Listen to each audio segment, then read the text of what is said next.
Alright, good evening everyone. So, after double checking some stuff, yeah, it was just some freak, like, connection or network instability.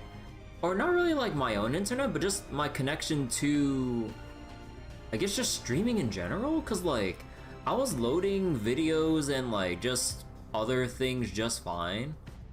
But then for some reason, just with regards to uploading for, you know, streaming, it was not really doing so well. So yeah, so everything should be back to normal now, for now.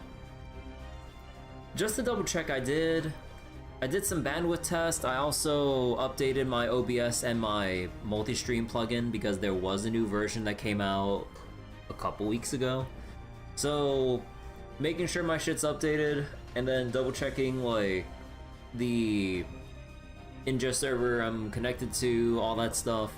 For Twitch at least. With YouTube, it's just, there's no real ingest servers that you directly point towards for YouTube. You just put in the key and go, and it just tries to auto-figure it out.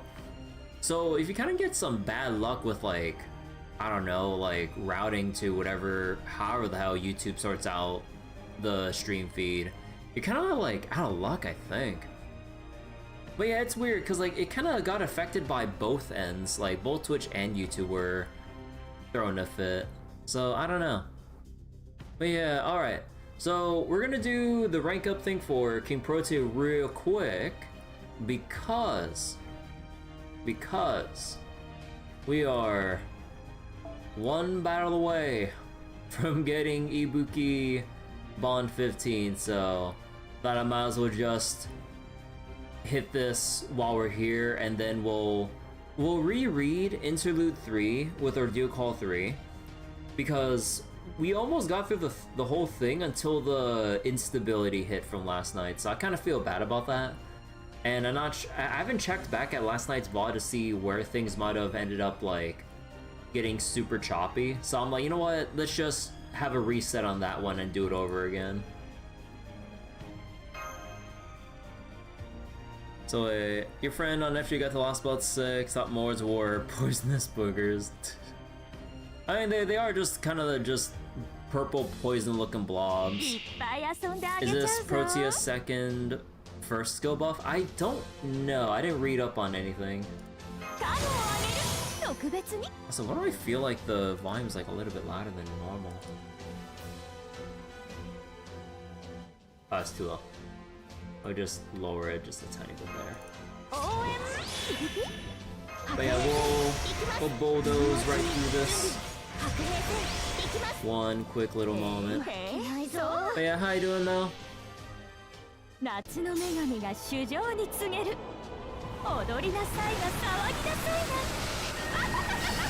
a hard to kill at skill 10. Yeah, the first skill's the one that scales her HP, right?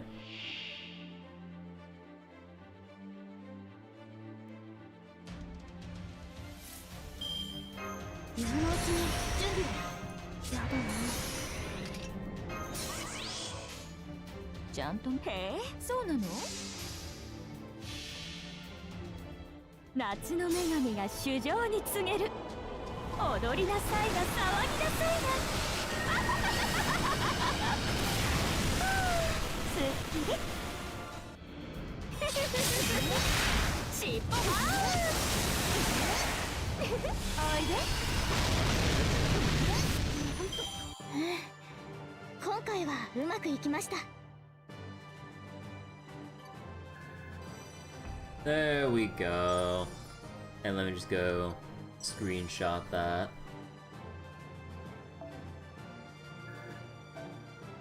Yeah. Buff makes them more broken. I mean, I would imagine, like, these buffs gotta change something.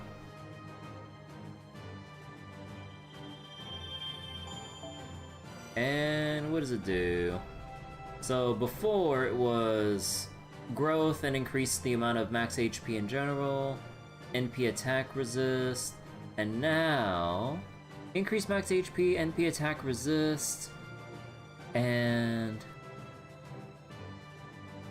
increase buff remove resist 1 time 10 turns, and increase NP gauge. Oh, that's huge. No pun intended. Cool. But yeah, I'll get around to getting the rest of these done on regen later. Well, also, I still need to finish farming points, actually. I still need to get 300,000 or 310,000 more points for Summer Dubai event points, but, like, I have like 2.5 weeks to get around to it. But, alright, okay, let's reread from last night before I forget. So, let's see. Archetype in Inception, and then Interlude 3. Oh, they don't mention the cooldown. Oh, it's cooldown got decreased? Oh. Okay. Let's pick this back up from last night. Because it was supposed to be a rather emotional scene, but then network interruptions.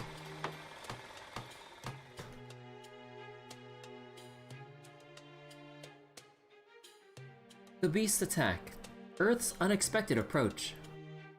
It had been 2 days since the Chaldeans put an end to those 2 threats, and returned to the Koyan Mall. One at a time, the 3rd gen AIs, the new humanity, who had once been— oh, god damn it, hold on. Let me get my good old Steam controller.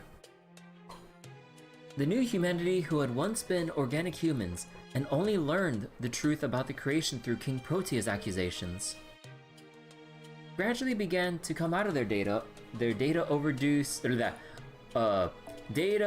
overload induced soft locks and resumed their normal mental activities.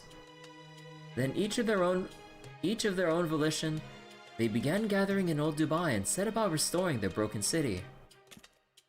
Oh hey Anthony, you're here too, huh? Makes sense. Your specs are way better than ours.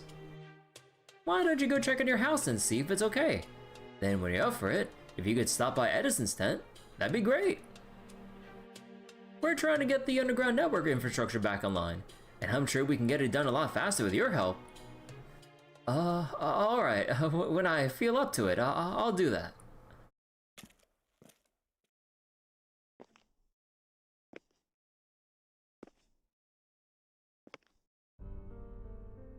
That man must be an old Dubai citizen. One of the eccentrics who ended up in Area C just because they didn't fit in anywhere else. That must also be why he was able to recover so quickly. I'm sure the citizens from other areas are still so caught up in a state of shocked self-loathing and contradiction that they can't be anywhere close to resuming their normal routines. Eccentrics, outcasts, low-spec losers with nowhere else to go, capable only of a few scant things.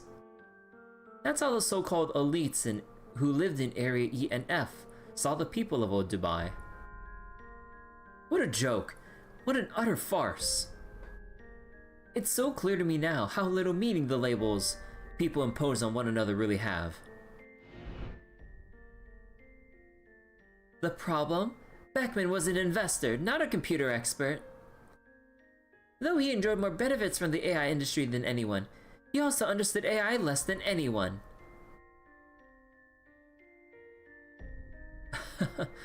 You're wrong. That's not it at all. The truth is even worse.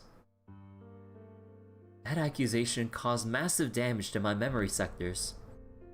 In turn, the intense mental load caused my neural network to connect to one sector that was supposed to remain off limits.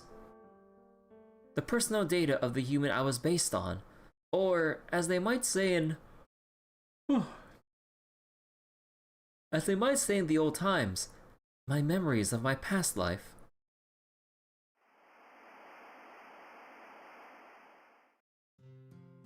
Anthony Beckman was indeed born to an obscenely wealthy family. But in his younger days, he was also an excellent programmer. In 2010, when he had just turned 20, he threw himself into researching the cutting-edge product that would affect the future of every human on Earth.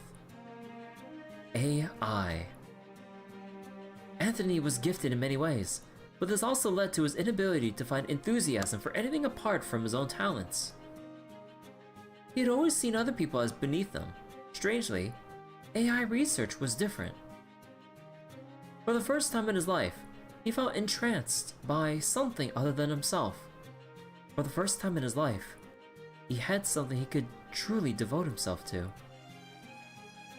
However, Anthony's parents didn't approve of him living like a common laborer.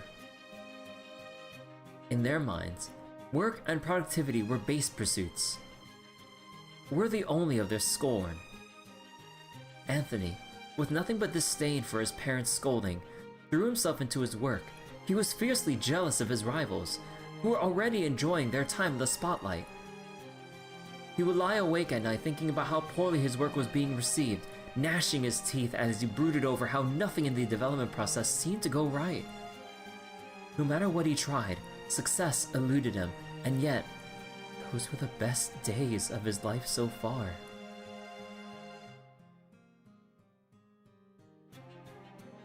Then one day, he finally completed an AI model that could be used for practical applications, just like his genius rivals had done, and announced the labor device that made use of it.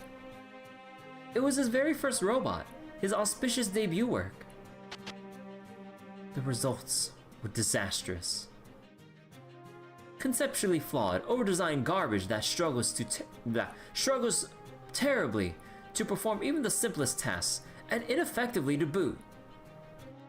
The most bare-bones AI, its only strength is its vaguely human attributes. It's a terrible robot, but if you're desperate to get rid of some cash, the price point will at least help with that. Anthony's work was panned by experts, mocked by his friendly rivals, and forsaken by sponsors. The blood, sweat, and tears poured into his work made the pain of humiliation unendurable.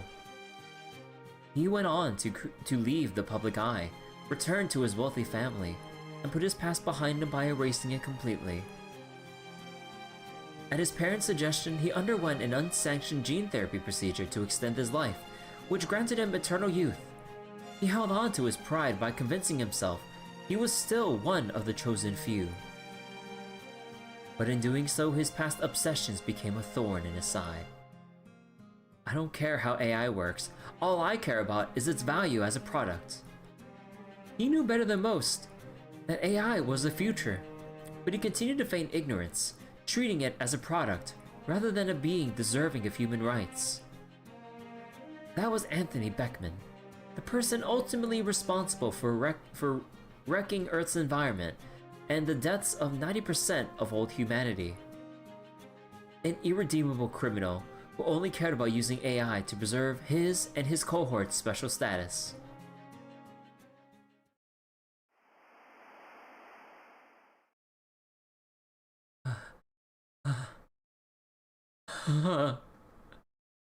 And now that I've unwittingly recovered his personal data, I understand exactly why these perfect third gens declined and faded away. I know now what it was that wiped out the new humanity. An archetype. That's the reason for all of this. That's what we humans need to overcome.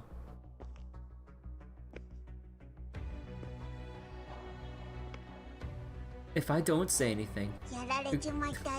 Not now, he's going through an identity crisis right now. Kirby's probably going to fight it. I should tell her, but... what do I say? Or more like existential crisis, I mean. Besides, is it even possible for anyone to defeat something like an archetype? It would have been so much easier if I died in the attack. Then I could just come back with my default settings and not have to remember any of this. How much better would it have been if I could have just remained Anthony, blissfully ignorant of Anthony Beckman. Hell, I'd even come back to Old Dubai to help with the restoration. Just didn't want to worry Kirby and the others since they've been so kind to me. You know, I could still leave this all behind if I destroyed my head and shut myself down. Yeah, I could just take this chair right here and...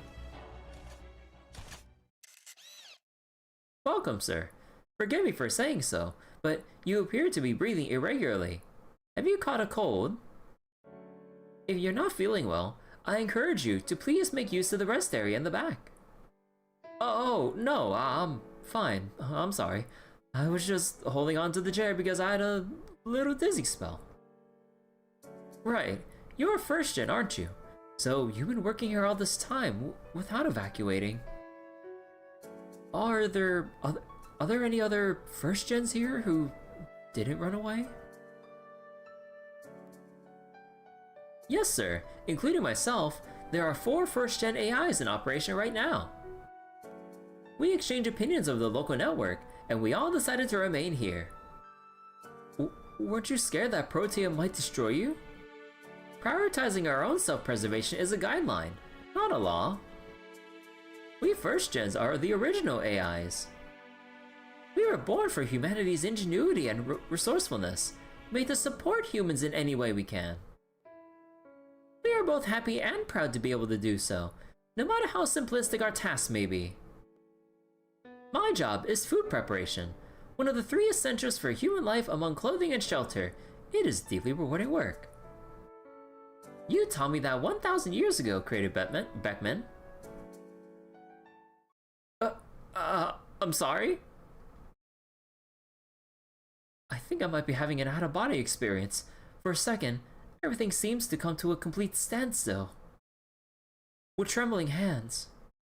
If you don't mind, could I see your model number? The robot didn't object.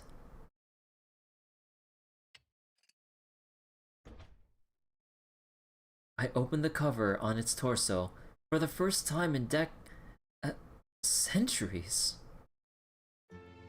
Year of manufacture 2019. Production number AB-00003. No way. You've been operating for 1,000 years?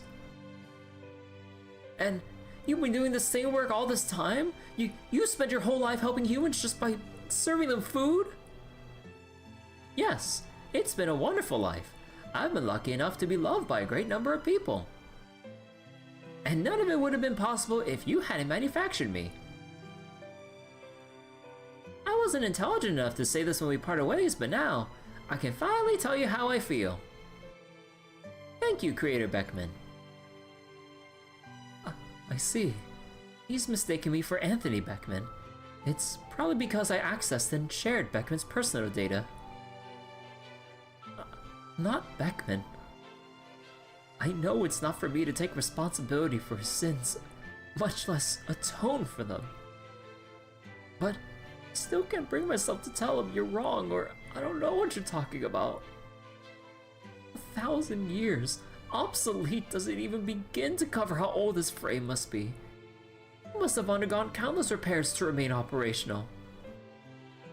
Now faced with his gratitude, the time his life has spanned, and the value of the person who made him, I could just wave it all away and claim it had nothing to do with me.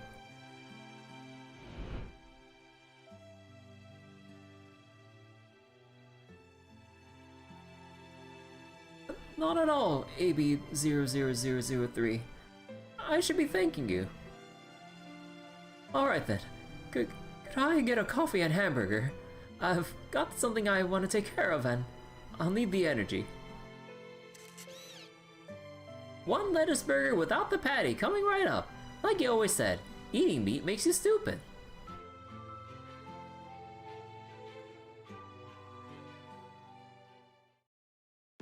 Motherfucker, that's just salad.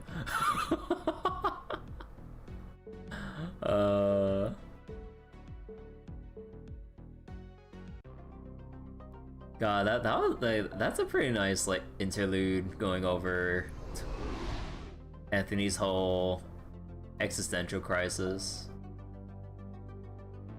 You love how Oh wait, you like how they give us lore background for NPCs we'd forget, but they do hold a role in their own ways in the main story? Yeah. Yeah, it's a very touching interlude to kind of like help Anthony move forward.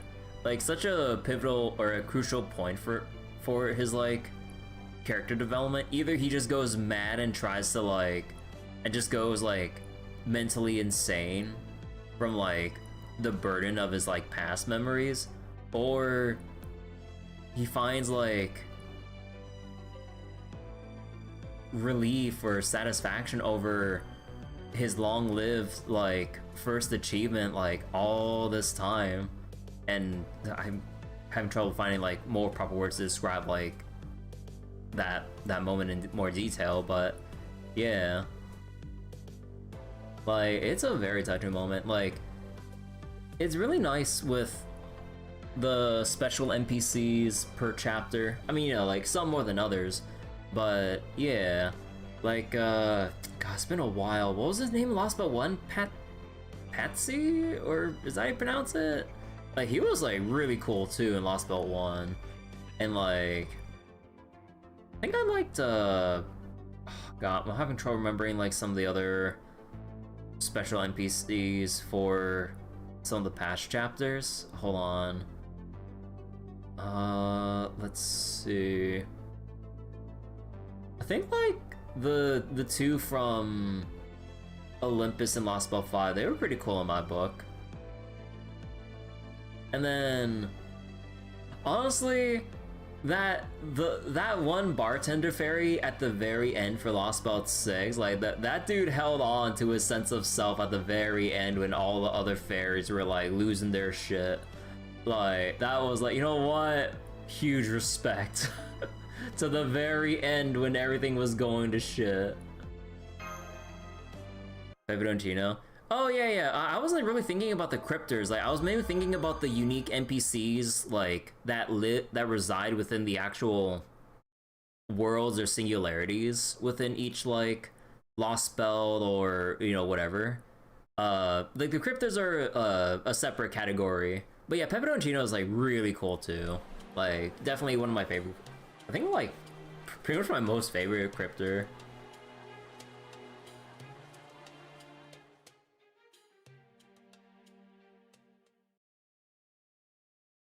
Three days after Archetype Earth's defeat. Caldea's old Dubai lodgings. You see that, Kirby? Old Dubai is back and full of life once again. Such resilience. How could I not be moved to tears? Forgive me, truly. I grossly underestimated what they were capable of. Oh. Edison? Aren't you supposed to be in the treatment capsule? Yes, well, I couldn't just sit around doing nothing after seeing all these AIs working so hard, so I came out a little ahead of schedule. But not to worry, I only suffered some overkill damage to my back while I was running away from the beast. If anyone should still be recuperating here, it's you people. You people! No, I'm just kidding. Mash, your HP is still down by 60% from the impact you sustained when you deflected Epitaph. Wolf Boy, Cryptors, Elovcatic, but Peperoncino. Yeah, I mean, like, I want to see more interactions from Caddick, but like, I mean, you know, like, there were, especially during Trom and stuff like that, like, we do see Caddick and stuff, but I kind of want to see, like, a little bit more, or at the very least during like side events or whatever, that like we can see him a bit more often, like just at least in the sideline, just looking at the random shit that we're doing. It's like, is this what happens whenever a holiday rolls around? And then Da Vinci's just like, yeah, get used to it. So like honestly, like Caddick's like second to me with the cryptors, but yeah, Peperoncino's like on top. Third would probably, I mean, it'd probably just be, you know, the usual, probably just Woodymay or something. But yeah. Oh yeah, I mean, obviously Barrel's like the bottom because of how much we hate his ass. David is interesting though. Like, it is, like, real fucking scary how much of a force of nature he is. Like, when it comes, or when it's, like, when he's actually hostile toward you. It's, like, scary as shit. You're like, oh, crap, he's coming here. But yeah. And then there's... Oh, Sir Edison. Are you clear to be out of your capsule already? As I was saying, Percival, by all rights, your spirit origin should have been obliterated after taking Epitaph head on. And yet here you are, right as rain. It's called guts, bitch. It was a close call, that's for sure. I only survived by a hairbreadth. That's why I'm taking it easy with this form right now. Honestly, I couldn't fight right now even if I wanted to. It was just your bro who you'd rather not be against them. Oh wait, Dave. Do you mean David? I was like, David? I was like, that David? I was like, wait. God, the stupid pun with his name too. I'm just like, I can't believe they made his name as an actual pun. I know I should still be resting, but so many people came to visit me when I was in the treatment capsule. I wanted to pay them back for the kind smile, so I thought I could at least help with the restoration efforts. Well, I'm glad you're okay. Hey, compared to facing down the beast herself, what I did was no big deal. That said, I am sorry for worrying you, but well done, Master. They say David over David. Like, we have an actual servant, like, called David, so I'm just like, wait a second. Like, I know people, like, get lazy with, like, trying to, like, remember exact names for, like, odd names and stuff, but I think it would just help everyone if, like, we just went along with their real goddamn names.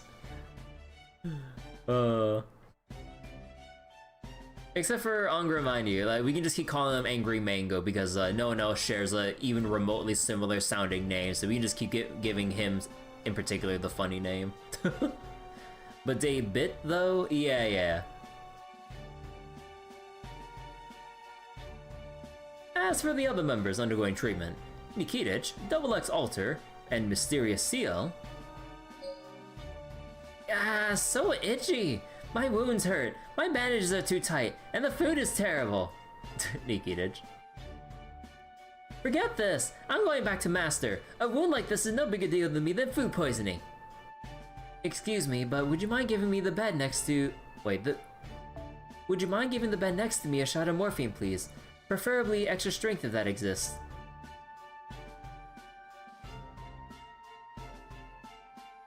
Extra strength morphine? Oh my god. She's so noisy, I can't concentrate on my book. Nikitich and I are both going to be out of commission for a week until our injuries fully heal. I'm sorry I won't be able to help until then, but I'm also not about to pass up this chance to catch up on my summer reading. I'm so sorry. I completely overheated my magical circuits and failed to detune my spirit origin. Ow.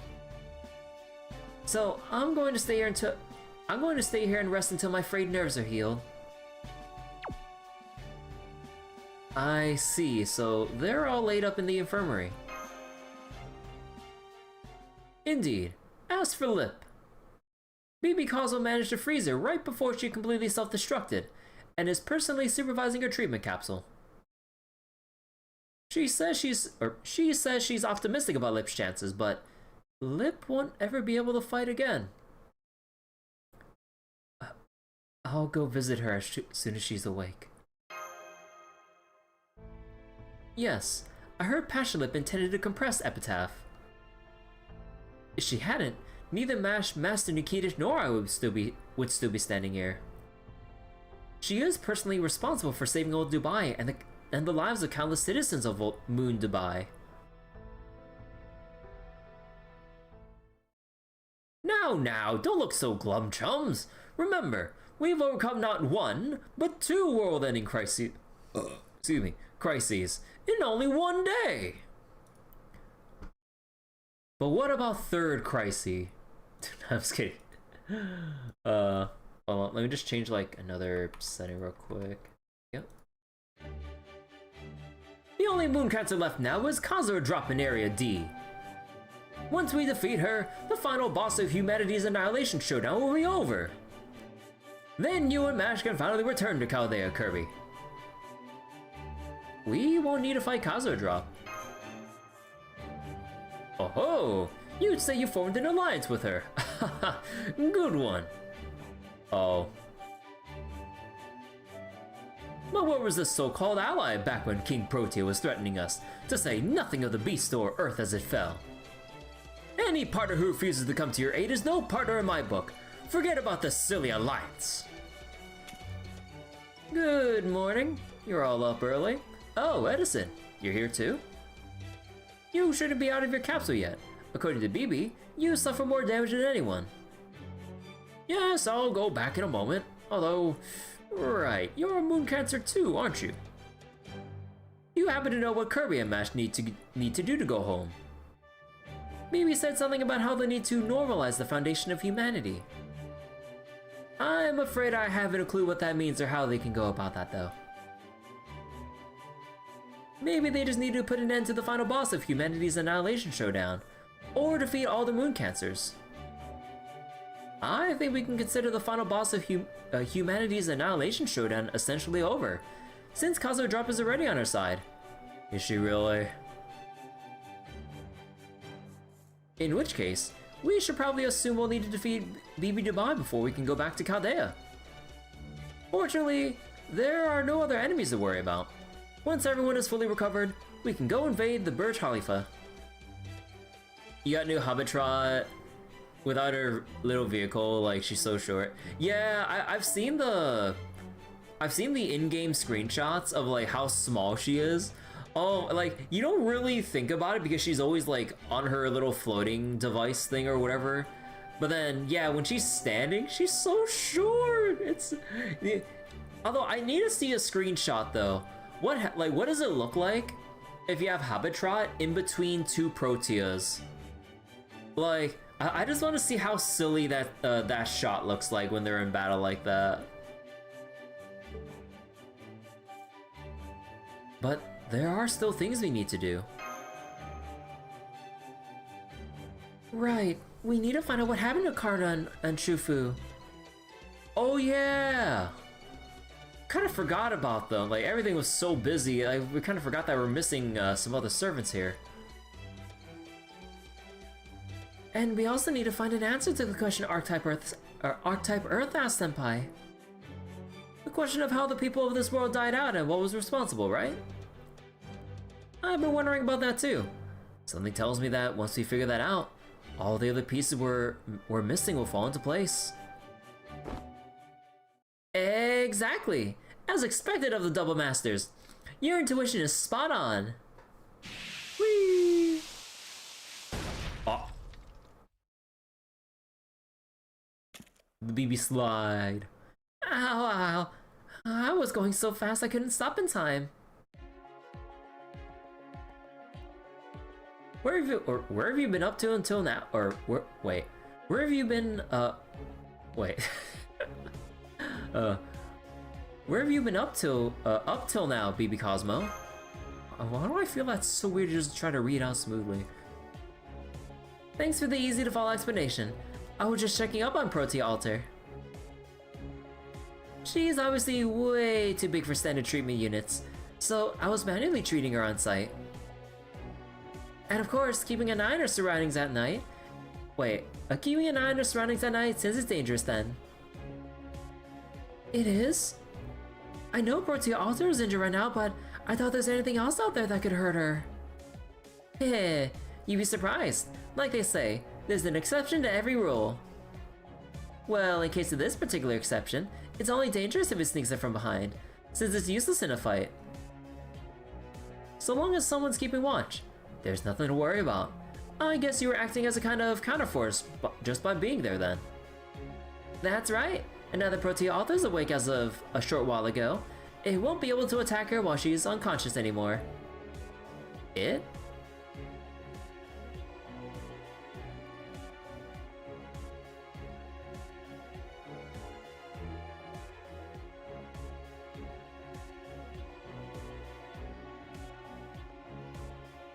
I mean, I'm guessing she's saying it in reference to the dangerous exception that might do something to Protea alter while she was still being treated.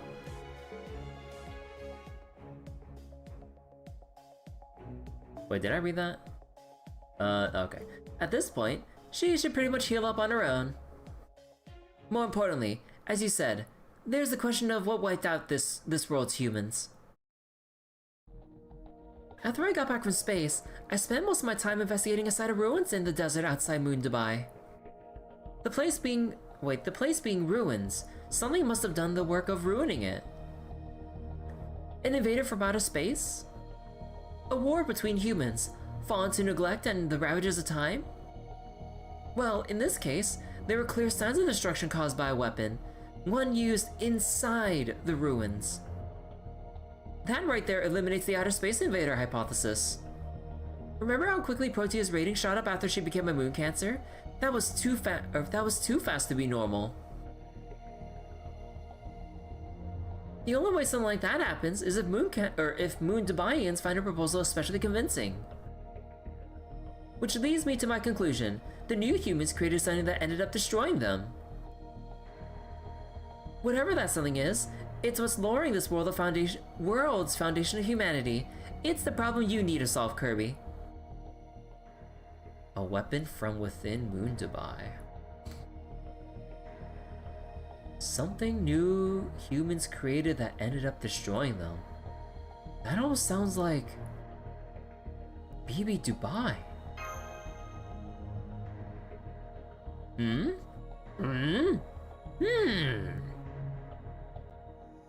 Edison, if your wound is bothering you, you should really go back to your capsule.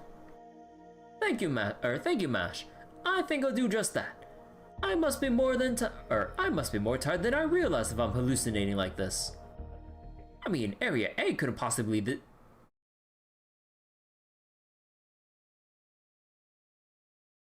Oh. I mean, Area A couldn't possibly be this close to winning when the election's already over. BB Cosmo, can you pull up the ratings graph?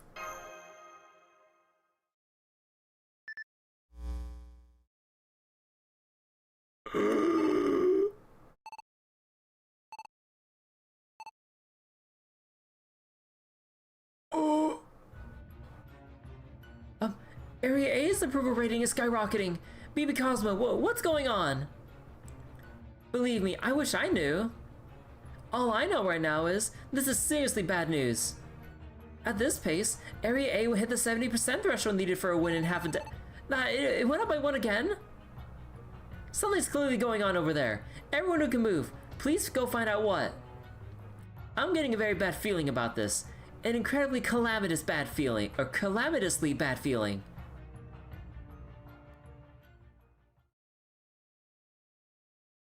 Well, so much for our recovery time.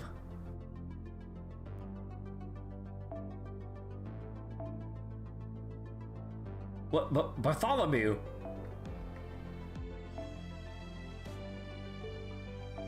Oh my god, I did use his fucking ass again.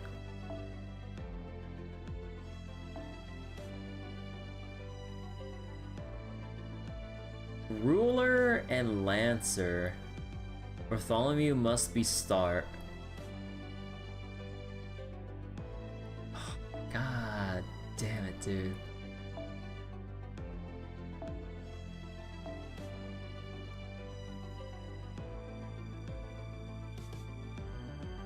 I mean, I don't know, I guess I might as well just give him Kaleidoscope or something. And then Mash can have, I don't know, 2030. And then we have Koinskaya. And I think this would be a good opportunity to pull out Saber Ibuki. And let's see. Who else do I want to get Bond up for? How close are we with? Oh, actually we're surprisingly close with Martha Bonten, so let's chip away at that for now. You know, I really wish how when you're organizing bond or servants by bond levels, I wish they also organize them by remaining points until the next level. Because I know they categorize them by... what was it again? They categorize them by class, but I really wish we could just sort... Let's say every servant that's at bond 8 right now, I wish we can sort which one's the closest to hitting level 9 and the ones that are furthest from hitting level 9. That would make it much easier to just blindly pick, like, oh yeah, whoever's like at the top of the sorting range, like that's who's closest to getting a bond up. Yeah, A is the ocean part, so it's probably Metajean or whatever her story is.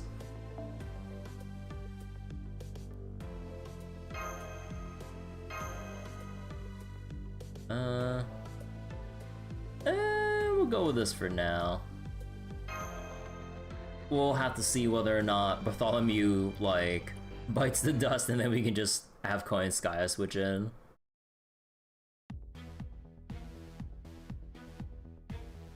Bartholomew standing by at the harbor. Field ops team, move out! Match in her bikini. Kirby, wait. You're going to another area, yes? That's right. What's up, Chakarim? I have a message from Anthony. He left yesterday. He said he was sorry he couldn't say goodbye to you in person. He also said, please, look into the records from AD 2400. They should still be in the museum. AD 2400? The museum? 2400? That's one of the years whose data was lost. But the museum? Moon Dubai doesn't have anything like that. Calling me intrigued, but this will have to wait until we've handled what's going on in Area A. Thanks for the message, Chakarim. Please be careful. None of the AIs who have gone to Area A have come back. Asara is gone. Anthony is gone. I'd be very sad if all of you were gone too. We'll be fine, Chakarim. Just make sure you stay safe too. Uh-huh. I'll be here. Everyone stopped when the generator in Area I stopped. One other second-gen AI and I are the only ones still operating. Oh, right. Second gens don't keep their real bodies on data servers, do they? And since keeping a material frame operational uses electricity, the third gen AIs must have gone into sleep mode to protect themselves. Your specs are even higher than I thought, Chakarim. That battery's lifespan must be measured in centuries if you're still here and functioning. By the way, who's this other second gen AI you mentioned? Are they here in Old Dubai too? I don't know. I only heard about her from my second gen friends.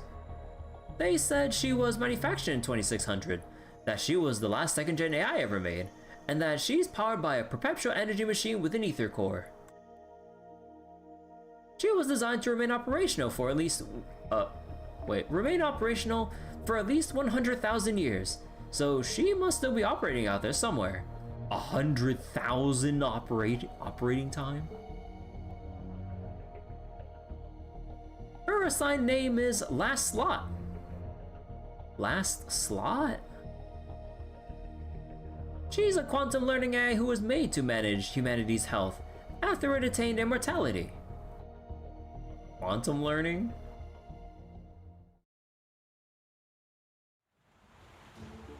Attention passengers.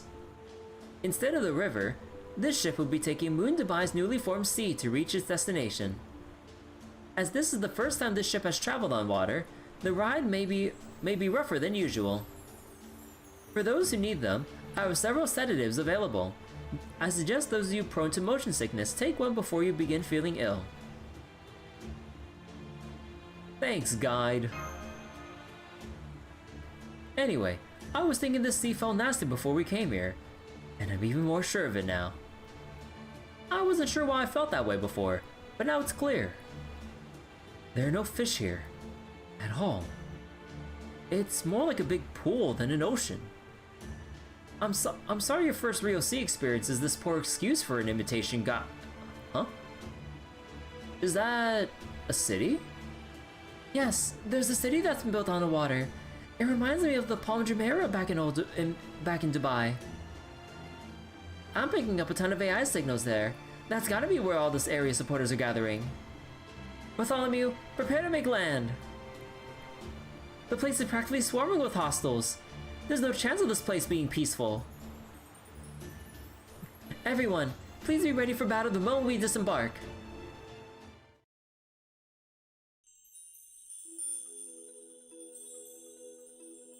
Pretty! This is easily one of the fanciest resorts I've ever seen. Yep, the breeze is nice and gentle, the temperature is perfect, and the sun is gloriously bright. This is a 5-star resort if I've ever seen one. Wait, that's not what I meant to say. This is weird. I'm still picking up a ton of hostiles. And my custom-made master health and safety sensor is still glowing bright red. Oh, right. I remember now. Even Sheba's future observations couldn't determine whether this place was safe or dangerous. Meaning even Sheba didn't know what to make of it. I guess this at least means it isn't what it appears. We'll know once more once we get to the town proper. I assume that big building over there is a casino. Well, my pirate instincts, no. All whole life experience is telling me that every entertainment facility here is first rate. Okay, Bartholomew, I'll take your word for it. But in the meantime, let's wait and see just to make sure. You blame Archetype Earth for last stream's lag? This is the paradise. Nah, that's hell we're walking into. So we're not going to check it out? I mean, I know pirate instincts usually aren't worth the sea air they ride in on, but still. Oh look, there are a few people sunbathing in that park. It looks quite pleasant. Shall we go see what they had to say, Master? Sorry, Bartholomew. We'll check out the casino later. Oh, don't worry about me. I was half joking to try and lighten the mood.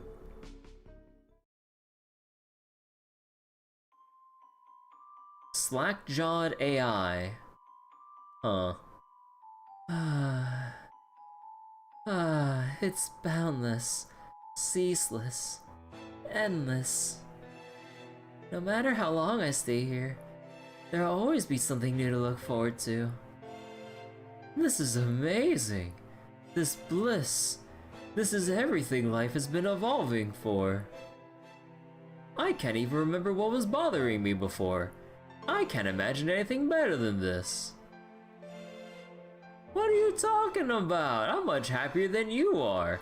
This soundscape, this voice, this breathing. It's way better than any medication app I've ever tried. No, compared to this, those apps were useless trash. Transparent limbed AI. I'm not going anywhere. I'm not going anywhere else ever again. This is for the best. This is how it should be. We never had any unfinished business. We can just stay here and be loved. We were made for her to love us. Please, please, please hurry and set us free. Please hurry and drink it all to the last drop. Please, the one true moon cancer, the great savior, would drain the planet's inner sea. Mistress Sessioing Kiar... shit.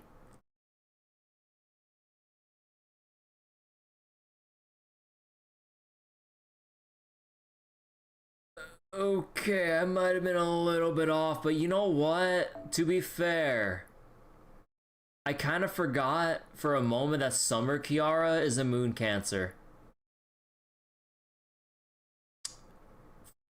Fuck.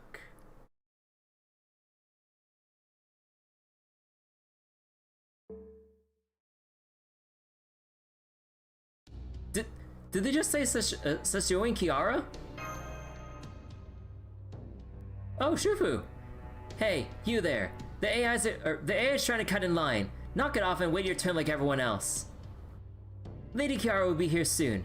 Newcomers still need to register at Castle Number 1. Seriously, please listen to me, okay? Otherwise, I'm the one Lady Kiara is going to be smushing into goo. Some people are into that.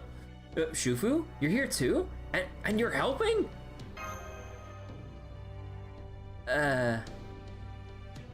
Shufu? Master, Mash, what are you guys doing here?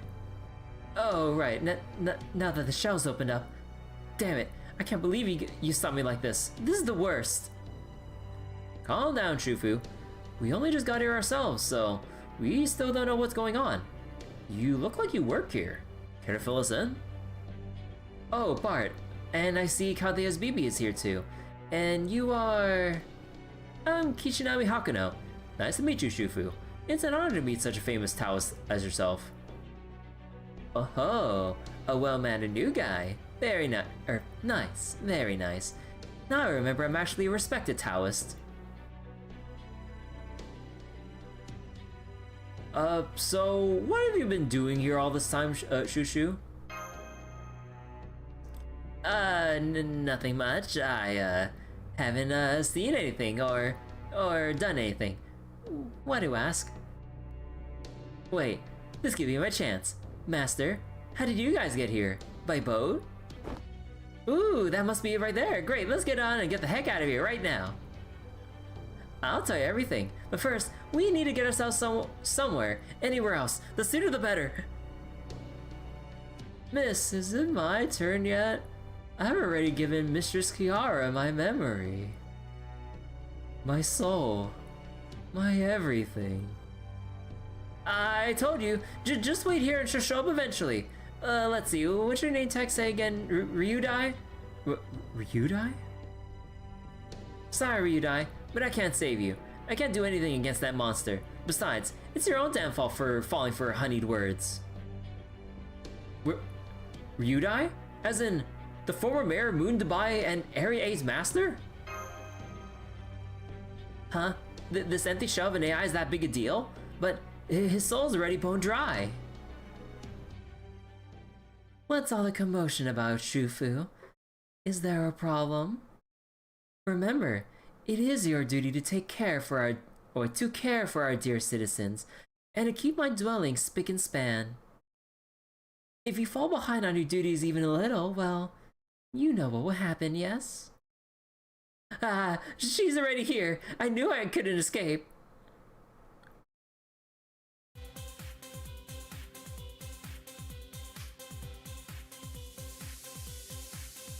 Escape? Oh my, what a horrid thing to say.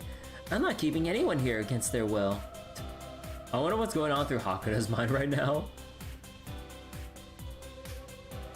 Remember, it was your choice to stay here in Shangri-La.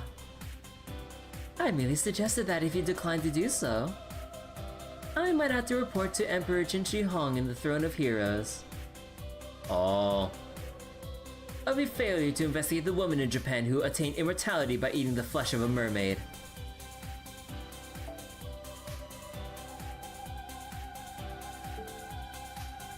Demon, villain, Sicilian, that's blackmail, pure and simple, and you know it. If you actually told Emperor Jinshi Hong that, I'd never hear the end of it. That would suck. Tee? Then I suppose you just have to keep serving me until my conscience no longer compels me to report to the Emperor. Conscience? Don't give me that. You knew exactly what you were doing when you ate Shen, to say nothing of the mermaid. Come on, Master, get her. Then I'll finally be free and able to help you with anything. Well, given who we're up against. What? I thought Sessione was a kind of reliable woman of the cloth. Is she a bad person? Mash. Oh, you sweet summer child. You sweet, sweet summer child. Kirby, if this lady is Area A's moon cancer, then we have no choice but to fight her. Is she actually our enemy though? I don't sense any hostility from her, if anything.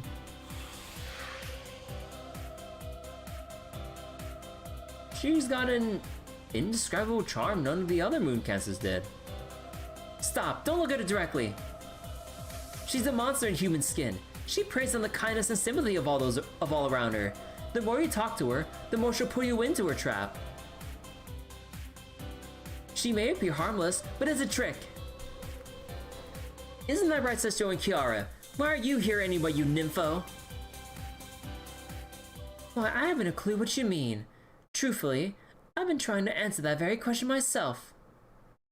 I woke one day and here I was, so I began to wander in an effort to understand where I was and what was happening. I learned everything I could about Moon Dubai, all while doing my best to keep my fragile body from collapsing from sheer discouragement. It truly is a sad story, isn't it? All the old humans living on Earth died out. Those who moved to the moon became AIs as a means of survival. What could be more exemplary of the latter days of the law? I was so distraught upon realizing how powerless to help I truly was. However, it was then that I happened to meet this area's master. Through him, and my discussions with BB Dubai, I learned a great many things that helped me to understand this place. This final boss of humanity's annihilation showdown is a lovely idea, don't you think? Just hearing about it was enough to get me very, very excited.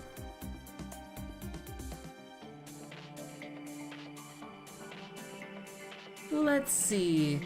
The great angel of the sea, was it? I decided to start by helping her to return to the throne. I then flooded this area with water and made it into a proper representation of Shangri-La. All to help free the poor people of Moon Dubai from their karmic suffering. All those who belong to humanity shall without exception be gathered into the hands of a bodhisattva vast as a mountain. That is my motto, humble as it is. All I do for this world and its people. That is the new wish I've taken the liberty of making in an effort to bring an end to all of Moon Dubai. Then I don't see any reason to hold back. Yeah, all I'm talking about helping people is bullshit.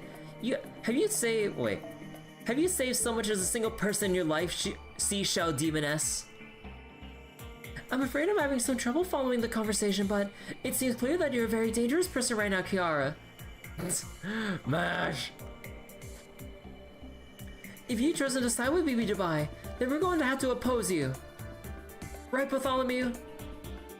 Right. I kinda wish we didn't have to, but you're right. You see, Kirby and her companions have very strong bonds. Your evil mind control tricks won't work on them. Now, I got more than my share of pent-up resentment to work off. Prepare for a thorough trouncing. Isn't that right, Hakuno?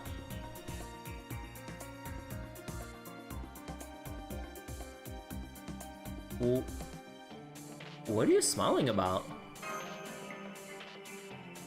Yeah, what are you smiling about? Oh, whoops, sorry. It's just, we've had a beast, an archetype, and now Kiara. I've never imagined even in my wildest dreams that this place would be so crazy. How can I not be enjoying myself? Sorry if I seem like I'm not taking this seriously, Kirby, I promise you. Nothing could be further from the truth. Kishinami Hakuno? The same Kishinami Hakuno who exorcised me in Seraph. You remember that? That's what happens when you live for so long, Sesshoin. This time, we have the upper hand. You'll be making your exit now, gracefully or otherwise. My oh my, you're ever so much bolder and more intimidating than Kishinami Hakuno in Sesshoin Kiara's memories. I don't know whether to be thrilled or frightened to see how gallant you've become. What a treat getting to experience the Master of the Moon as well as Lady Kirby. Oh, I'm so excited. My heart feels as though it's about to burst. But I wonder whether you'll be so confident once you've seen who I brought with me.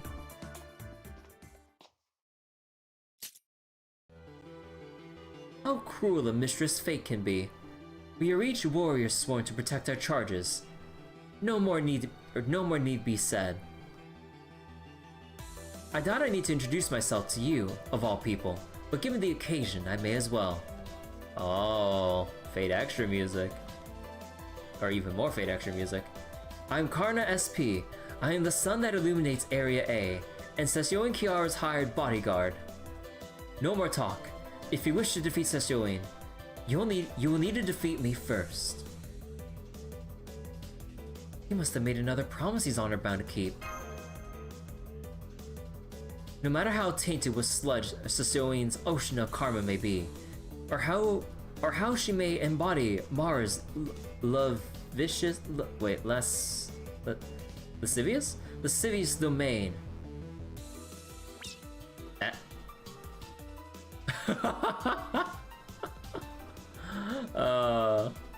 I swore an oath to her, of my own free will. It is my duty as a warrior to defend fair, defenseless maidens my ass. Beautifully put, precisely as I would expect from the child of the sun, the hero of benefaction. Please, don't hold back. What a delight it would be watching this tragic confrontation between friends play out. Karna! What kind of promise did you feel like obligated to like make with her? Of all people.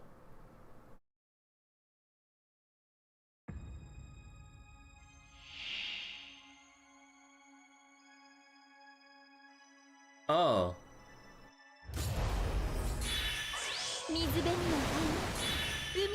What?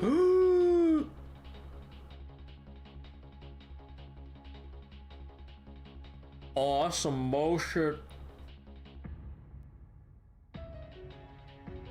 Yeah, I thought like, cause like, actually wait, let me double check something real quick. I thought I was remembering something else with hold on.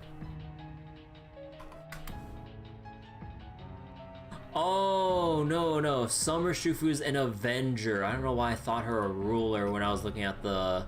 Oh, shit.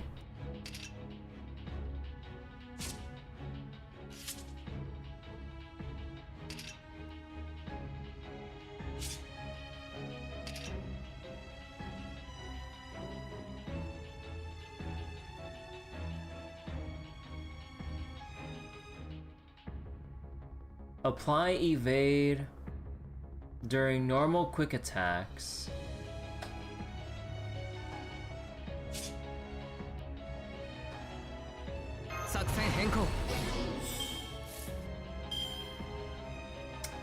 Son of I hate. Bro. Like, I'm actually just gonna wipe here like that, really.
行きますわよ。加減が難しいのよね。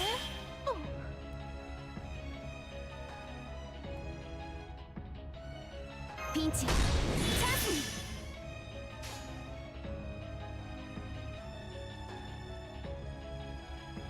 に。じゃ抜くわね。一歩前に。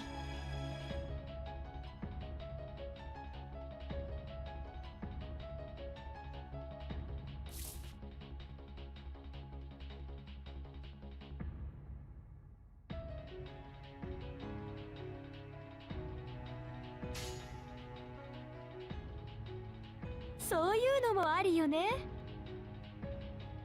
了解。まあ大変。せいはあ目障りですね。いや Yeah, the second ascension was the police one. Oh my god. 何をしに来た。溺れなさい。 Although Ibuki has ignore invincible on MP, so we're good there. はい、NFS サービスです。もちろんお望みのままに。そのように。失礼、こちらの話です。魔力をピピピ。オッケー、は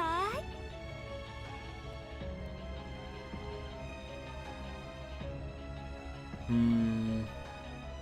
オッケー、はーい。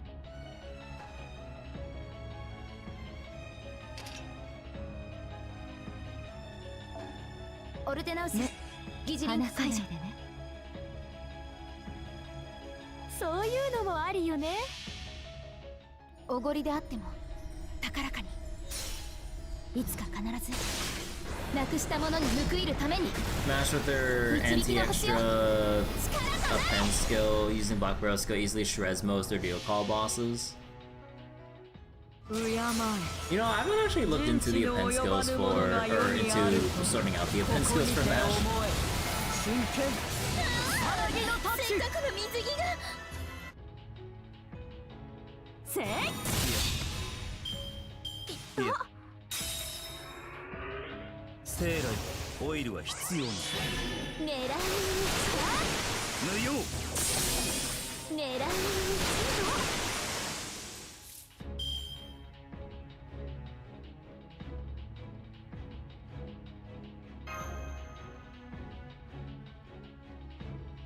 イノベーション始めます。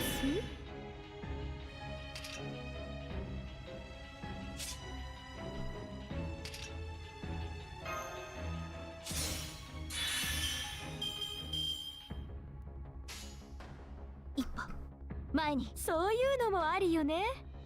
はーい。ブーストストライク。ごめんなさいね。いやそうはあ歩く人は狙いに。 God damn, they really hated Mash. Oh, that's awkward, saying the moth is here.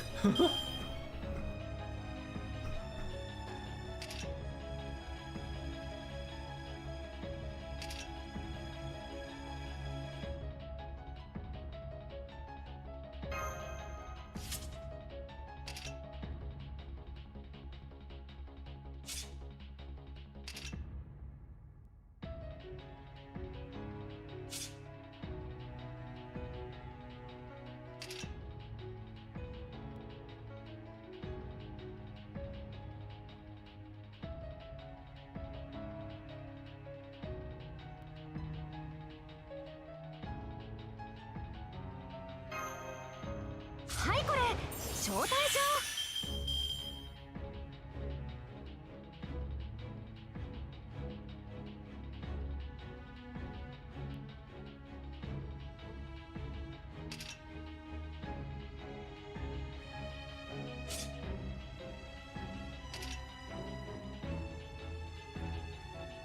I feel I might as well. お腹空いてない？そういうのもありよね。いいんじゃない？といや Actually, yeah, I probably should have just... Yeah, hold on. I probably should have just done the quick first. Well,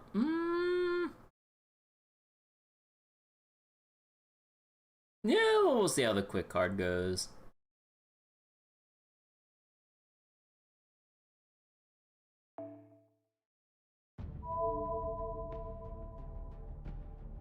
Because that was massive overkill. I mean, I know it's like type advantage and everything, but really do need to chip away at Kiara's break bars. I was kind of refraining from using NP too much because I was kind of worried about what other gimmicks Kiara might have if she were to have a bar break while Karna's still alive.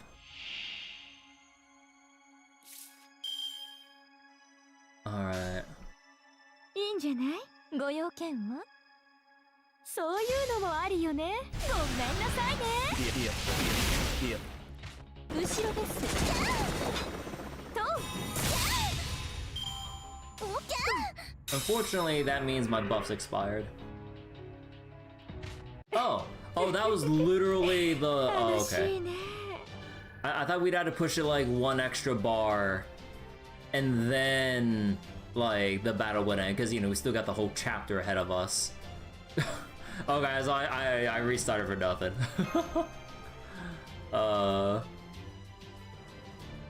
Like, man, just like with like other games or RPGs or trails or whatever with like scripted endpoints of fights, like if you're gonna script an end to the fight, just explicitly tell the player like, oh yeah, you need to hit down to half health, or in FGO terms, you would have to break 2 bars to proceed on with the story. Like, if you're just gonna have to like, I'd rather we just know what the end goal is if for canonical purposes they're just gonna like dip out anyways.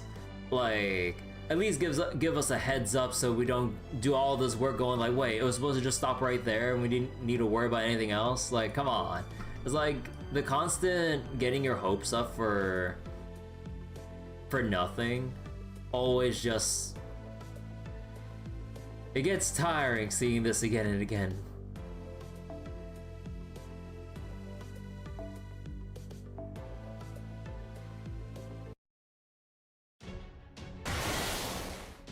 Yeah, this is far more power than any one person could wield. How did you get so many on your side? Well, satisfied yet, Kiara? Unfortunately for you, I'm far from finished. I haven't been able to bring myself to take anything terribly seriously in the summer outfit. That all changes now. Oh, she gained the police outfit. Oh, right. This is Palm Jumeirah. No, everything in Area A belongs to me. I suggest you find it in you to accept your place.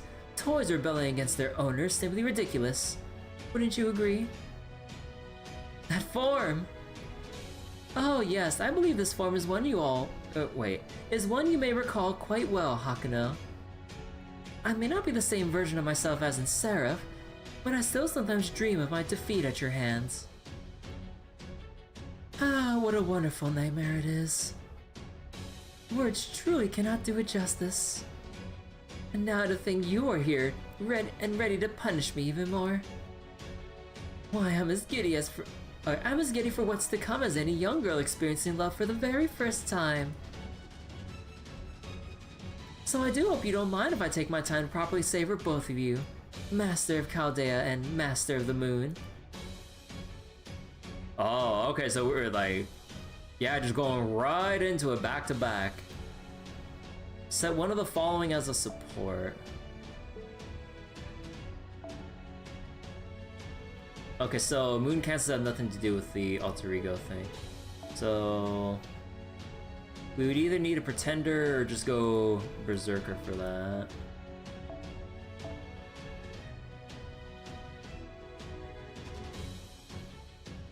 You remember her fight? You stalling Gil's NP to obliterate her in extra? Also, hold on, let me turn on the lights in my room.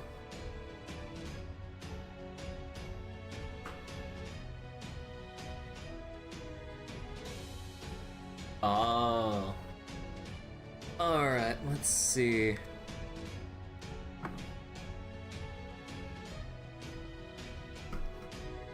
So we got MASH, we got Hakuno. Kinda wanna switch out just for Casseratori or something. I feel like... Actually, let me see, like, what pretenders do I even have? Do I have any pretenders that have, like, an Arts NP? Oh, right. I literally just got her.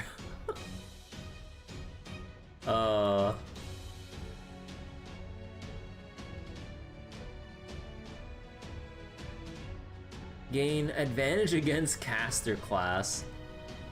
E2 is Iskandar Falls. Oh. Wait, hold on, let me see.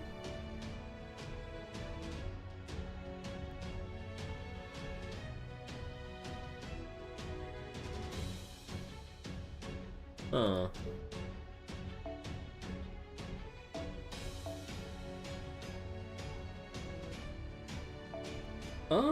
Actually, we could just go with... We just go say heck with Space Erish and then... Okay, make sure she's on the front line. Because I believe her thing says, like, if she has to start. Let me see. Yeah, set her as a starting member. Oh, wait, but then... Nah, you know what, that's fine. And then probably... Tamamo with Bakatoria in the back, and I forget, she gets Ignore, Invincible, and stuff at, was it Bond 4 or 7?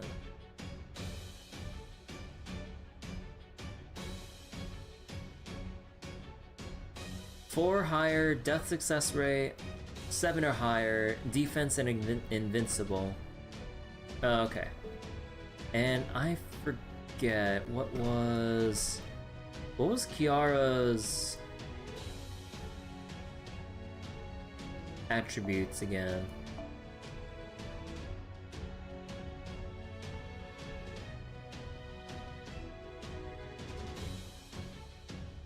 East Evil.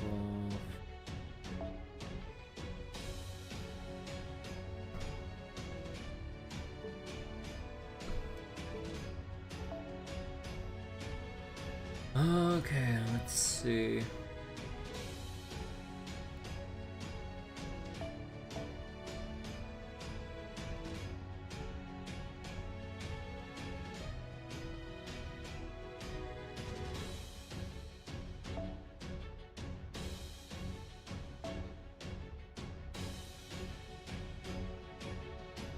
If only I can get like one more of the CE so I can actually limit break it.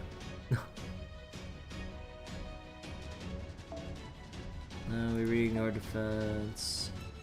Stage.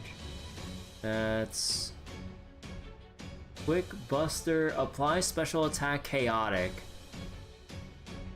I mean, sure. Wait, let me see. Special attack up?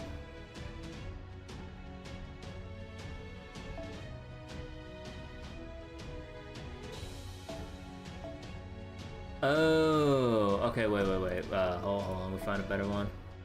So 20 chaotic, 20 evil. Yeah, arts.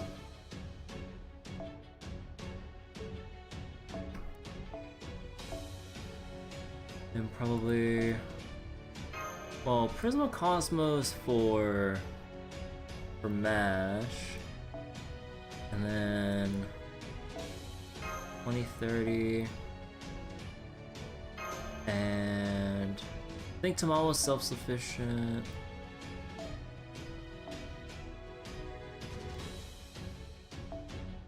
I forget, how much does Caster Artoria boost herself?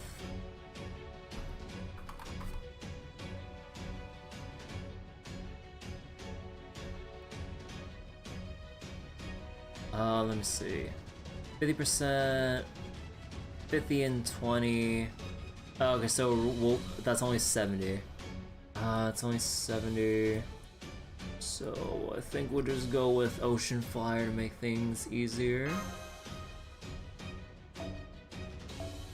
And just to fill out the last 3 costs, because I might as well. Friend points. And let's see, where is...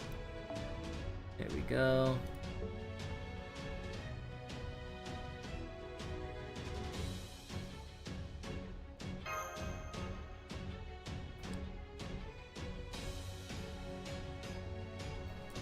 Single Tiger Pretender, Arcway, but she's coming next winter event. Yeah, it's gonna be a long while.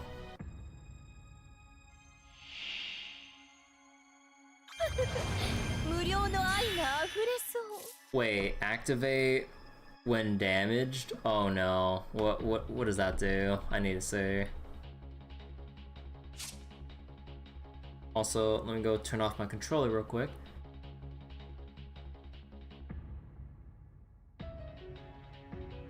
What? Decrease defense? Wait. Sorry, just trying to put my controller on without making too much sound. Decrease defense for a single enemy, remove one attack buff when attacked, increase your attack. You have to one-shot this shit!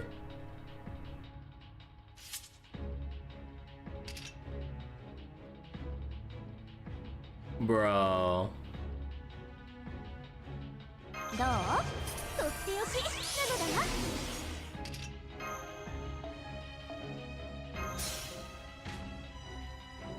Albatron, Nuts is free to play. Single Tiger Pretender, Servant, Arcwade's pretty nuts too.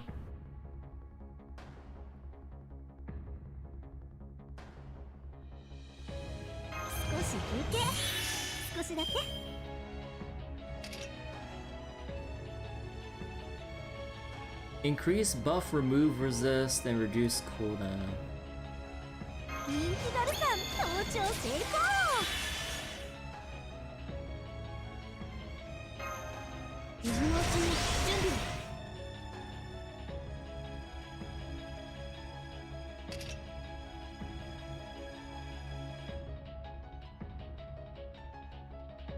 I think we just go for it right out of the gate.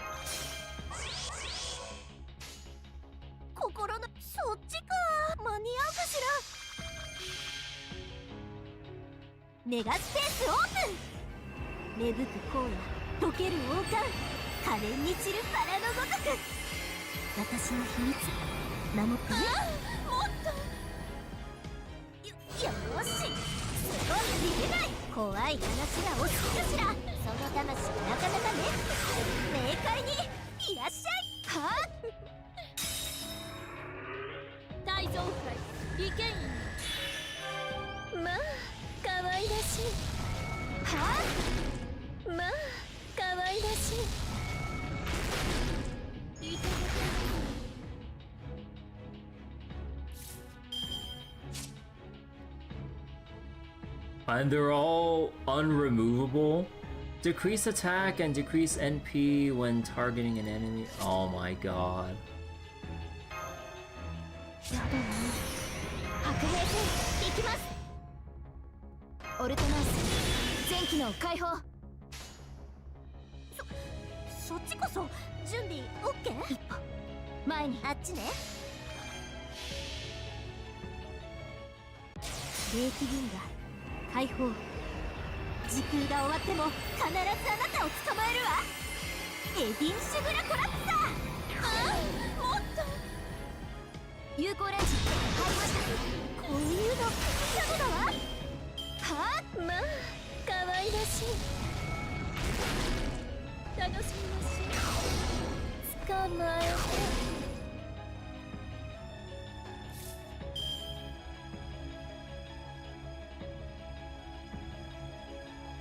Well, this is really annoying.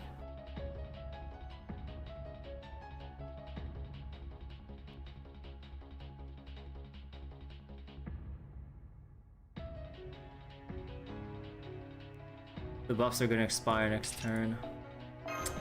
Oh my fucking god, this is so stupid. Like, you have to min-turn this, otherwise... You have to min-turn this without extra attacks. I mean, no duh. But yeah, okay, so, like, I'll actually just go bring in some Oratoria. Because I was just kind of fucking around bringing in Space Erish, because, you know, AoE on a single boss and all. But... Yeah, no, we can't really fuck around that much. And I think we just straight up have to bust out the Black Grail and just go crazy with it.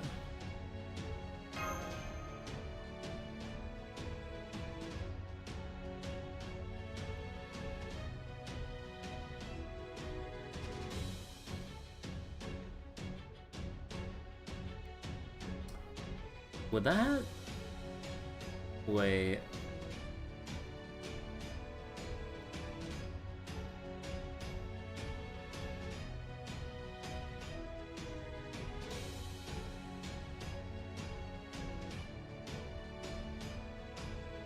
Well, I guess I'll have to see.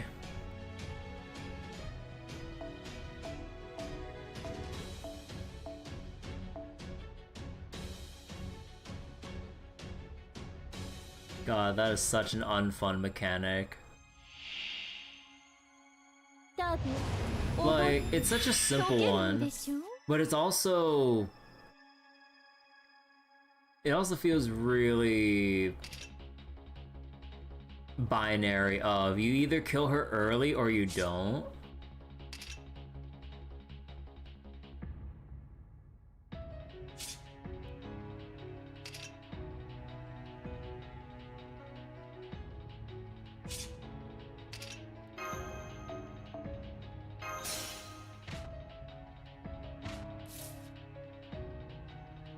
Not as bad as Archetype. I'd rather deal with Archetype than this. Cause like, it's either you just min-turn this or you don't, and just like, you get screwed for putting in extra attacks. So it's either you just NP or nothing. It's very shallow of like a fight design. 手慰みですな。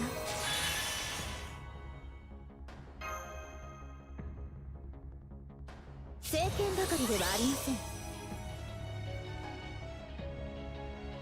光より鋭く。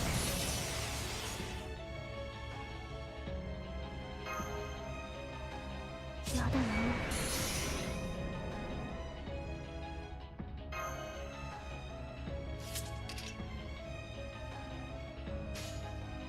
神域の技をここに。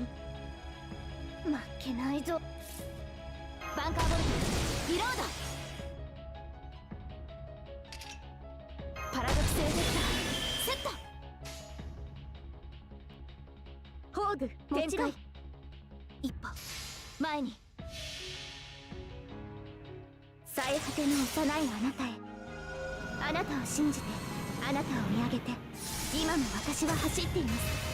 胸に宿る星の鼓動、ホープビル・サメロスと。ああ、もっと。やっ、ブーストストライク。まあ、そんなところが弱いなんて握りつぶしてあげましょう。いただくマニック本流。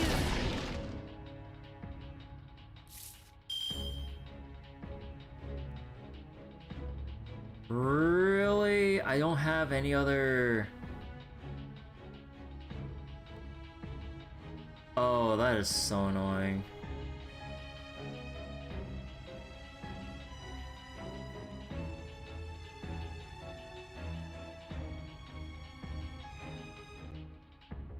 I'm actually just gonna fucking command spell this.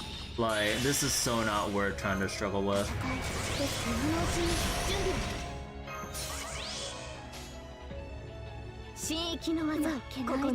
Like, this is so not worth trying to, like, figure out how to, like, efficiently min-turn. Like, if I want to min-turn shit, like, I'd be just farming an event, not a fucking boss fight gimmick.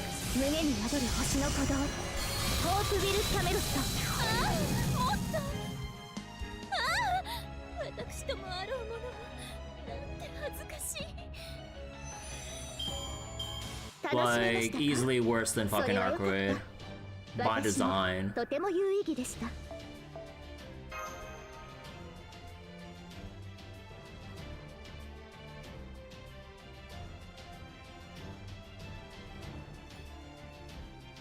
And the primary reason why people had issue with Archetype was because people were trying to min-turn it and move on.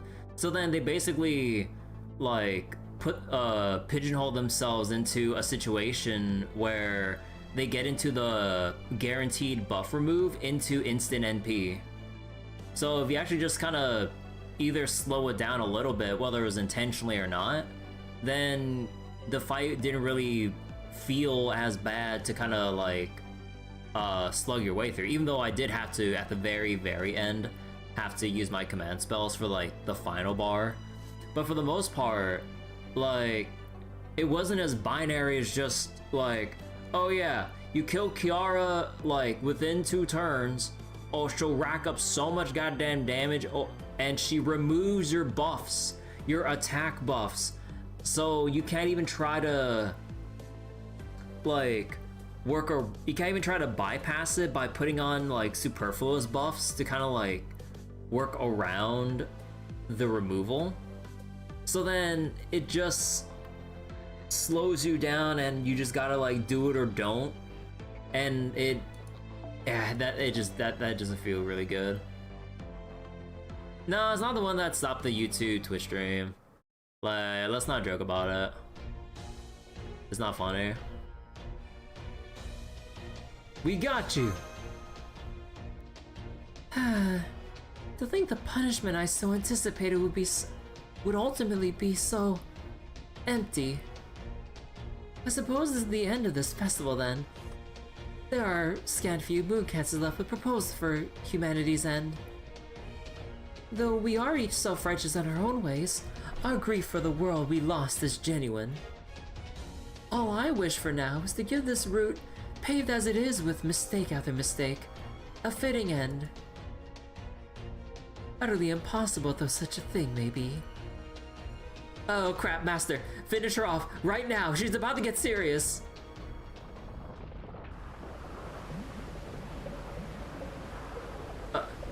I wish I could, but the ground's shaking too much.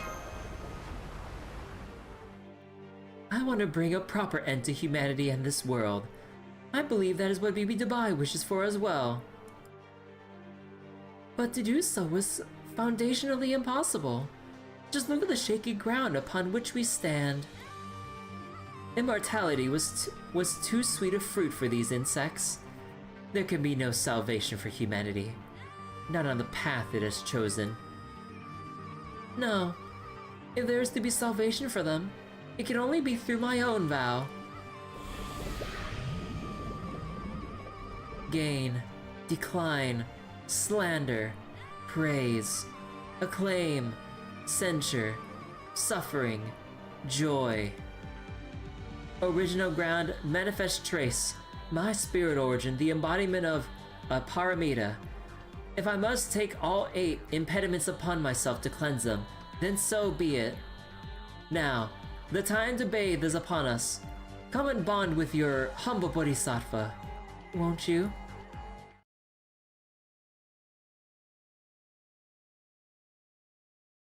Oh, is this a... No, okay, it just like cuts us right to the party screen.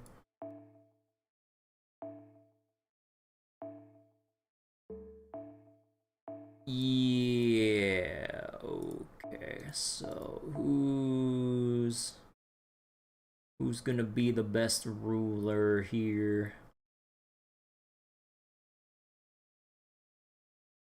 Actually, wait, let me double check Johanna.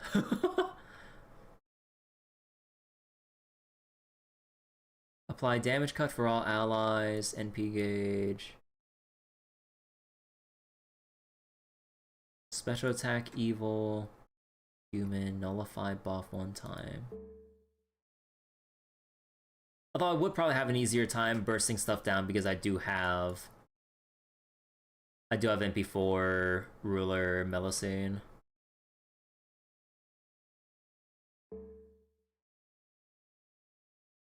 NP4 do I go with? Okay, we'll go with the fun option for now. And then, let's see. In case of emergency, break glass. Then we have... Where is she? There we go. Tamamo.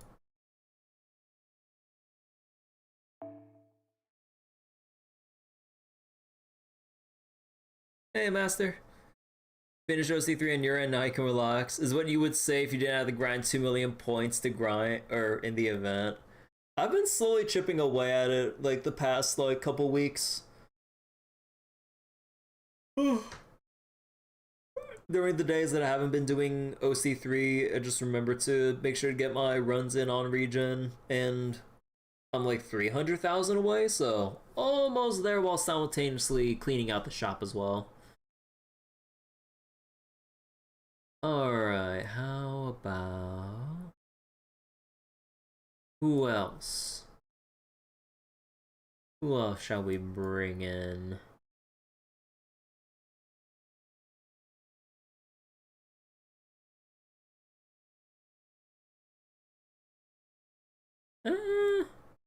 Think maybe...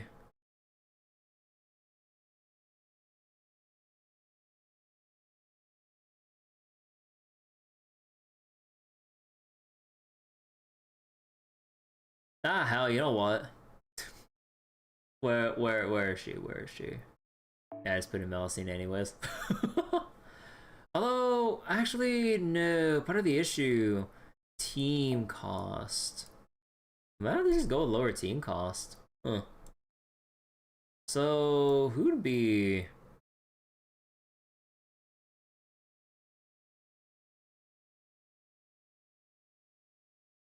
Solid backliner in a situation like this.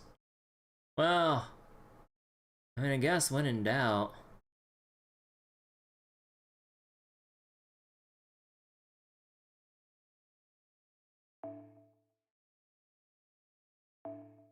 Okay. So, let's have the Ignore Invincible just in case. And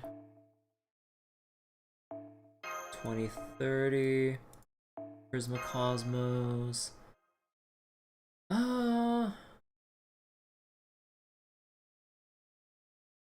Yeah, I think it'd be better to have Prisma Cosmos on Tamamo. And then what do I even put on? Like, what, I just put on like the black keys?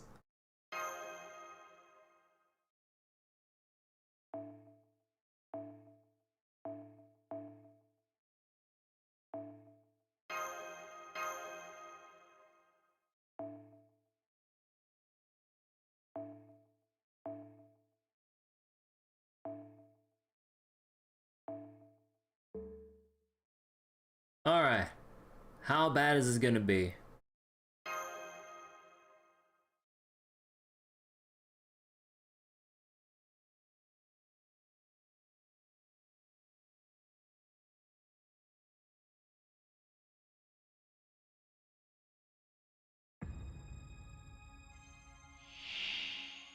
本時衰弱霊気花蜜 4 八 bars. 方の障害そのすべてを受け止めましょう Wait, what? Damage cut? Oh, hell no.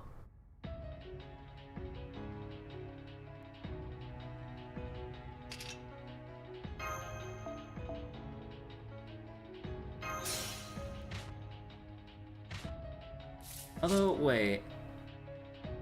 Immune to incapacitation effects. Yeah, I mean, figures. That's kind of par for the course.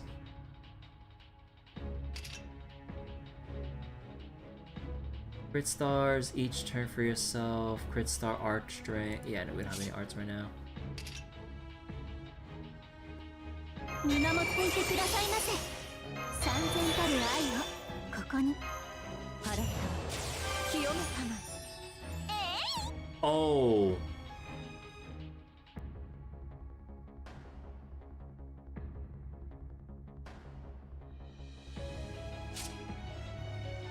Where is your NP charge bar? Oh, we're playing that kind of game. 今のうちに準備を。白兵戦行きます。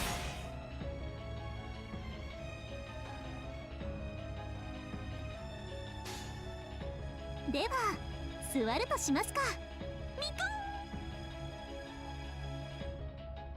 さてさて。Okay, we're playing that kind of game. All right. I was tempted for the Mighty Brave Chain, but I think I should probably get Tamamo's.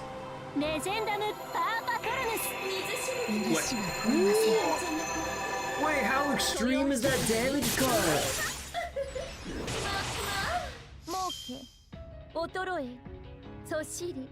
Oh.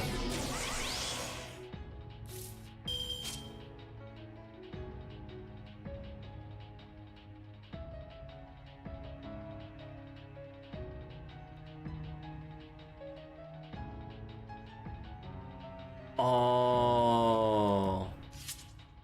Wait, no. Fuck. Oh shit. Oh no.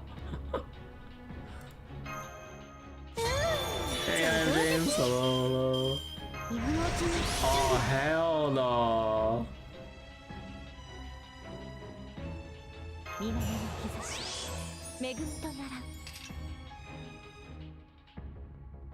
Okay, so this is gonna be one scripted ass loss from what I'm seeing, so alright, I see how it is. Just run it down.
And here we go again.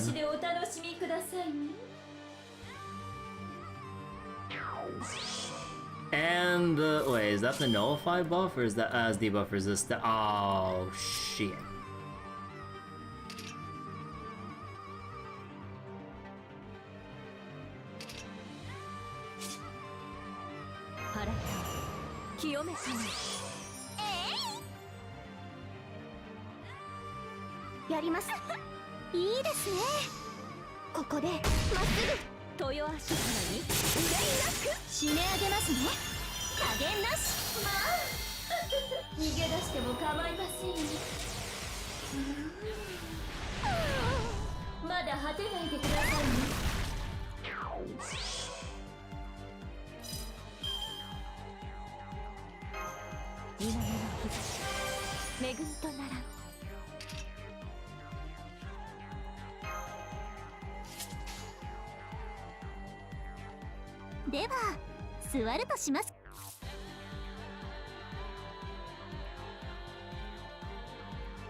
何のために。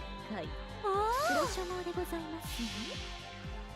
あれはいつか見た終わ Actually, り no, の I 星。 should have done that the other way どれほ around ど遠く汚れても for 私 the は星を overcharge 探すの for です。 Artoria, さあ because everyone 幕を else is 開け empty て at max.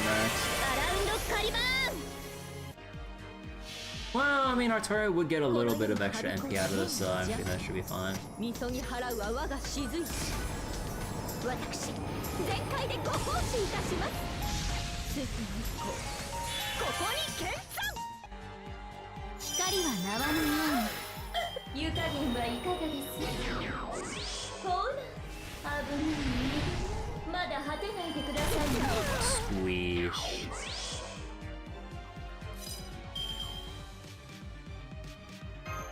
戦いですから見守っていてくださいませ。晴れた清めたまえ。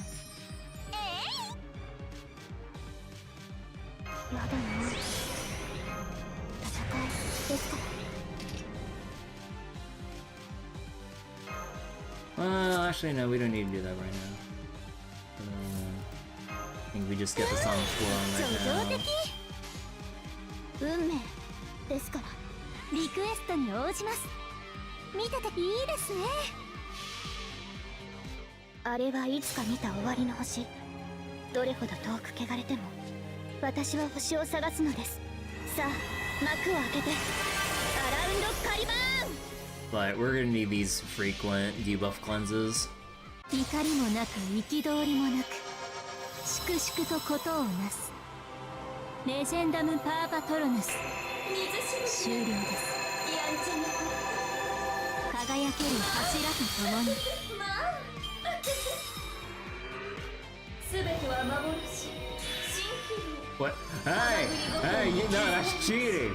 Hey! 逃げ出しても構いませんよ。可愛らしいこと。まだ果てないでくださいね。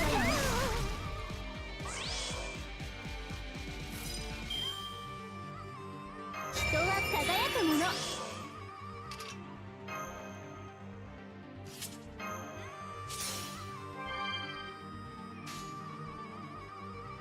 大決さてさて。みこー。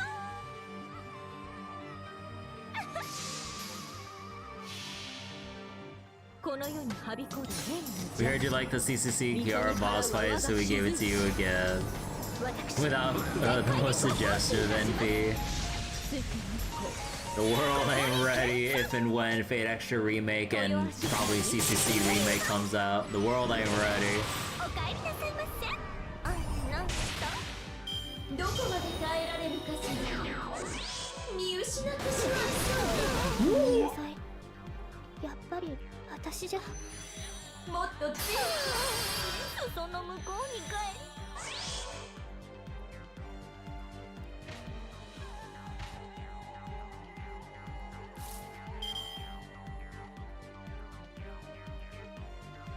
Wow, shit.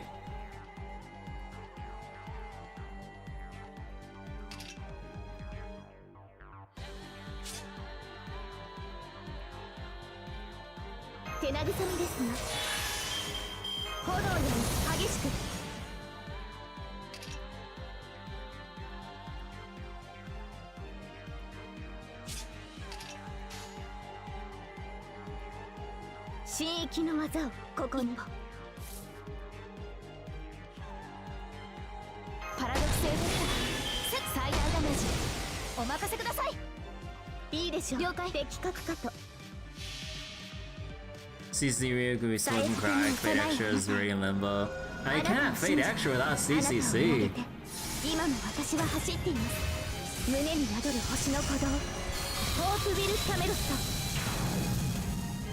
Oh wait, oh I didn't check the invincible, shit.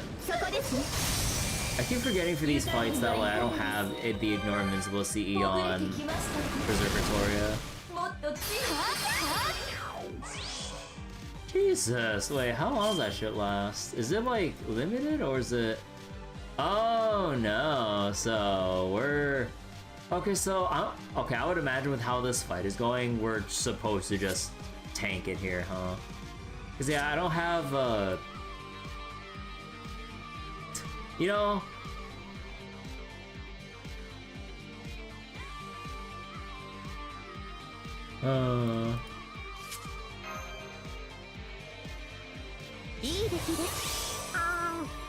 Yeah, this is so fucked up. I think we just need to take it. 最果ての幼いあなたへ、あなたを信じて、あなたを見上げて、今も私は走っています。 I don't think Dawson really care about what other people would think.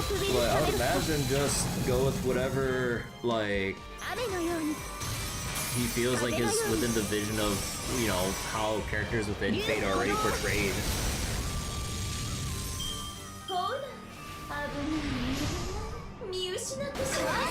Summer JP event right now.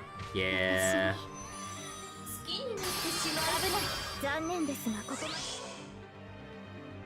Like, alright, Kahal, you got this shit. Ignore the fact that the Invincible's still fucking there. You got this, buddy. I believe in you.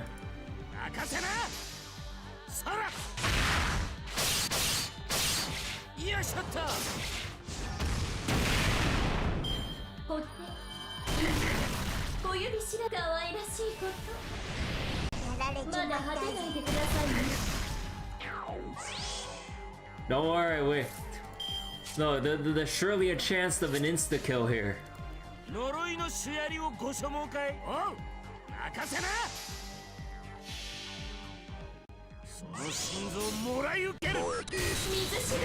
I don't think that's the heart, that's their like shoulder blade. Or collarbone.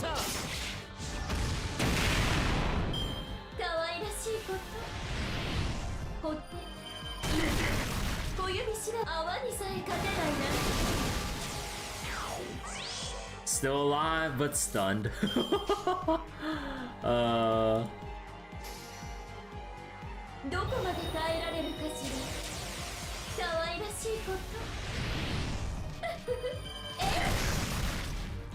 So do we actually have to? Wow, we really have to?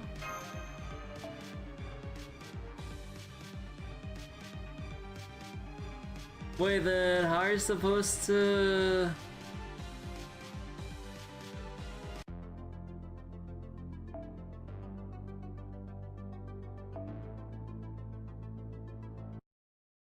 Wait, how are you supposed to do this then? What the fuck?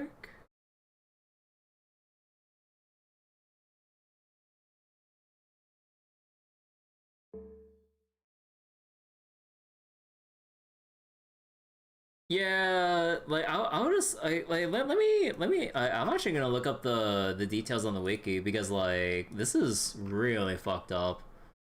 Like they make it seem like you have to break her bar fucking twice for this shit.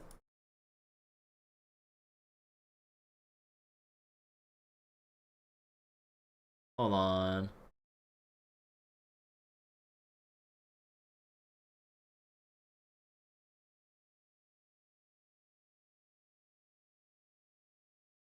So then... Damage reduction of 1,000,000? Oh my god, so not even if you try to like stack that shit, like, oh my god. Yeah, so you win if you hit the bar twice. Are you serious? So then... Yeah, you get your bar drained for 3 turns straight.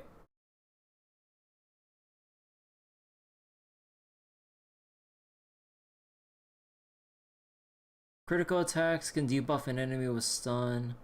Buffs herself with 100% increased damage dealt for 3 turns and buffs everyone with 100% damage dealt. So it goes both ways there.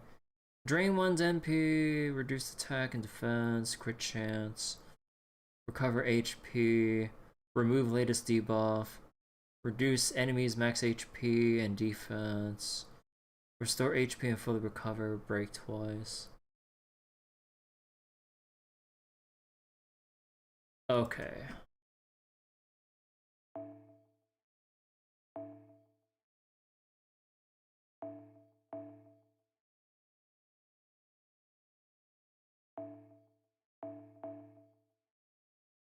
Well, shit.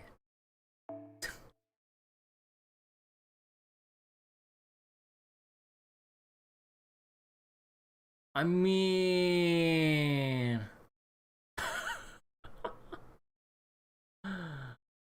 uh...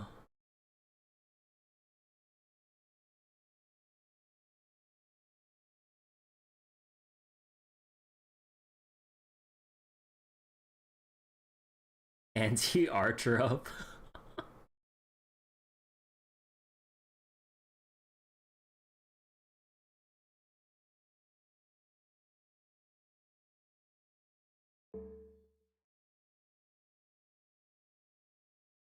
You know, probably in this case, like, we just go...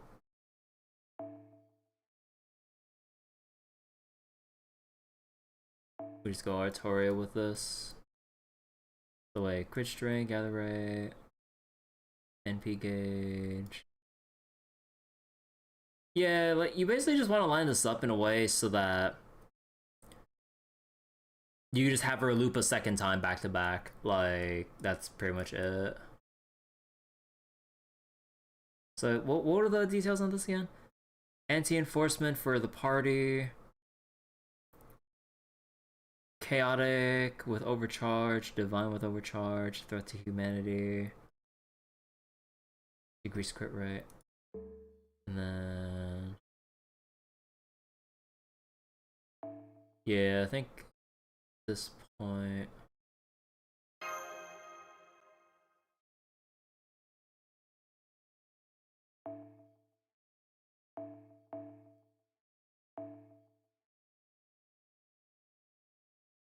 yeah, like, Mash is gonna be completely useless here.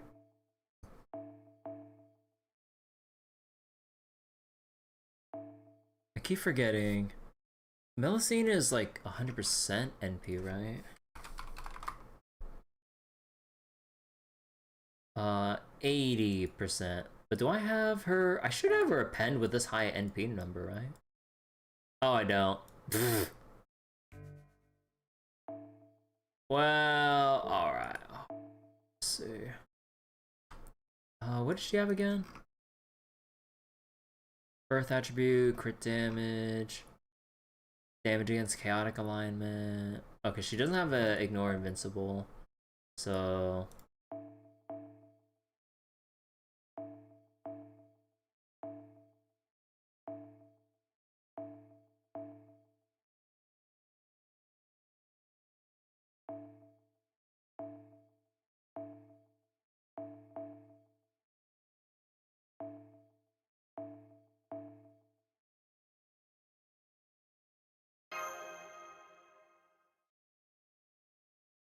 yeah, I just kind of... alright.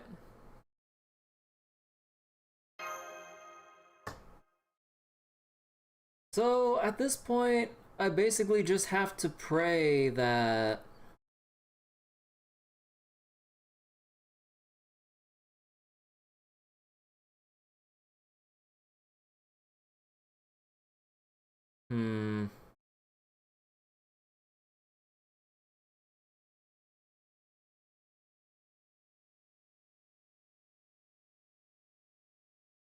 So, yeah, it's just gonna be a struggle to maintain NP charge going into the transformation then.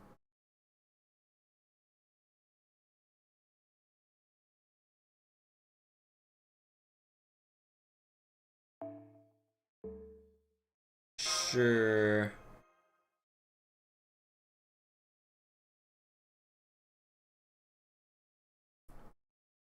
Suplex with Luvia. Yeah, like if this doesn't work because of like bad RNG, I'll probably just go with like Luvia.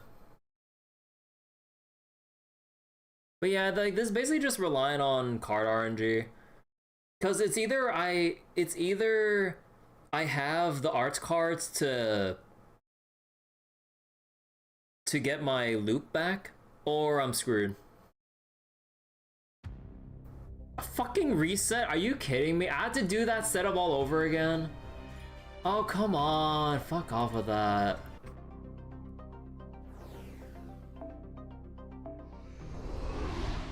I mean, I understand why that happens, but it just sucks ass so much. Are you kidding me? I thought I was loading the fight, not the fucking login screen. And because it booted me out like that, there's no way in hell I actually saved my loadout. Actually, no, it did. Ignore invincible, ignore invincible. Yep.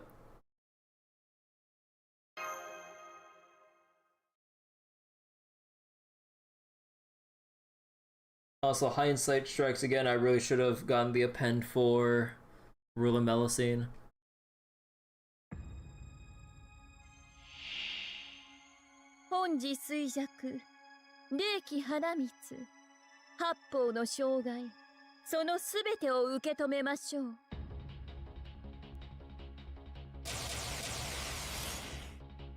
Okay, so we don't touch anything else.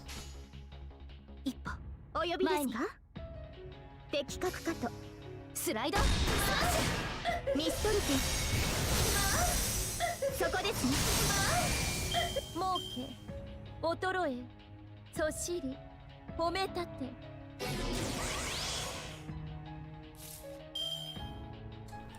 Bro, come on. What are these arts cards layout? 一歩お呼びです Fuck off. 的確カットスライドスマッシュモルデュールこちらですたたえとがめ苦しむ楽しむ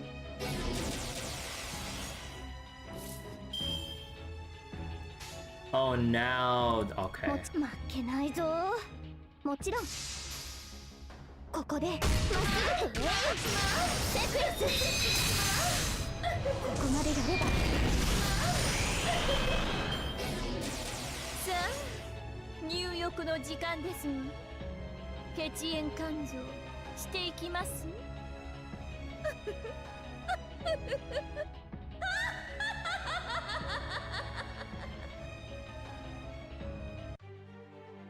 なりゆく先は殺生院仏母のごとき天上楽土心ゆくまで身が溶けるまで私でお楽しみくださいね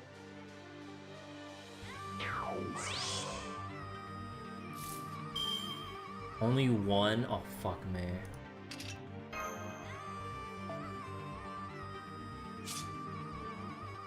Wait, I'm gonna have to do this just so I can get the crit stars in.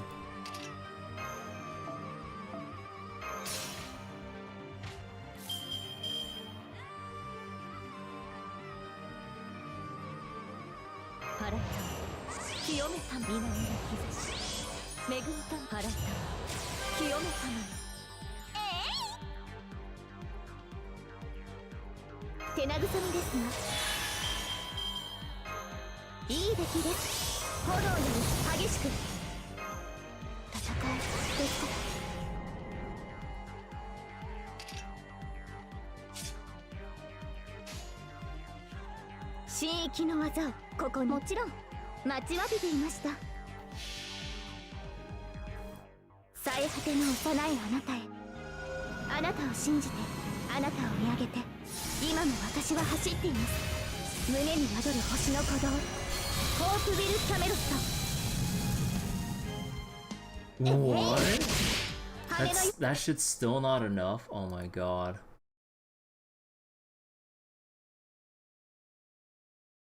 I mean, I'm not sure how much the arc script would have done because I kind of just quit out a bit too quickly there, but god damn. God, that damn stuff not having that MP2 and no black grail.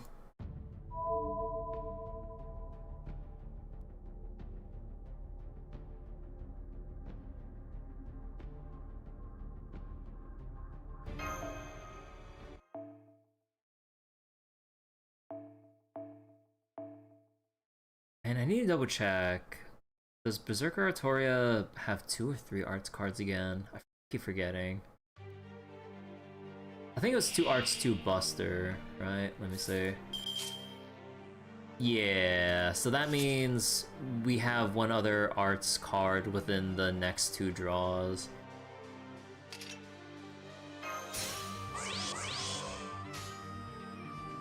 部展開お呼びですか。最果ての幼いあなたへ、あなたを信じてあなたを見上げて、今も私は走っています。胸に宿る星の鼓動、ホープビルカメロット。ここでまっすぐ、そこですね。Okay, so we got our MP refill. すべては幻、新ヒーロー、ハマグリ御殿に気づいて Now we need to survive. 逃げ出しても構いませんよ。 Oh, right. We're supposed to have the strength up for the burst window.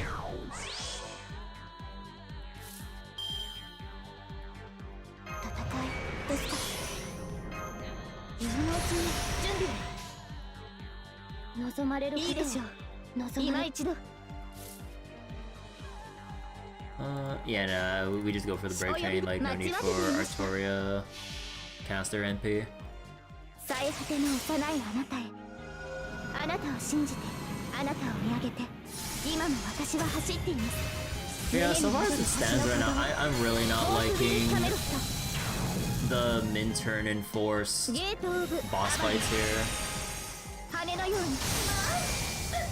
守護者たちよ。 Like, I'd rather just deal with the bullshit gimmicks if they allow me to just slug it out properly instead of just say, do it in 2 turns or fucking perish. Like, puzzle fights aren't fun for anyone. Unless they're like, lax or funny with it, then sure. But like, in a more serious main story context like this, that can fuck off. Oh! What the hell is even going on anymore? Oh crap! That's not a hotel! It's a giant faucet! Sudden realization. One thing's for sure. This is all much crazier than anything I was expecting. We can barely see, we got no solid footing, and any damage we inflicted heals instantly. I don't even know which way to go to try and escape, let alone how we can beat her. I think we're doomed. Doomed? Oh no. I would never do anything so boorish as killing you all. Insects you may be, and though you wandered into my bath, your lives are fleeting things. I never take a life if it can be avoided. You learned your place, no? And there's little sense in, as they say, finishing the job. So far as I'm concerned, you are mildly irksome at worst in any case. If you wish to flee, by all means, go ahead. In my, beneficence? I shall watch over you from up in the clouds. Oh, now she's just rubbing it in. If we're going to run for it now, we should at least get a good dig in Robin style. Although, if Robin was here, he'd probably just forget about digs and run first chance he got. She's got to have a weak point somewhere, we just have to find it. Oh my. I'm so pleased you understand. I don't dislike people of intellect, you know. It speeds things along.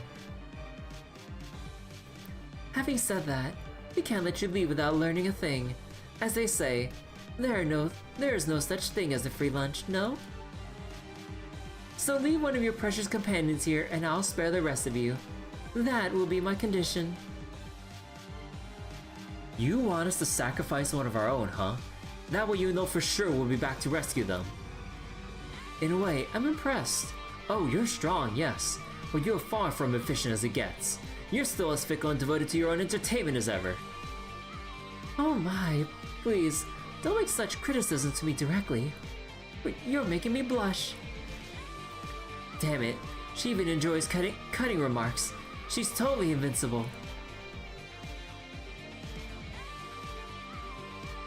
So she already said she wouldn't kill them, so... oh no.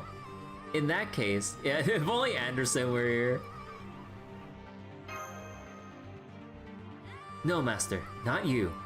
If anyone has to stay behind, It should be me. I'm up next if he dies. I was never a big help in battle. Yeah. If anything, I've been dragging everyone else down. Whatever might happen to me, it shouldn't cause any problems for the rest of you.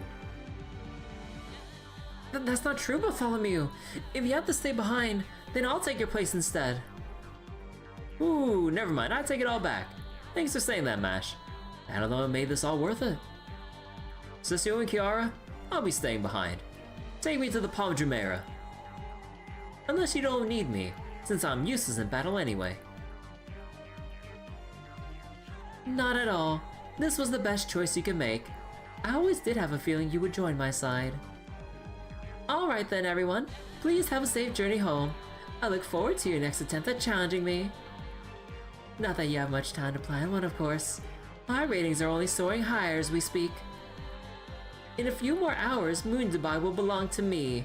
The moon may be a dead celestial body, but it's still a celestial body. So unless you stop me, I'll be merging with its core, draining its inner sea, and ascending to my old beast class once again, okay?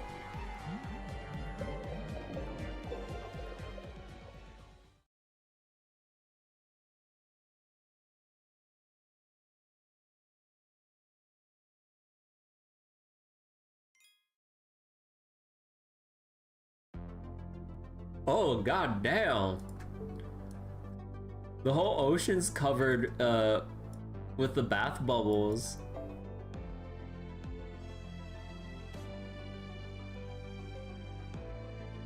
Hold on, if I gotta make a new thumbnail for YouTube later, I mean, I might also just have this shot here.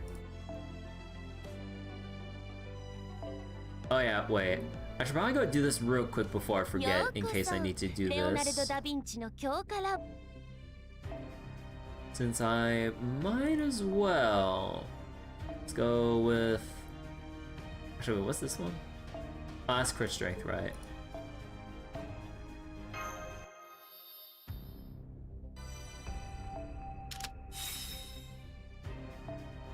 God, I wish there was the faster way to do this shit.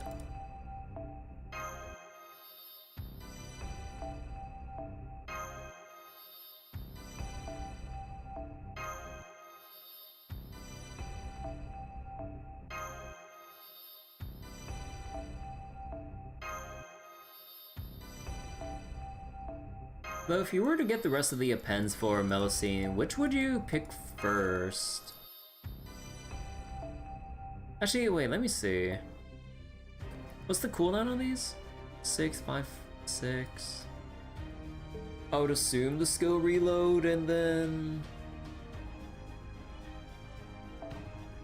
And then probably special attack? Or the crit strength into extra attack?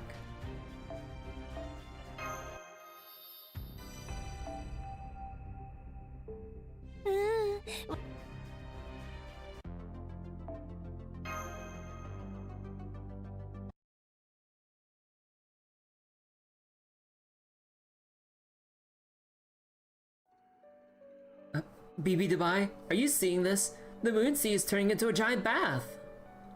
Did you press the hot tub button by mistake or something? Hot tub button? Oh, come on. Do you really think I, a guy like Being, would make such a stupid mistake? Besides, the city infrastructure may be part of my jurisdiction, but that ocean is not.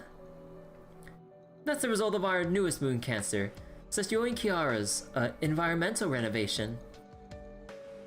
Skill reload and MP charge are the two best, and the rest is like up to you. Yeah, I kind of imagine, like, I would imagine for basically 99% of servants, it'd just be NP charge into skill reload, because having that initial skill cooldown basically alters fight pacing a lot, depending on, like,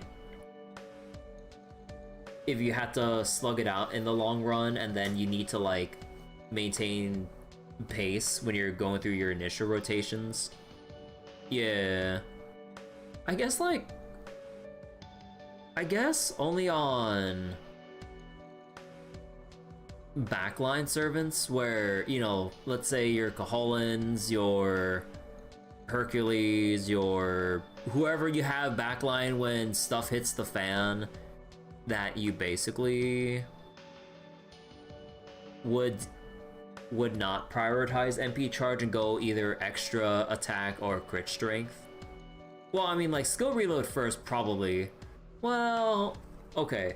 If they're your last ditch effort to basically close out a fight, maybe skill reload isn't exactly the best in that regard. Unless you're expecting them to live for 5+ turns, assuming their cooldowns are 6 on average, then probably just extra attack and crit strength. And maybe very, very situationally, their third skill, if it's a... Because like, it's either a... Oh, no. It's like it's either a resistance or a bonus to certain classes, right? Or to a certain class. So then that one you would really have to research, I would suppose. Very, very niche. Probably a little bit too much for its own good. Normally, I would never permit something so destructive, but she's a special case, so I decided to let it slide. I see. What makes her so special? Well, the fact that her proposal is the best one yet, of course. Sessio and Kiara sees herself as the only true human in this world. To her, the rest are just so many dust mites. Her plan is to slowly use up every last human, savoring each until there are none left, and so civilization will end. It may be a bad ending, but it's also one for which the humans of Earth bear no responsibility. This would just happen to be the world in which her fondest wish finally came to be true. I see. In which case, she alone would be to blame. Everyone on Moon Dubai would be innocent victims, and they would meet their end blamelessly. Correct. And right now, Sessio and Kiara has the power to do exactly that. She's the most promising candidate for the final boss of humanity's Annihilation Showdown by far, and my trump card. Nobody can stop her now. Soon, her approval rating will exceed 70% and the election will be over. Humanity will meet their nightmarish end, and that will be that. I'll finally be cut off from them, and able to do whatever I want, at long last. Oh wait, at last. At long last.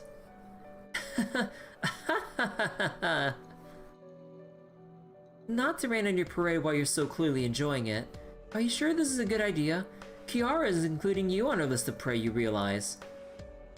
She has not announced a restraint when it comes to going after what she wants. I won't be safe either if she's left to her own devices. Have you at least got a leash on her? Well, we can cross that bridge when we come to it. Besides, she just showed up on her own. I can point her in a direction, but I don't have any way to control her. If worst comes to worst, I can always just shoot her into the sun. Well, as long as... Well, as long as this is all part of your plan, I guess that's fine. Although... What? You realize you're a prisoner here, right? And you're still going on about the way I run things. Of course I am! My other self looks like he's having way more fun! Huh? He's been running around having adventures with the Master Chaldea all this time. Now he even gets to go... Wait.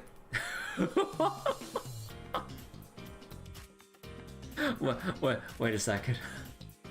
I know what you are. Now he even gets to go in Sessioin's giant bath. I'm the only one missing out here. It's not fair. Isn't there anything fun to do around here, BB?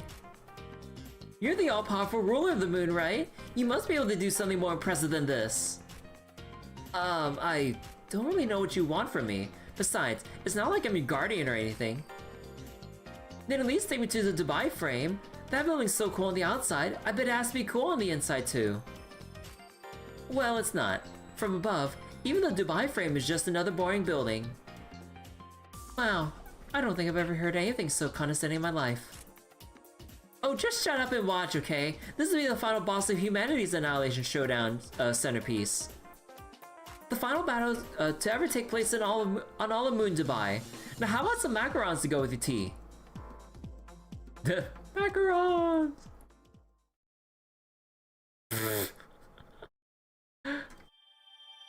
Female Hakuno is just going like, come on, why does my other sub get to have all this fun? Get me out of here. I want to go in the giant bath.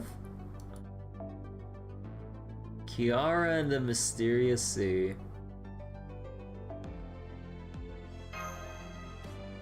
Yeah, female Hakuno has such a funny personality from, at least from what I gather, from like the fan art and everything, from how degenerate they make her out to be. And now here she's just like, come on, like they're all out here fighting for their lives and going to her giant bath. Why can't I do that? Come on, why am I still in this room?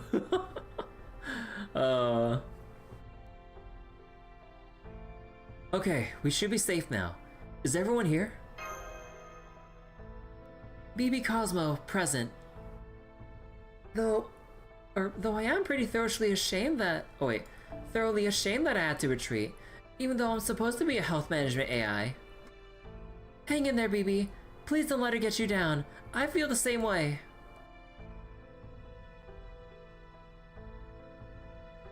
We just have to put together a plan to defeat her and go back for our revenge. Oh, really? Genuinely astonished that anyone still means to defeat her. We finally managed to make it out of there, and you want to go back? How in the world are we supposed to win? This sounds like all risk and no reward. I'll just take a pass on this one if that's okay, especially now that I've finally escaped their grasp. Be that as it may, we must defeat her, not just for our own pride, but for the friend we left behind. Exactly, or huh? Exactly, we can't just leave Bartholomew there. I knew you'd understand, Master. I tip my shades to you. Karna? You're back on our side again? I am. My arrangement with Sasyoin was that I serve as a bodyguard for a fair, defenseless maiden. She don't look fair no more. But now...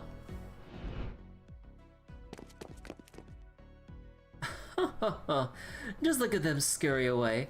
I think I'll splash in with some hot water for good measure. Yeah. Sasyoin, may I ask you something? What is it, Karna? You saved me from those sharks back when I was unconscious in that dry ocean wasteland. For that, I am grateful. So when you told me you were defenseless, I swore an oath to be your bodyguard. But you are in fact very strong. Stronger than me. If you're so strong, what need do you have for a bodyguard at all?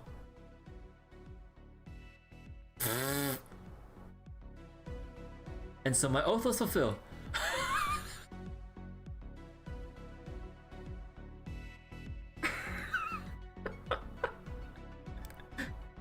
It's so straightforward, but the contract checks out. Or the oath, I mean. I know it may be too late, but I wish to fight by your side once again. Of course. Welcome back, Karna and Shufu. Thank you for the warm welcome, Master. By the way, I remember fighting someone who looked just like you. I don't think you're the same person, but... I know who you mean. We just look a lot alike, that's all. Rest assured that I'm very much on your side now. Is he thinking about female Hakuno? Or... I don't know how this shit works when both female and male Hakunos are in play. Yes. Now that I think of it, those memories didn't belong to this version of me anyway. So, I'll just be grateful that you're fighting alongside us now. Friendship, isn't it grand? But yes, it's great that we have another dependable ally on our side. But we've still got our work cut out for us, and then some. I never would have guessed that Area A's ocean was actually a giant bath. My spacesuit kept me protected, so I was fine. But it looks like it made the rest of you dizzy. Dizzy? Is the water that hot? And I don't think it's the temperature. That's part of it, but it's mostly because that water is embedded with some crazy dangerous forbidden spell of hers. She calls it multicolored tranquility. It basically melts down souls and melds them with each other. It's like a literal life stream. Final Fantasy? An entire river composed purely of souls. Even Sarahs like us can't be in there for too long, or it'll go to work on our spirit origins and ultimately dissolve us. Multicolored tranquility. I see. So that's how she made her spirit origin so freakishly huge. We've seen a lot of shit in Moon Dubai, but that pretty well takes the cake. For a second, I really thought I was dreaming.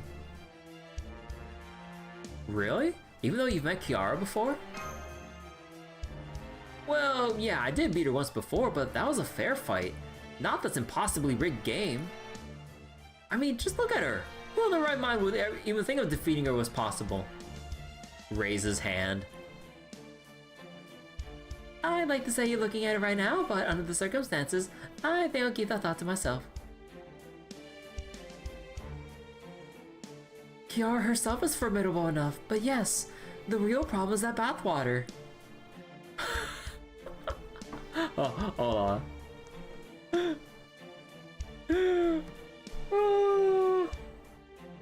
This is just one of those things where you look at a keyword out of context and you're just like, wait, what? Ah, yes, the root of all of our issues. Bathwater. Thinking back on it now, it did make me feel so lightheaded I couldn't really do anything. What if we turned up the heat on the Bathwater even more? We could use my noble phantasm to cook her where she stands. Boiled to death with sunlight. That'd probably work with anyone else. With her though, probably just have the opposite effect. She's a masochist, to a truly terrifying extent, so punishing her like that would probably only make her stronger. I see. Too bad. Sell that Bathwater for 10k. Well, what if we just made it cold? Yeah, that seems like it might work. It still wouldn't do anything to Sasyoin, but with the heat gone, we could at least fight her on more even ground. But we'd still need a ton of water to make that happen. Any idea where to... Oh, Tenochtitlan. Right. Who else constantly floods things every second turn? Yes, actually.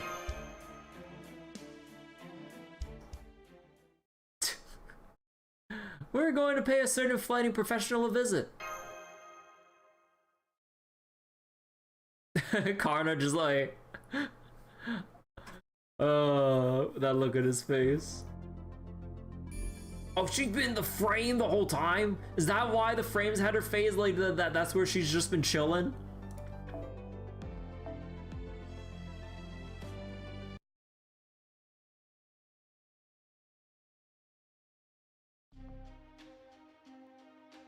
Wait, let me double check on something.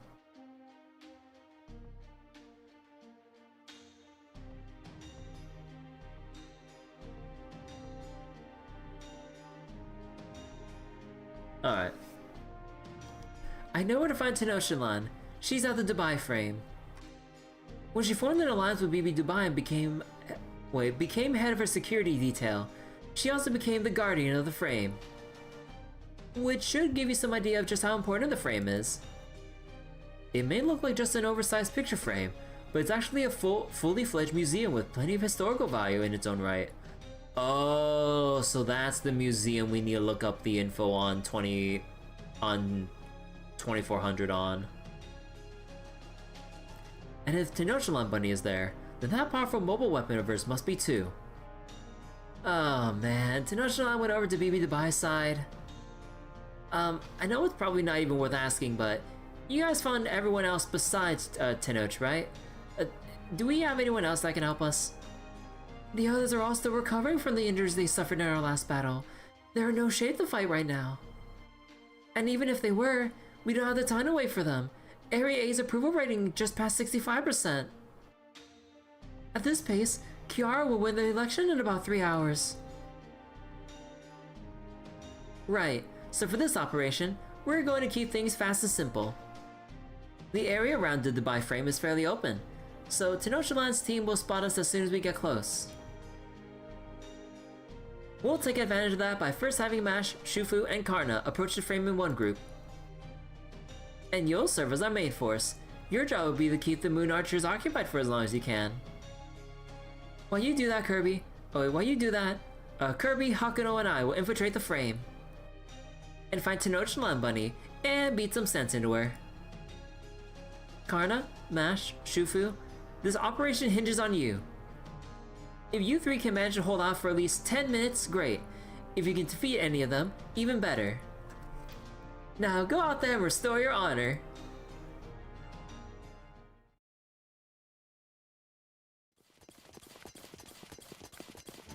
So essentially, she's telling us to defeat them. She truly is far more cunning than her innocent face suggests. But I would expect nothing less from the Digital Demon charged with monitoring all of humanity. Digital Demon. Just to be clear, that was praise, right? Of course. She knows you and I were allied with Sesjoin. So now that we're back with Chaldea, she gave us the most obvious opportunity with which to show off our talents. We must win this fight, no matter what. We'll be counting on your help, Mash. Of course. With you and Shufu on our side, I'm not afraid of anyone. That said, the bubble weapons that attacked old Dubai were each individually as strong as most servants. So let's be on our guard and hit them with everything we've got. You're always so earnest, Mash. Alright, it's kind of a pain, but I guess I'll get serious too.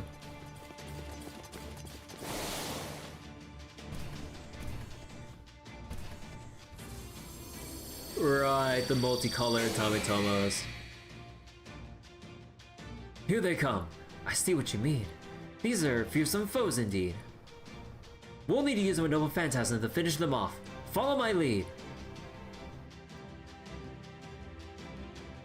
And I'm guessing it's just the three of them, no one else. Yeah.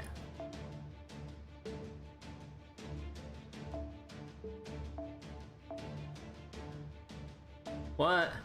Hold on, I got my Karna right here. Actually, wait, time out. Wow.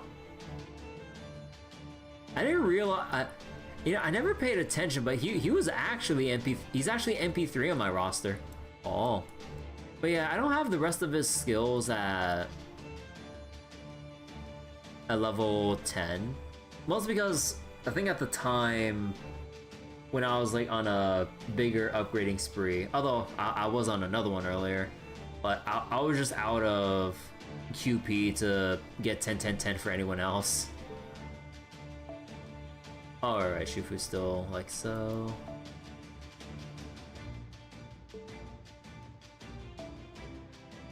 Oh, right. I can't do the append right now. Shit. Well...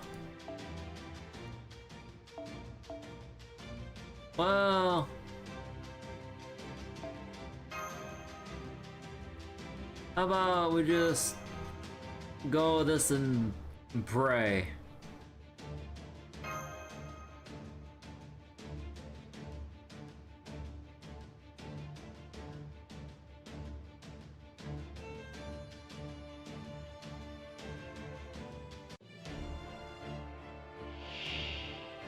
Oh.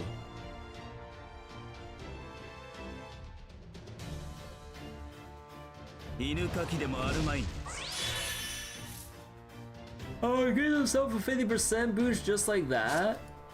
Oh, and he gives himself MP boost per turn. Oh. Does this give only for herself? That only gives for herself.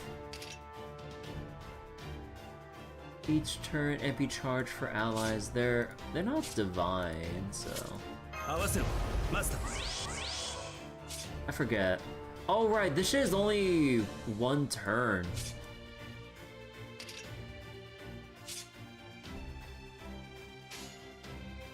誰であれ地平線に戦ようやう心く済んだがあるのなら神明東映保管これは多くの道多くの夢を過ぎた年号にしろ証明せよロードキャメロット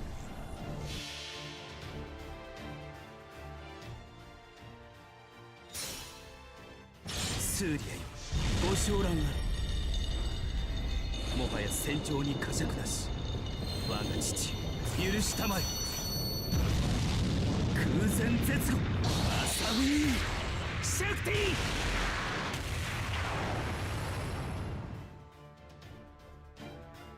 何をしに来た Okay, so it gives them 30 NP per turn.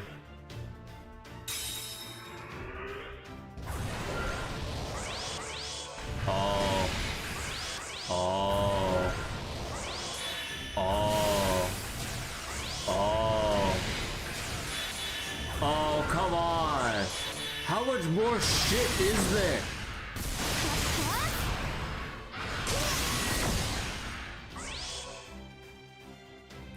Definitely needed the buff. Oh yeah, like it was during that awkward era where they gave NP buff skills that awkward 25%, when everything at this point is basically balanced around 20 or 30% bar boost, with exceptions of like the big NP batteries. Whether it's like 50%, 80%, 120, or some crazy shit. Then you have Karna and Arjunas who are bafflingly at 25%, which was designed for imaginary element? Yeah, that's 75%. CE that's no longer in the gacha pool, if I remember correctly. But yeah, that CE is oh boy. はいどうぞ I didn't do shit. 犬かきでもあるまい Wait. Oh god. オルテナンス全機能 Okay, 解 yeah, 放 yeah, you're gonna have to go invincible here.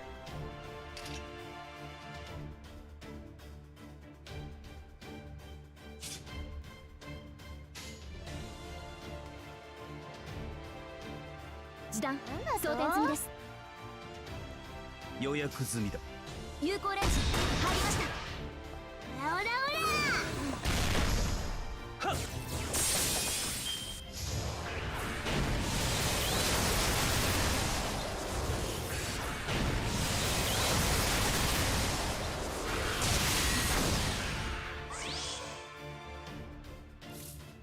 被弾確率収束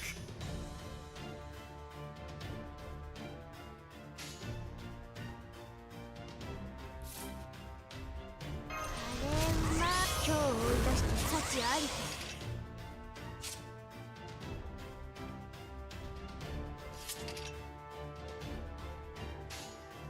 地平線に沈む時だ誰であれ喜べ休戦う暇は終心があるわりだのならおごりであっても JP servants are either get batteries or stuff related to なくしたも their のに kids 報 or いるために overcharge giving. 導きの星を力 Not sure how FGO servants look on the JP side 2 years ahead of time. 我が父許したまえ空前絶後アサミシャクティ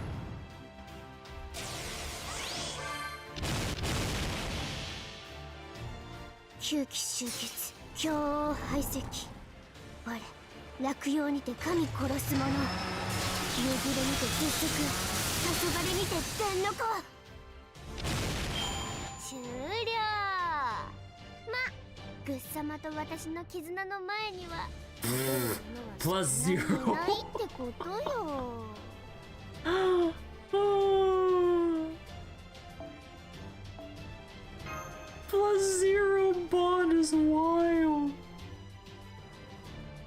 I mean, I get it, because, you know, they intended, like, if they intended it for you to just go with, like, all supports if you didn't have them. So it makes sense that the fight just doesn't give any bond, but I'm just... 0?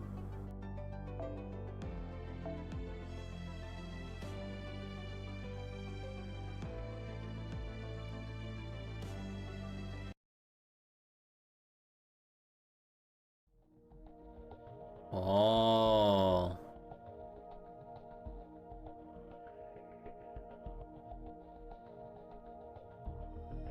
So far, so good. It looks like this place is a museum? Yeah, it's amazing too.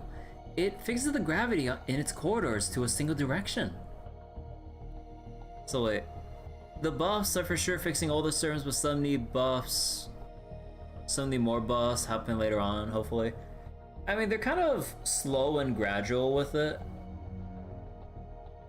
At least from what I can recall. Like, when they buff a lot of servants in, like, a series of announcements. Otherwise, it'd be a little dry spell until a special occasion comes up where they give servants buffs. But yeah, I saw the buffs for, what was it? Like, the recent set of servants and everything. Like, Artoria Saber got yet another buff, which is pretty funny. You know, Saber and Caster Gil. I'm forgetting... Okay, I'm kind of forgetting the rest of the servants that receive buffs. But, yeah, they do buff a whole bunch, which is actually pretty neat. So basically, Hoyo could never... No, I'm just kidding. I mean, what would really be nice would be if Hoyo could hecking give their 4-star A rank characters goddamn attention. Like, please. We get their buffing their premier, or not the premier, but just whatever selection of S rank or 5-star characters. But can you give, like, the 4-star or A rank some love or something so that they be just more viable? Not even asking for them to be OP, just viable. Yeah, even Eric Bloodaxe got buffed. That just, like, him of all people. I mean, you know what? Sure. Actually, what buff did they give him? Actually, I have the wiki right here. I could just look it up. So wait, what do they give him?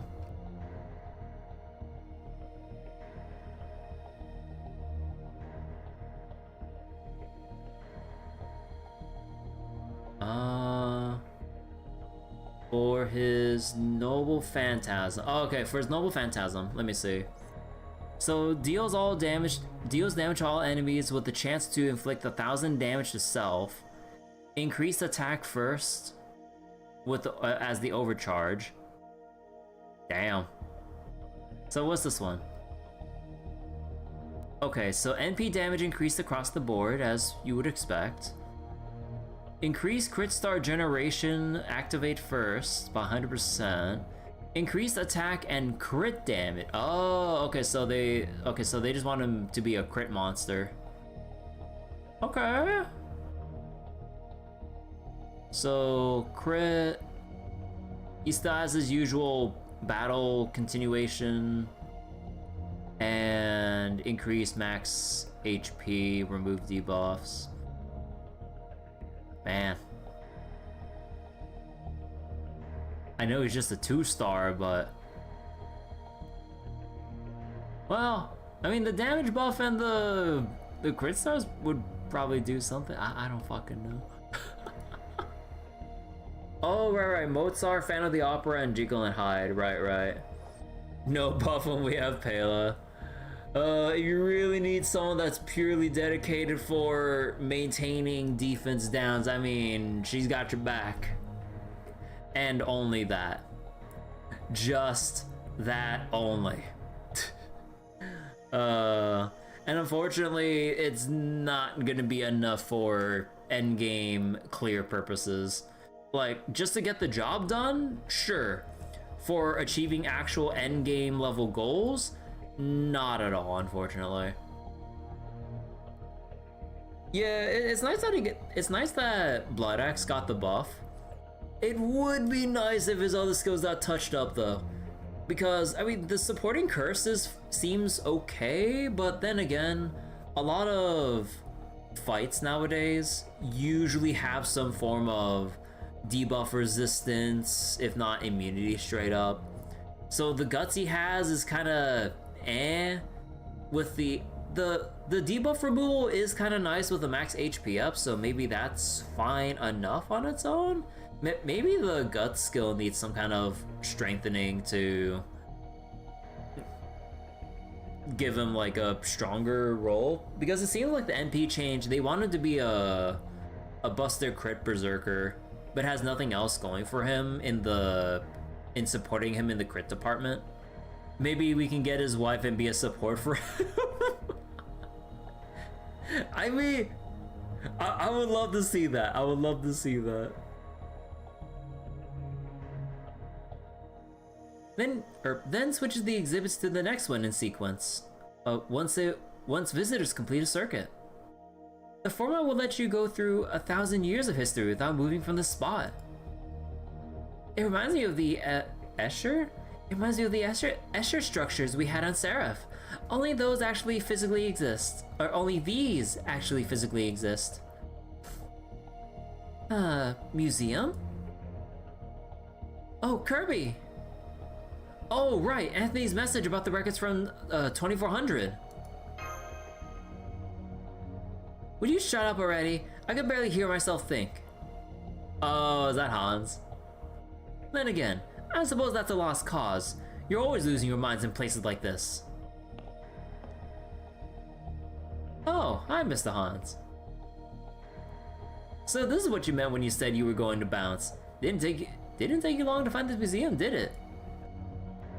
You have to be so damn cheerful when you're being snide. I can't make any cutting comebacks in response to that.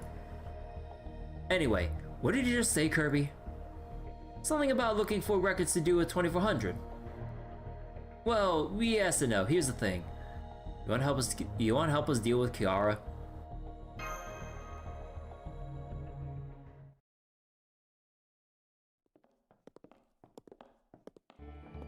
So that idiot woman is Area A's new moon cancer.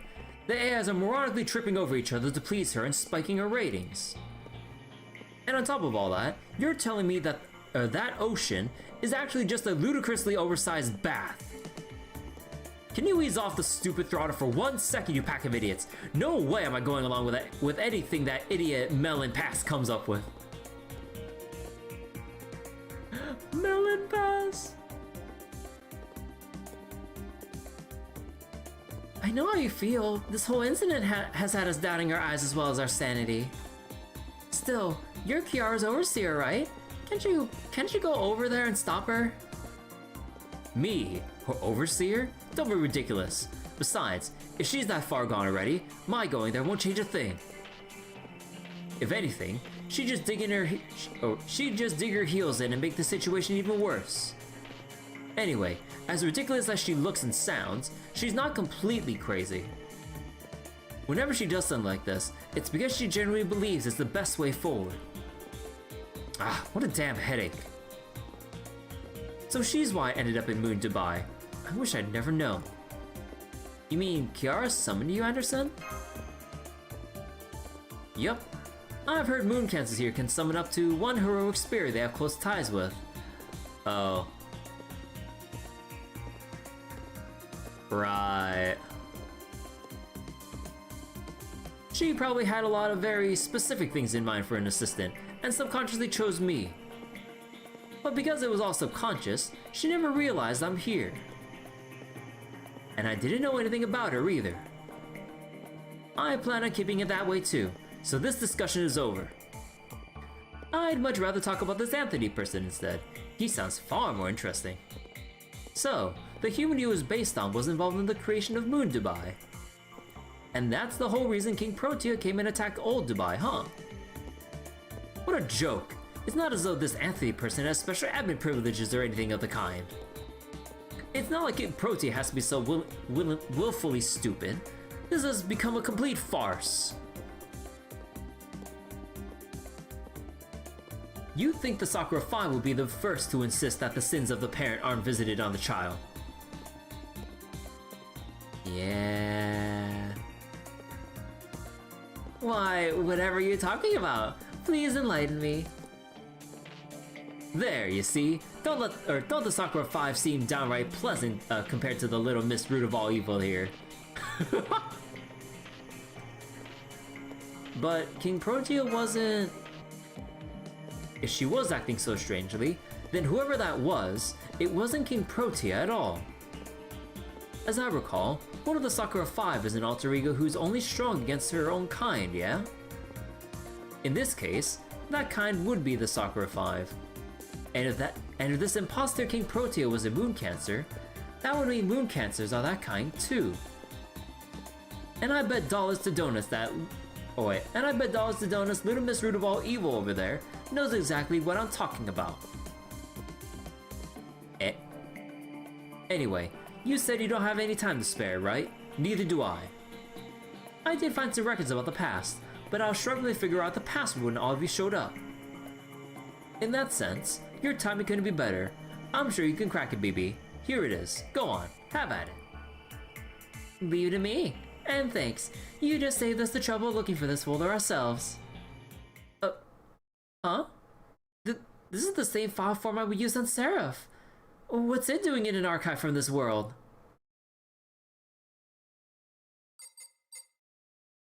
Okay, we're in.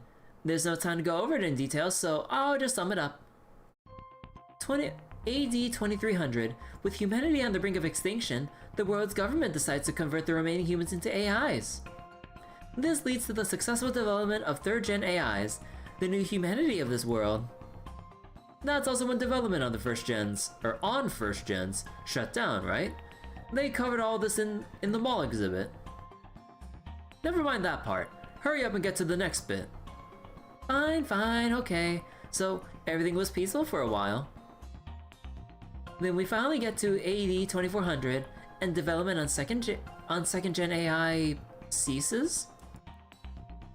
Second gens? Someone's like Chakarim then. They stopped developing them so quickly. It looks like they didn't have enough semiconductors after they shifted most of their resources to 3rd gens. Still, even after development stopped, they were still manufacturing them. In fact, it looks like the second gen made this year was special. It was a single unique unit, rather than a model meant for mass production too. This second gen was the first and last to be made with cutting-edge technology and a generous helping of Earth's remaining resources. Her name was... Well, spit it out already. Unless it's something so terrible you can't even say it. No, nothing like that. It's just that the human who made this AI never gave her a name. All she has is a model number. So this special second gen AI came to be known as Last Slot. Last Slot? Isn't that the name of the AI Chakarin told us about? That's right, but it looks like his information wasn't accurate. Last Slot's owner shut off her power the year after he made her, after which the government confiscated her. So they threw this special AI into cold storage. Why? Probably because this was around the time AI distrust was becoming rampant. One of those articles from 2400 says that AI reaches the limits of its growth. If that's true, it would mean that humanity as a whole had stopped growing as well. This is also when space development began in earnest. Space development? Why do they start that at the same time they stopped trusting AI? Probably because the existing format for a humanity based on Earth had no way to continue evolving. Sure, specs continue to improve, but that's not the same thing as real change.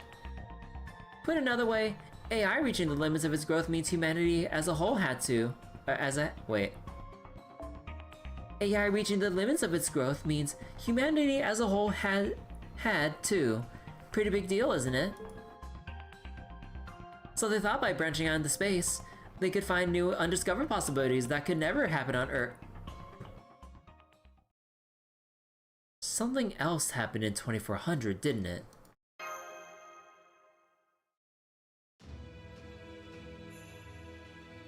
AD 2400, an archetype is successfully developed in a lunar laboratory.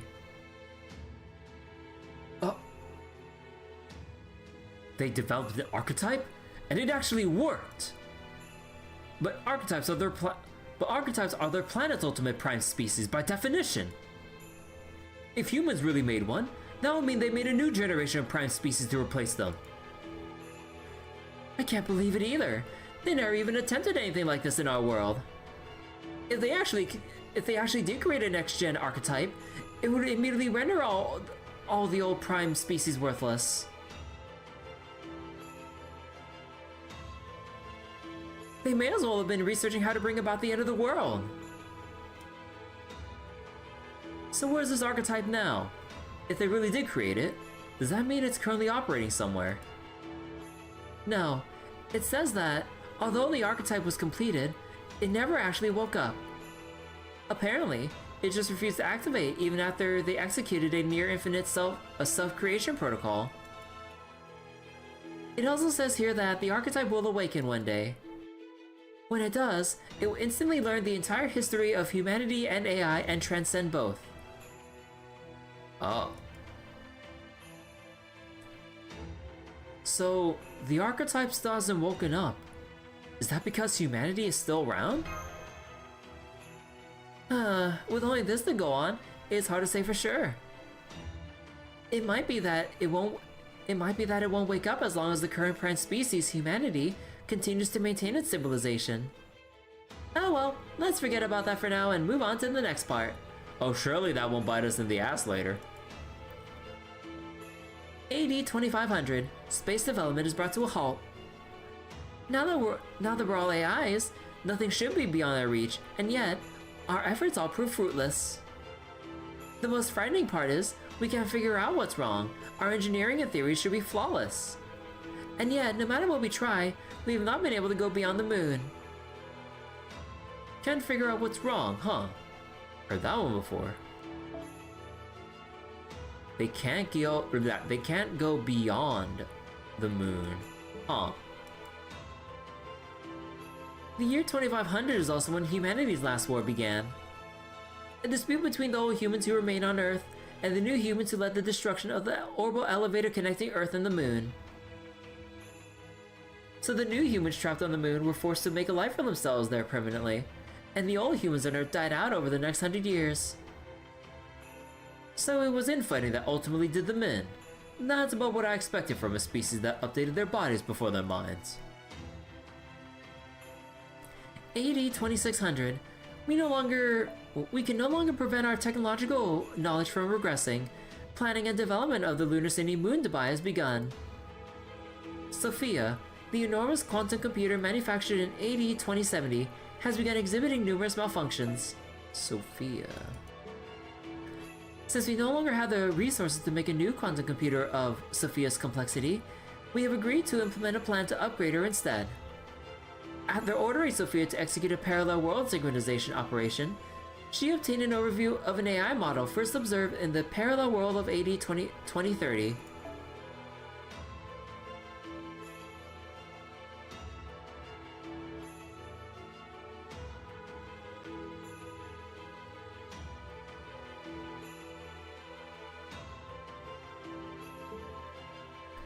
We have decided to name this model BB. Oh.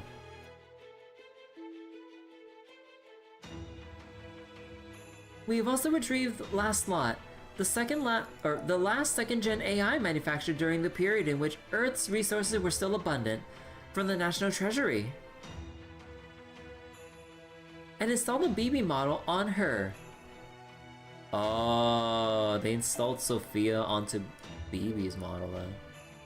BB will now serve as our city management AI and ensure the people of Moon Dubai will continue to exist for generations. So BB Dubai is the BB this world's people made themselves. That explains why she doesn't qualify as one of the new humans herself. Second gens were only made to be partners to humanity, so she's a cyber demon just like me. You just like me for real. BB Dubai may have been made on Moon Dubai, but her origins are tied to the humans from Earth. She's an Earth-made BB. What happened after that, BB? AD 2999. Technology continues to regress even on Moon Dubai, and the new humans go extinct. However, we don't know why this is happening. Without knowing why, we have no way of stopping it. And that's it. And that's it for this world. There are no further records.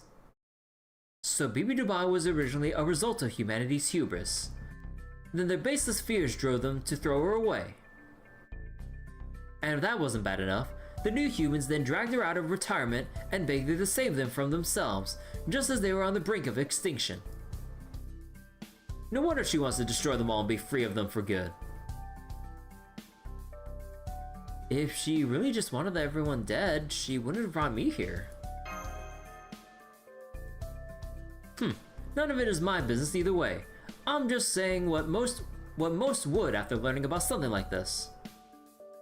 Anyway, are you sure you have time for this? I thought you came here for Tenochtitlan.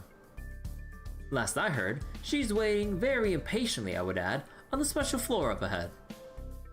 Is this really the time to be thinking about BB Dubai or this mysterious archetype? Oh, right, come on! Yeah. Hey, why are you grabbing my collar? Let go of me, damn it! I'm not getting mixed up in any damn fistfight!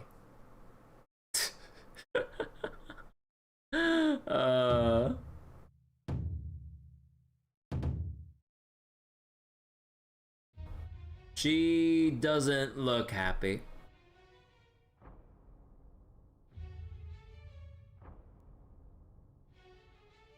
Tenochtitlan Bunny? She's just silently glaring at us. Menacingly. Oh, why are you just standing around? You're only wasting your time. We can tell you're about to practically explode with rage. So if you have something to say, spit it out already. And just so you know, if you're expecting this blockhead to read between the lines, you're going to be sorely disappointed. Hey, that's not true. I can absolutely read between the lines. It seems you're right, which would mean I've been let down yet again. Welcome to my precious Dubai frame, Master of Chaldea and affiliated servants. Normally, a treasure such as the frame would only be open to a select few, but I chose to open its doors to you on my own authority. Did you enjoy your time here? So you were aware of our infiltration. Then I'm guessing you chose not to attack us as a way of luring us in. Of course, I've been monitoring you ever since you set foot inside our doors. I could have sent my security forces after you at any time, but instead I gave you free rein. This is a museum. We would never turn away visitors, especially not one with your wisdom and intellect, Master. Any priest worth their cloth should know all about the city in which they live, and this was a perfect opportunity to learn more about this one. So you pulled your security because Kirby was here? Is that it? I bet it is. For the looks of things, you were probably giddy at the thought that Kirby had finally come to pay you a visit. Ah.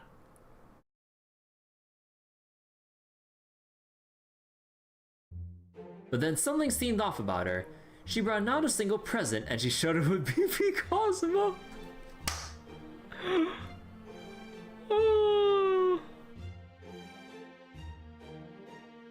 On top of that, she then spent her time going around happily discussing the exhibits here with a boy around the same age as her. What is this, some kind of field trip? I'm sure this is all very fun, but can they knock it off already? That's probably what was going through your mind as you started to get pissed off. Right around then, Kirby learned about BB Dubai's true identity and finally resumed her search for you. At this point, you finally realized, hang on, couldn't be that Master didn't come here to visit me but to defeat me. This place is BB Dubai's Achilles heel. It's filled with her dark past, a past she doesn't want anyone else to see. But as the city's overseer, she's also not capable of destroying anything humanity left behind. So instead she entrusted her most faithful teammate to guard it in her place. How ironic then that the very teammate in question should have security holes big enough to drive a truck through. Tell me, how does it feel to know you betrayed BB Dubai's trust only for Master to forget all about you? Go on now, Kirby. Say something to this poor, pathetic guardian. Doesn't matter what you say, whatever it is, it'll resolve the situation. Please come back to us, Tenochtitlan. I'm sorry, I can't. Not when it means turning my back on my friendship with BB Dubai. I just confirmed that my 3 security guards have all shut down. I'm guessing I have your vanguard to thank for that. No, I'm the only one left to defend BB Dubai. Rejoining your side now would probably be the smart thing to do. But I still have my pride. I can't just come back home with my tail between my legs. I thought about it and made my choice to ally with BB Dubai. As a city elemental, I'm the only one who can understand her commitment to keeping Moon Dubai safe. I refuse to let another city suffer like I did. Fight me, Tlamakaski. Whoever loses this battle will have to obey the winner. No more need be said. So you're refusing to join us without a fight, huh? You must take your responsibility pretty seriously. Honestly, I'm surprised you care about the pact you made with BB Dubai so much. Huh? What are you, stupid? This has nothing to do with my alliance with her. My problem is that I've been waiting forever for a certain someone to deliver the gift she promised, and after all this time, it's still nowhere to be seen. So if I have to establish our relationship by force now, then I'm going to take a page out of my brother's Latin American playbook and do exactly that. It really isn't.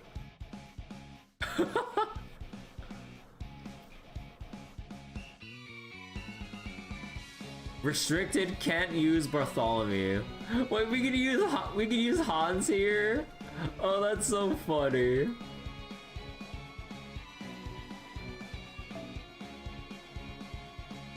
I would assume he has a property like the last fight where I'm assuming he just either backs into the back line or actually has a special buff that's probably worth using. Huh. Man, wait, we have to deal with all this shit? Oh, come on. I recommend Hans your goat.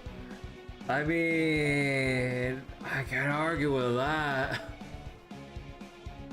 Alright, buddy, surely you won't screw us over like this, right? Right.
Oh, okay, so he actually doesn't just try to go to the back line.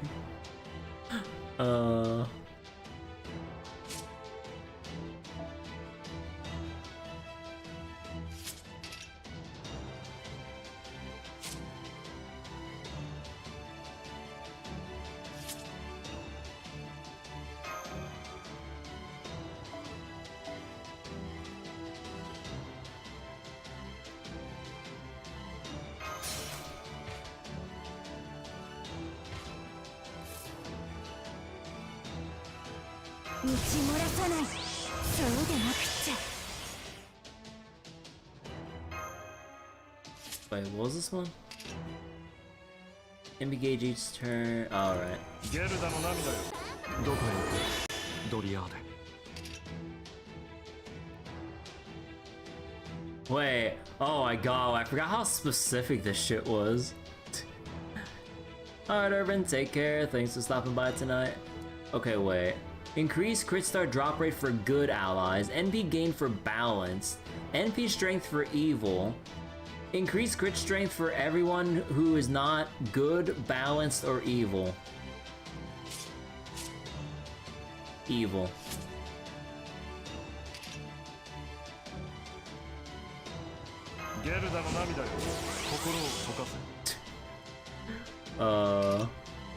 Crit star gather ray, crit stars each turn, crit stars each turn when near water, gain crit stars only if near field, near water. This ain't water. Oh, well, close enough actually. 脱行すなわち解放の時。キャビンで待っていて、マスター。やっ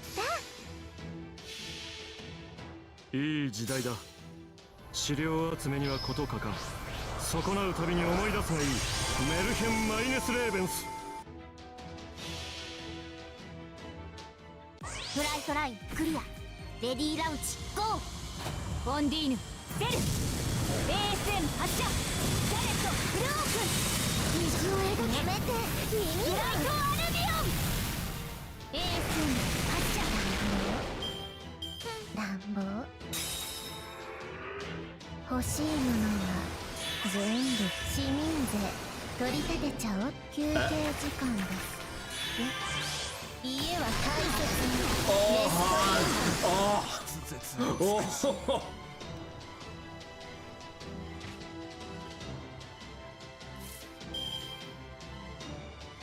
Wow, shit. こっちの方に。 Oh, come on. Well, actually, works out enough.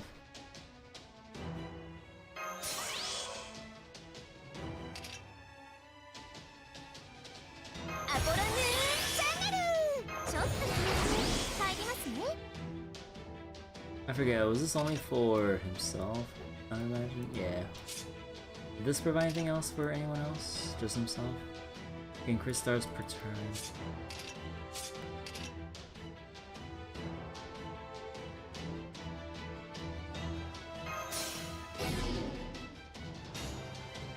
Oh, お願い。仰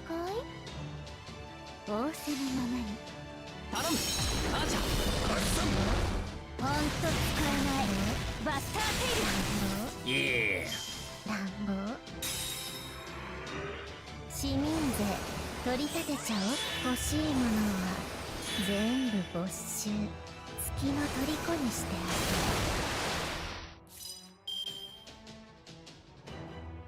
あ You know what? Perfect. Actually, wait, I forget, did one of these like increase NP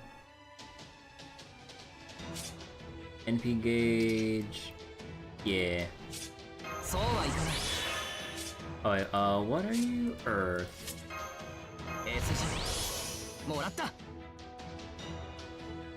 So what was this? The stun is the overcharge. The attack is the overcharge. Yeah. Let's go here. いい空ね。文句なし。シューター、例の合図はメリコ完璧。全部と排除。やめて。Very good. 乱暴。ミッションクリア。バトル後のインターバルは月の名所で行いますね。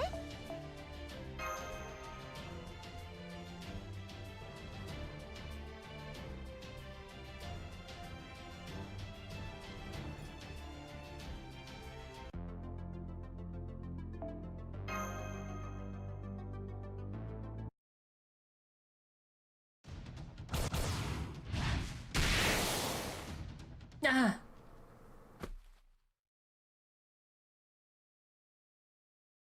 Okay, Tenoch, I won, so I'm asking you to please come back to us.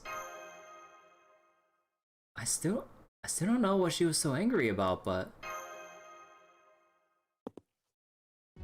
Well, you did win, so I guess I have no choice but to listen to you now. Fine. I officially declare my alliance with BB Dubai defunct, at least for the time being. I'm willing to sweep that other matter under the rug too, though I do plan on addressing it again later.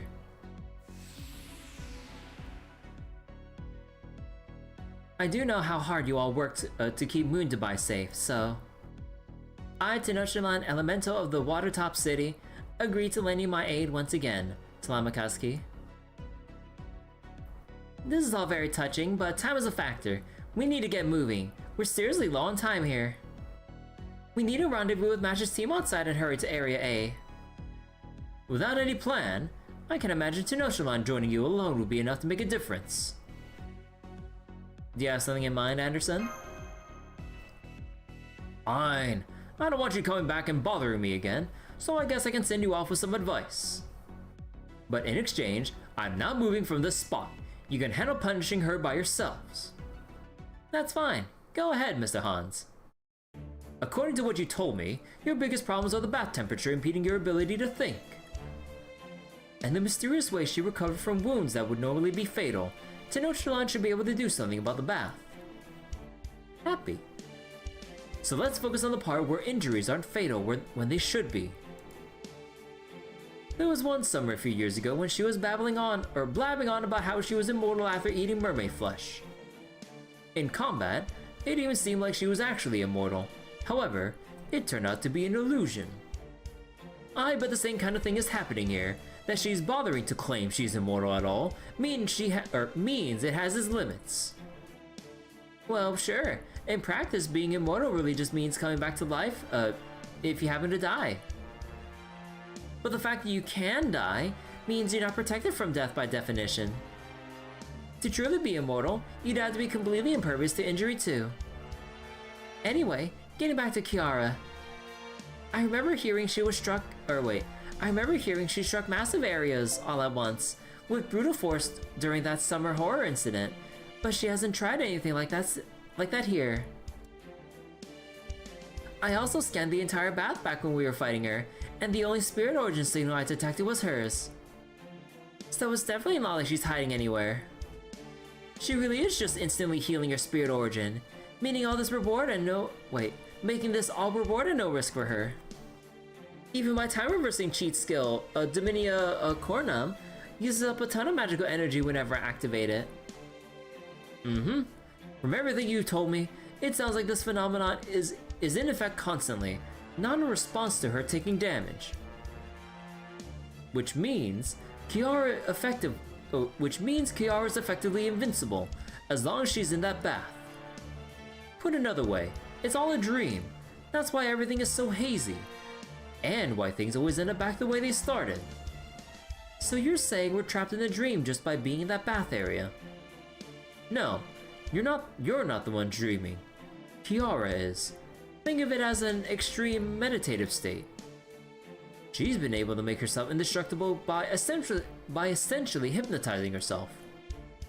So then, you're saying as long as she thinks she's part of a dream, whatever that dream is, whether that dream is good or bad, nothing that happens to her will register as real. So she's basically playing pretend by herself so intensely that she can ignore the outside world entirely. I really love how expressive Hakuno's face is with that, like, you can't be real with this shit right now kind of expression.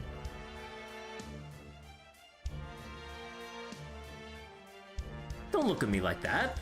I feel silly saying all this too, but the fact is, that's what she's doing. So wake her up, snap her out of it. You'll never get anywhere until you do that. But how? Nothing we did worked on her. There, the way she is now. Everything you do probably just seems like the annoying but harmless skittering of insects. You're dead tired. You went to sleep. A few lice crawling on you wouldn't wake you, right? It's a lot like that. So, her biggest weakness is the fact she's still human. And what's the number one reason humans wake up when they don't want to? You guessed it, work. For her, her work is her training, so to wake her up, you'll have to make her think her training regimen is about to begin. So how do we do that? Shine a bright light on her so she thinks the sun has risen? No, that won't work. Monks start their days way before the sun rises. Their training begins with the ringing of a bell. They call it shinrei. It's basically a fancy bell attached to the end of a wooden handle. Luckily, I know exactly what it looks like, because I thought something like this might happen one day.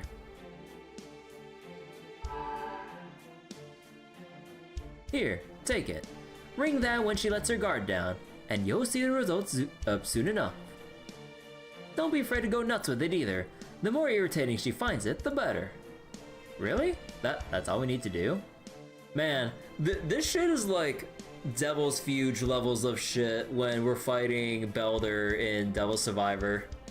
It's like, really? This little mistletoe is all we need to defeat that seemingly immortal demon? It's like, really? All we need to do is just ring a bell on a wooden handle?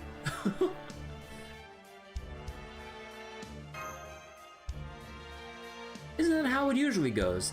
Nothing interrupts a good dream like some boring real-world nonsense. Go! Thank you, Abdo. Trying some big dramatic way of waking someone up only leads to tragedy. Habits are the best way to rouse a dreamer. Oh, one last thing. This isn't advice so much as a warning. Kiara might be wasteful in a lot of ways, but she never wastes anything she gets her hands on. Bartholomew. She uses whatever she can get for maximum effect, then throws it away. All to make sure anyone she takes something from loses that much more. If she demanded you leave someone behind, it's because she had a plan for them. I'd give up on rescuing Bartholomew if I were you.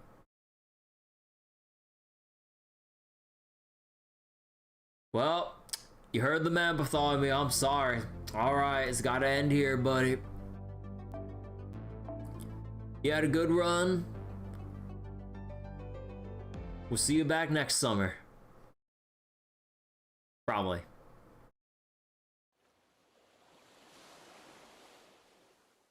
The sea was completely empty. The skies were clear enough to see beyond the horizon. Beyond the horizon? But there was not so much as a hint of a merchant ship laden with valuables for the taking. On days like this, the best thing to do is sit back, clean your gun, and enjoy a nice cup of tea. Hey, if I'm completely off the mark here, I apologize, but there's something I just have to ask. Oh, a ship is no place for a woman, but oh well. This pirate crew was always a ragtag bunch. I suppose it makes sense there'd be a woman or two here. I think I've heard Odrak ships have some lady sailors. Why are you always so depressed? You look like you're enjoying your life, but you don't care about being happy. You rob people of their money, but you place no value on wealth. You made a name for yourself as a pirate, but you don't use it to get what you want. I don't understand. Why did you do all this? What were you trying to accomplish? Accomplish? I wasn't thinking nearly that far ahead. All I can do is set a goal for the next few months, use the hall to talk these scoundrels into helping me. Lead harbor raids in the most cruel and brutal ways you can possibly imagine, and make up with rewards worth risking our lives over. Then one day, after I'd repeated that cycle a number of times, I got shot in the throat and was dead before I knew it. I'm no hero. I'm nothing of the sort. I was never anything more than a second-rate navigator at best, milady. I'm not the kind of pirate you thought I was. But everyone says you're one of the greatest pirates to ever live. They say your death in the 18th century marked the end of the golden age of piracy. I always thought the whole age lost its sparkle when it lost you, one of its greatest stars. Nah, that whole golden age thing was always a load of bunk. It fell apart way before my time. When I first raised my flag, the time when you could go around freely pillaging and plundering was already coming to an end. That's why I never gave any thought to the future. I'm here for a good time, not a long time. I got a few years ahead of me at best. That thinking was the only thing holding my fleet together, and it's not the kind of thing that lasts for decades. His neck. It kind of reminds me of that free Ren meme of like when people try to draw her looking up and stuff. You know, like that one, like the weird perspective drawing of drawing a character looking up. Honestly, it kind of got people it kind of got people thinking it can't be that hard, and then realizing trying to draw that perspective that, oh, it's actually kind of a hassle trying to draw a character looking upwards. It was kind of funny from hearing from some, well, more like friends of friends who were artists, saying that it actually kind of tripped them up a bit because they didn't realize when they were going along with the trend that they went, oh, wait. It's actually a little bit awkward, huh? If you can maintain relationships with dozens of pirate ships, keep track of their crews, and guarantee their food and provisions for a year, you've got the makings of a village. If you can keep that arrangement going for 10 years, you can call yourselves a legit country. But I always felt like I was going to die before getting to that point, so I never felt any responsibility to make sure my crew's futures were seen to. If I seem depressed, well, that's why. I don't have any goals, or even much in the way of desires. As long as today is a good day, that's enough for me.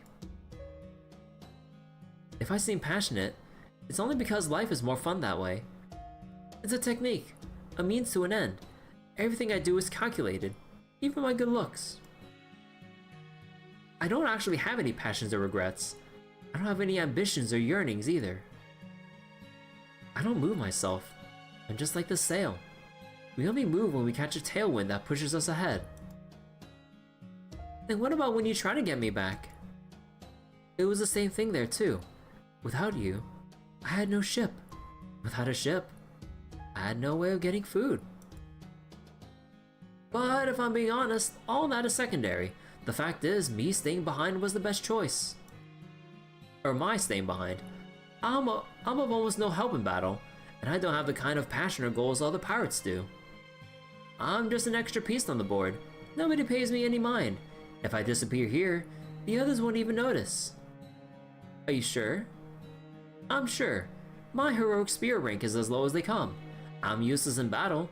Now that Karna's back, there's no more need for me to... Not that. I mean, are you really sure you had no regrets? Nothing you yearned for?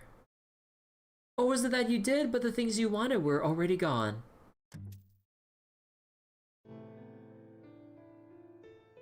The sea was completely empty. Oh, man.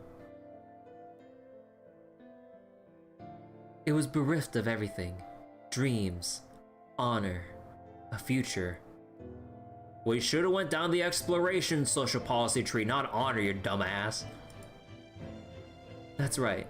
By the time I became a pirate, everything I wanted was already gone. There was no more romance in sailing around the world. No more legends of islands with buried treasure. No more people calling you the strongest ever. All the good stuff was taken. All that remained to us were days spent plundering. There, you see? That's why you never desired anything. Honor, dreams, adventure. It was all much too dangerous. But in exchange, you achieved something no other pirate did. In all of history, you were the only pirate with a crew of almost 300. You were the only one who carefully planned out your raids, seized merchant ships, and escaped from the Navy. So please, don't say you're a useless heroic spirit. You had everything going for you. Talent, ambition, charisma. You lacked but one thing. Had you but had that one thing, you could have been the king of all of the oceans. Had you but had that one thing. God, I feel like such a tongue twister. Had you Had you but had that one thing, you could have been free until the end of your days. Had you but had that one thing, you would have stood firm against any of your rival pirates. Do you know what that one thing is, Lord Bartholomew Roberts? Of course I do. It's... time. I lacked time. I'd already had a late start when I began practicing piracy in my 30s, and I had no time to stay current with the latest navigational techniques. If only I had more time. If only I'd started sooner. Alternatively, if I'd just been stronger, younger, and had more energy and vitality. Then what? That I wouldn't have lost to anyone. No one would have looked down on me. I could have lived my life freely, doing whatever I wanted. And I never would have had to live down this humiliating reputation as the man who ended the age of piracy.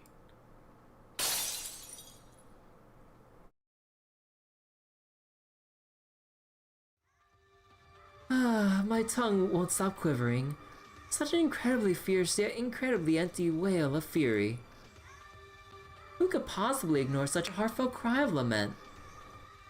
He's in his 30s, he's fallen off. He's just like me for no, I'm just kidding.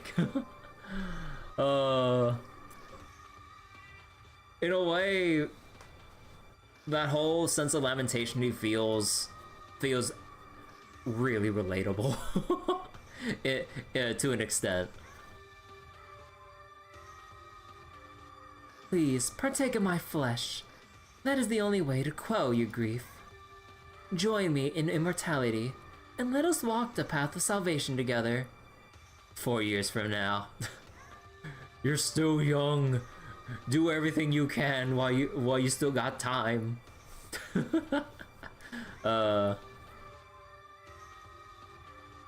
There's nothing to think about.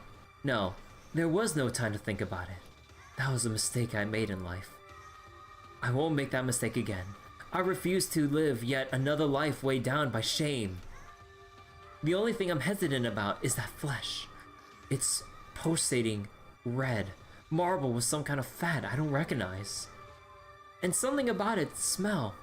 It practically stabs into my brain through my nostrils, is making it seem revolting. It's good. Better than I thought it'd be. Oh no. That idiotic thought was the first thing out of my mouth after I reluctantly took my first bite.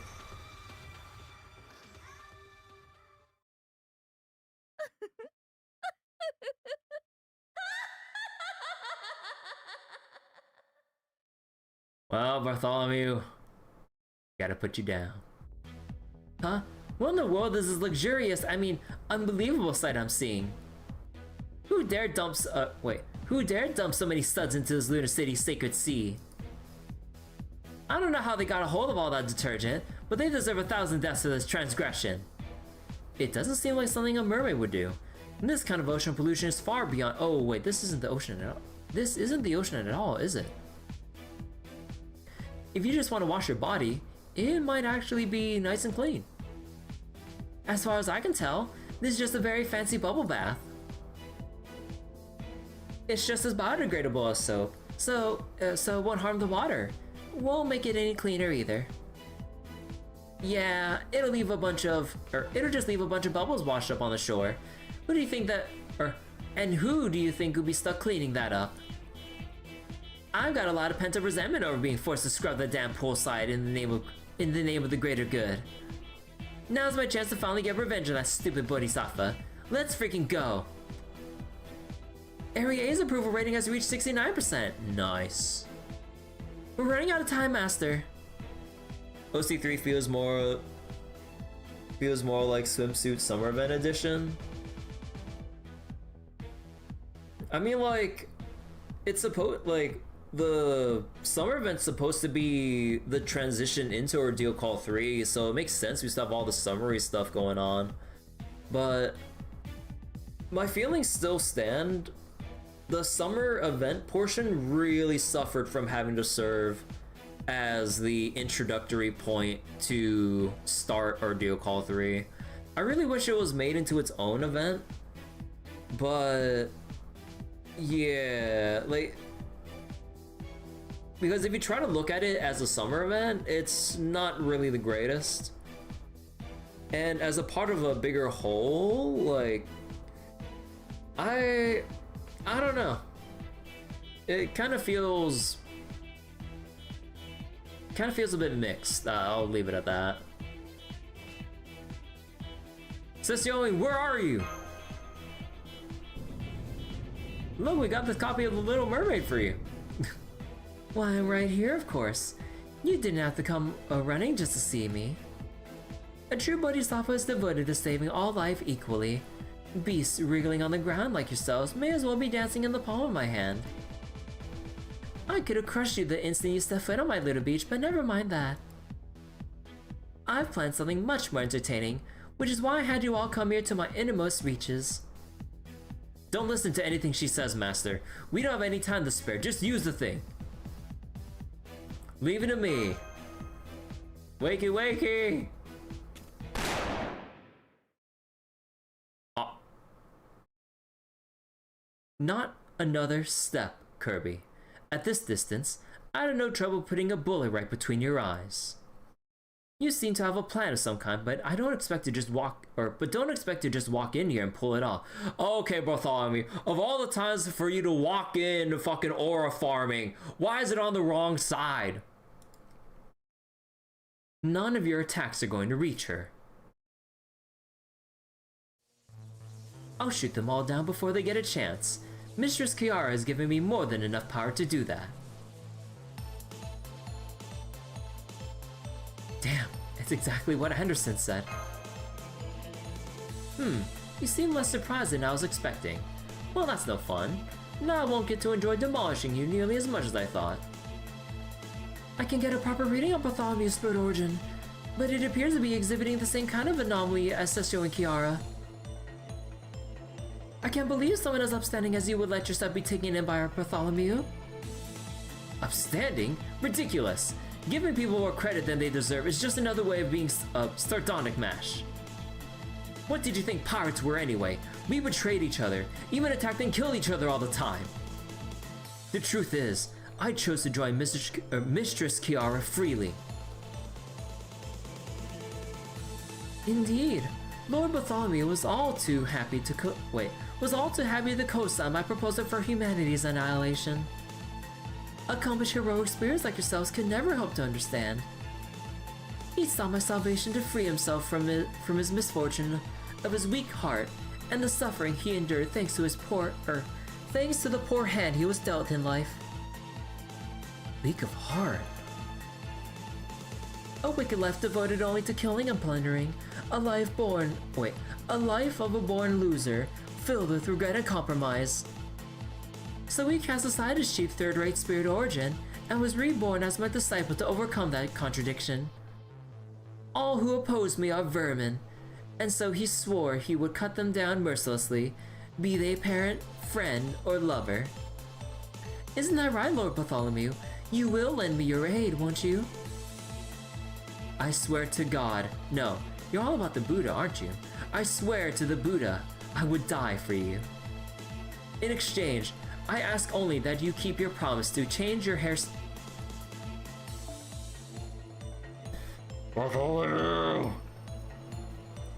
In exchange, I ask only that you keep your promise to change your hairstyle once I've dealt with them. I'm not asking for much. Just covering up one eye will be more than enough. That way our compatibility will be off the charts. He's completely entranced. He might be sane, but he's also very much not. Totes, I can't believe one little promise of Hidden Eyes was all it took for him to be like, yeah, I'm all about that, with Sessioin. Honestly, I kinda have to admire the guy's consistency. Here he is brainwashed by the enemy and he still manages to be the same pathetic pervert as always. Guess I'll have to get serious enough to actually put him out of our- Guess I'll have to get serious enough to finally put him out of our misery. A chainsaw to the neck ought to be quick at least. I knew you heroic spirits won't let me down. So valiant. You'll fight anyone to save the world. Friend, parent, lover, anyone. What a horrifying turn of events. On one side, a champion of those freed from their former lives of suffering. On the other, champions of justice focus on the suffering this life has in store. Neither side is in the wrong, but each must kill the other. My climax is close at hand. This is exactly why I can never give up playing at Salvation. Now then, there's no time to waste. Once my ratings hit 70%, I'll be free to do whatever I like. No, I wonder, are you cold-blooded enough to slaughter your former comrade in arms and punish me at my peak to save the world? Yes. Yes, I do. By all means, you are welcome to try. I look forward to watching you from the best seat in the bathhouse. Alright. Fucker. God damn it.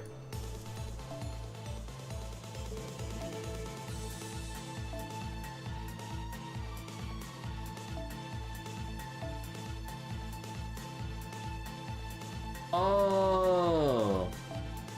Wait, actually, let me check. What's your thing again? No, you're quick. Well, I mean, sure, we'll just go with that.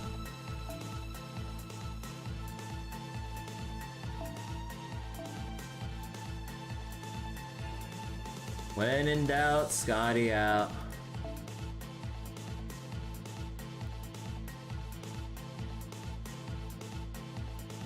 Hold on, where is she? There she is. Okay, so let me double check.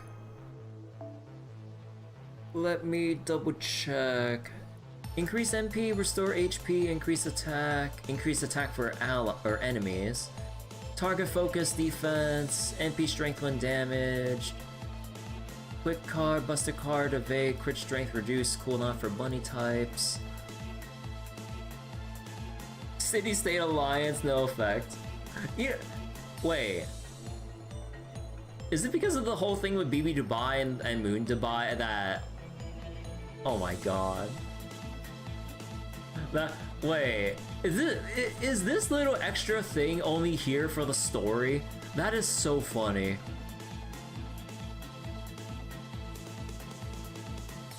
She's so dumb. Damage cut for allies on the field. Ignore invincible NP strength. Deal heavy special attack damage, super giant. Okay, let's see.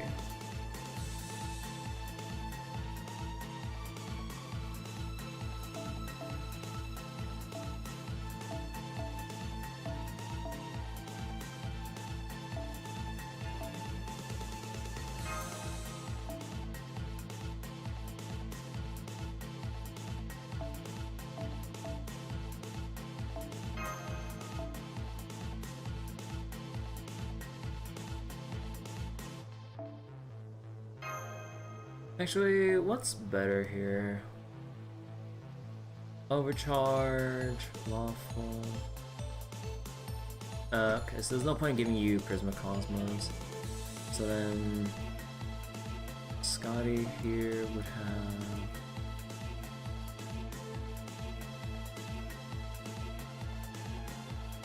Right.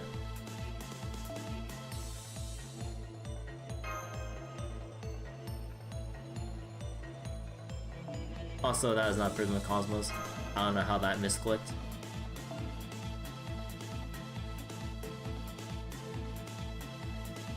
Oh, okay. Alright. So wait. Moon Cancer Ruler. Do I have any... You know, are there any quick rulers? Kind of figure.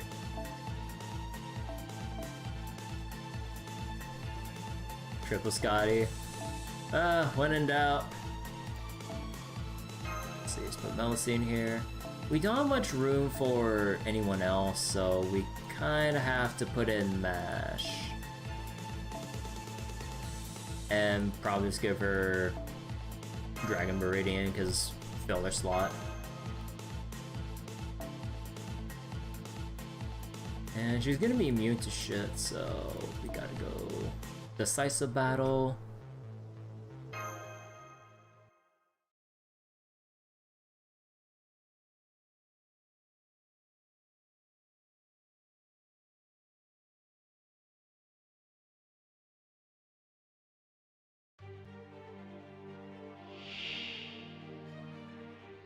Black Bart.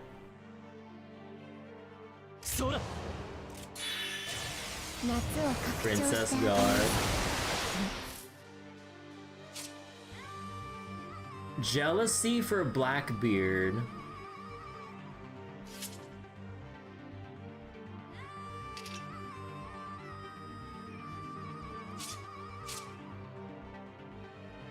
Too quick, too buster.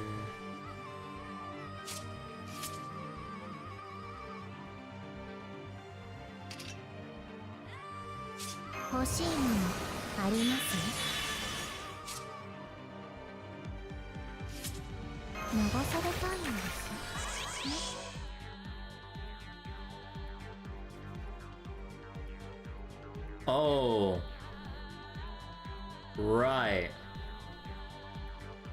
She needs to be in her bunny ascension to get the cooldown.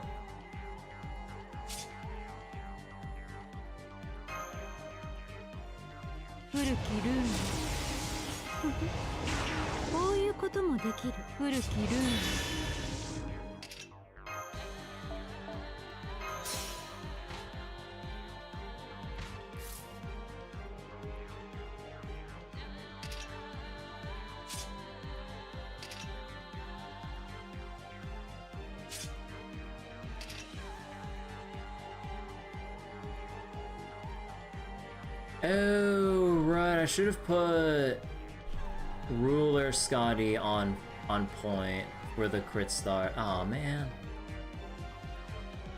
Well, that's gonna be a little awkward then. Well.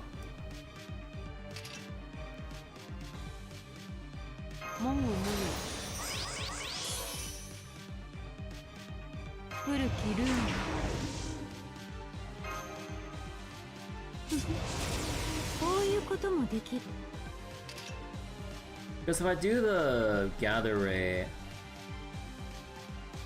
screw it, I'll just do it.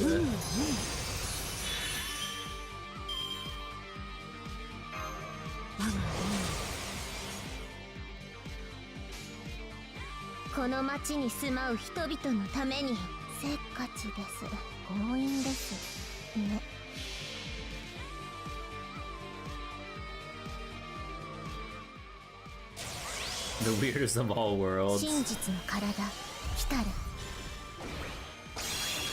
い建物ね、合体しましょう。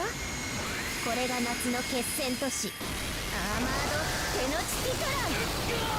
姉妹都市同盟成立ね。Is that not a... Oh, 恵 come みの雨 on. にしてあげる。手足を切り離す。新武装を見せてあげる。ほって、小指調べですね。ほら、危ない。たくさん飲ませてあげる。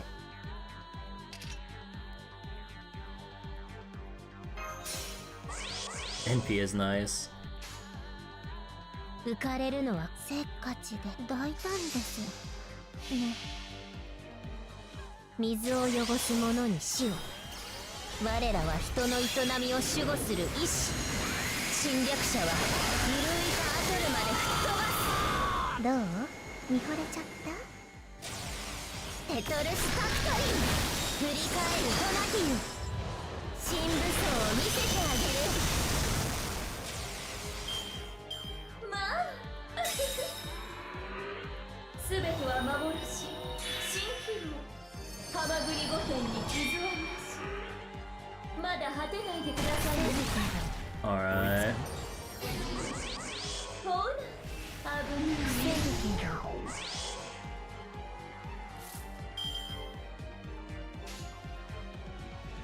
新しい私の体見たい？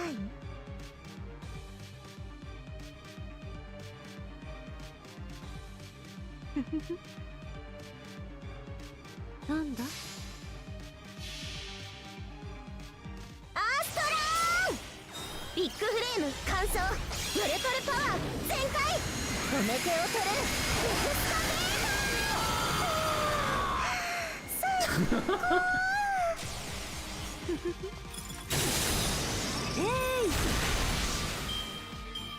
まだ果てないでくださいねそら Oh boy.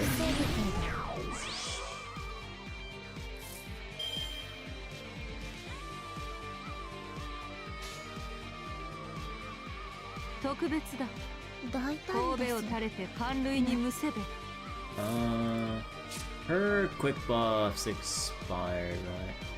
Yeah. Well, we could get more crit stars probably, so... Well... Ah, fuck it, we'll Mighty Chain it again. 大胆ですね私の知らぬ影の城私が有する影の城空より来たりここへ来たりゲートオブスカイ美しい戦士のようにこよるシャウト入浴剤にしてあげましょう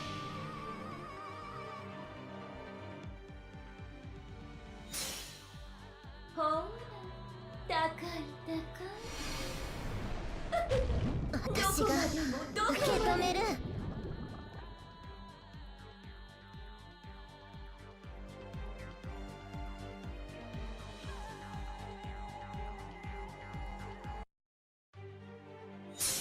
どうやら貴殿は気づいていないのすでに用意されていることに Wait. 全訪問一斉奏者ブラックダーティーパーティー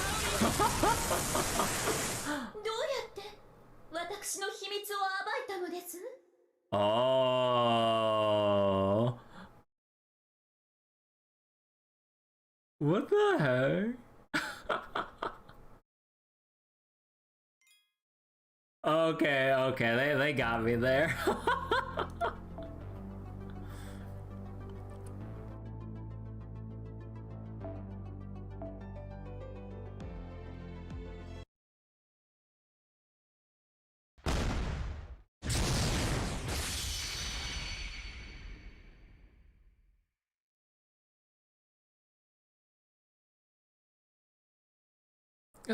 Huh? You broke my meditation. My state of samadhi that even I can't bring myself out of. No, that's not possible. How could you possibly uncover my secret? You know as well as I do that there was no secret. I was in the same dream you were. Wait, I was in the same dream you were, that's all. God, I'm butchering this shit right now. Someone took advantage of that to talk to you from behind. Sheer surprise must have woken you up. Bartholomew! You, on the other hand, don't seem surprised at all, Master. How'd you know I wasn't actually taken in? Everything Kiara said about you was wrong. Your heart is anything but weak.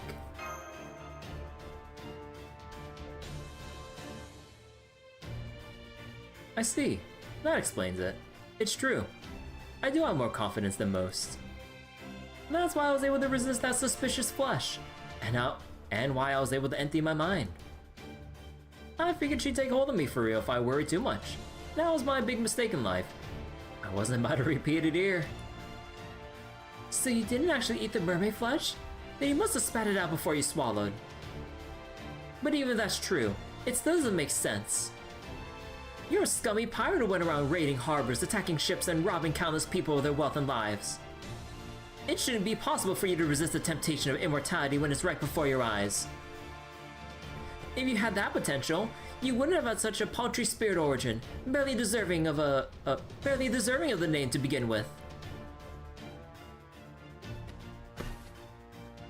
Aha, now I see. So that's where you went wrong. It's true that Bartholomew Roberts was a miserly pirate. It was just pure luck that I managed to remain a captain for 3 years. I swore I would only kill people on the sea, yet as you said, I still robbed countless people of their lives during my raids in their harbors. Oh, it's miserly? Oh, okay, sorry. Not to mention that, by taking all the food and money they had, I condemned many I didn't kill directly to starvation. The neck. I could say that it's just what those times were like, but I won't. It was wrong then, and it's wrong now. Heroes great and small may be killers, but pirates are inhumane scum on top of that. Which is exactly why. I never expected to live a long life. That's why I made up my mind when I went from being a sailor on a slave ship to a pirate. I decided I was going to take the joy, pain, love, and sin that usually goes into decades of life and pack it all into a scant few years. I knew the only path open to me was to take everything about Bartholomew Roberts and condense it. If someone had happened to interview me, I would have told them I have no intention of making it to old age. I plan to live life on my own terms until my time is up. That's the kind of person I am. Even as a scummy lowlife pirate, that's the one thing I can be proud of. If Blackbeard were here, I'm sure he'd say the same thing. Immortality never crossed my mind. My only wish then and now was to die at sea. Hello, Hippa. Hello, hello. Well done. It seems I truly did have you all wrong. A pirate ship is still a ship. I was quite happy at the thought I would get to decorate my ocean with an ornament befitting a mermaid princess. But alas, now that things have come to this, I see no way to resolve matters between us but with violence. So I will run your ship aground before the storm, just like in the history books.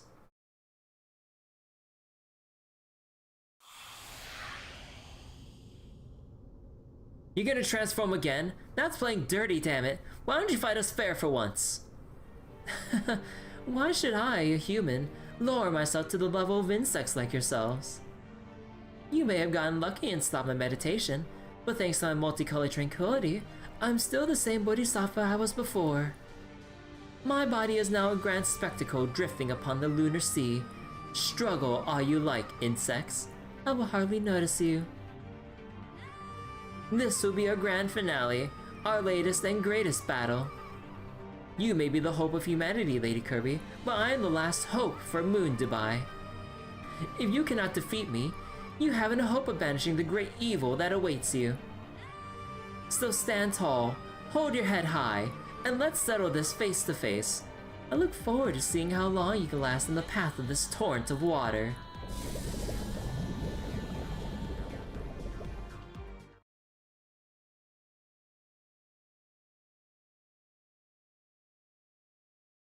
Select Karna, Shufu, Tenochtitlan, Bartholomew, or Mash. Set one as your starting member, BB Cosmo or Hakuno. Man, I gotta do this shit again. Gotta be kidding me.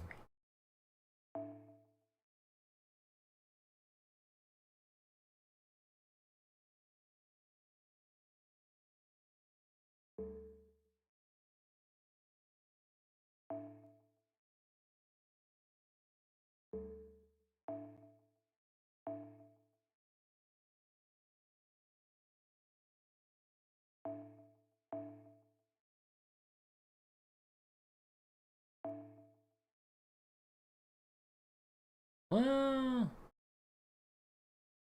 yeah.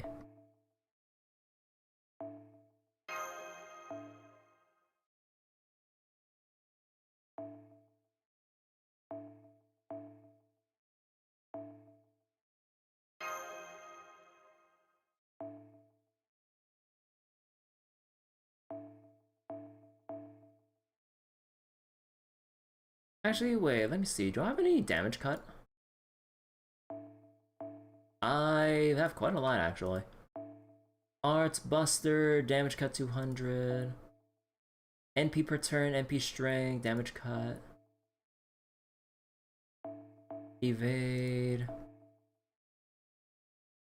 Crit stars, crit strength, and damage cut, NP strength. NP gain. Oh wait. Arts card effect. No, arts card effectiveness. NP gain. Arts recovery. Yeah, no, not that one. Let's go with NP per turn. Alright, and probably what'll be a good, well, I mean, we'll probably just go ruler anyways. It's probably Melusine because she's like NP4. I forget, you didn't have any special chaotic. Yeah, we're gonna have to give you the ignore invincible.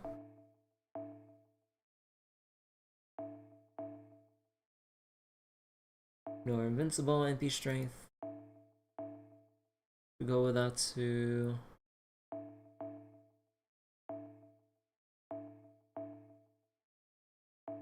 Well, these ones are leveled up a bit more, so let's go with this one.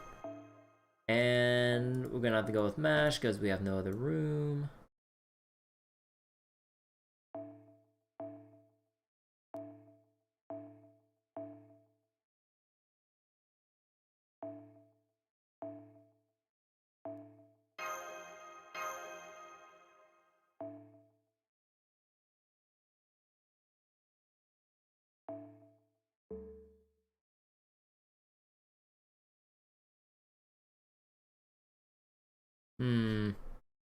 Actually, wait. Let's do it like the. Yeah, I think we'll just like switch out. I think we'll just like switch out BB. So then let me do it this way. So that when we switch out BB, it should go into slot 5, and then if someone dies, then Melusine could just like zip right in.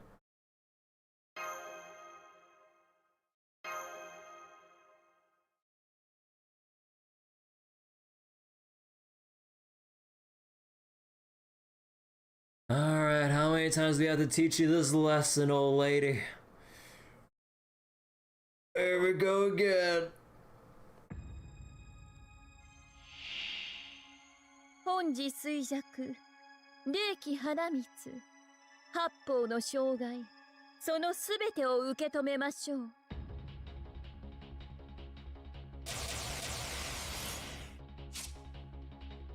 Is it gonna be the same shit again? Okay, hold on.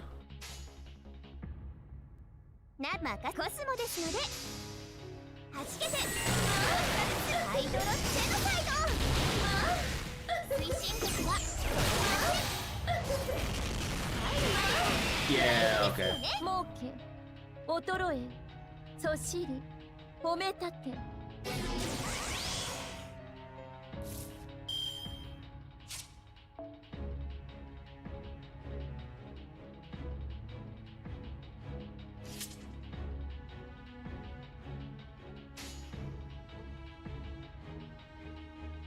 任せてくださいなんだ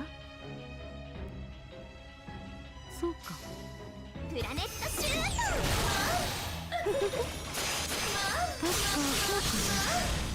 トたたえとがめ苦しみ楽しみ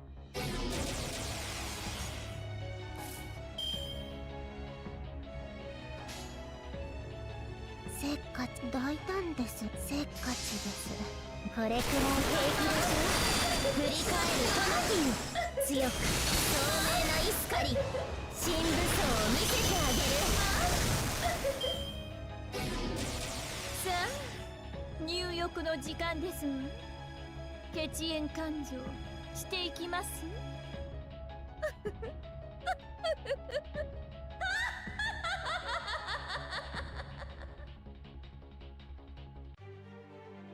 なりゆく先は殺生院仏母のごとき天上楽土心ゆくまで身が溶けるまで私でお楽しみくださいね夏を拡張してあげます大通りにしましょうかおスタジオに I'm the only big girl you need.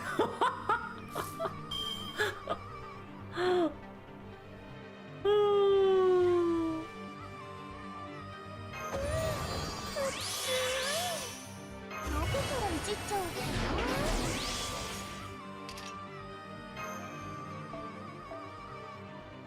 な。 Oh my god.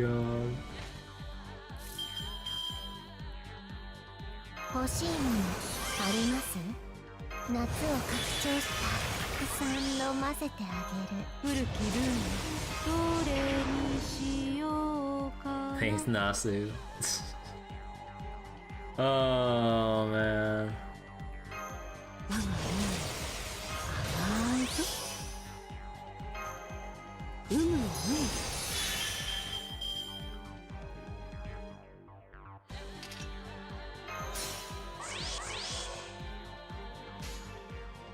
浮かれる大胆ですね。せっかちですね。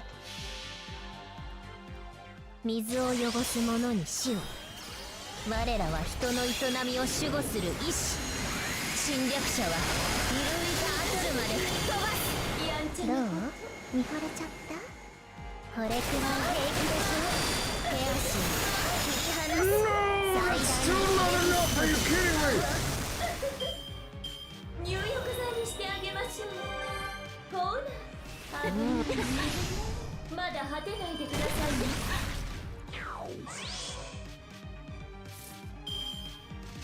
And again. 強引です。 Well, actually, wait. Maybe we could work around this. Cause I should still have like quick crit from this, right? Buster crit, quick card effectiveness. It should be enough. Let me see. 大胆強引です。美しい戦士のように華麗すぎますね。諦めの悪い。どこまで耐えられるかしら。 What? Hey! 防ぐけど。お指しらが可愛らしいこと。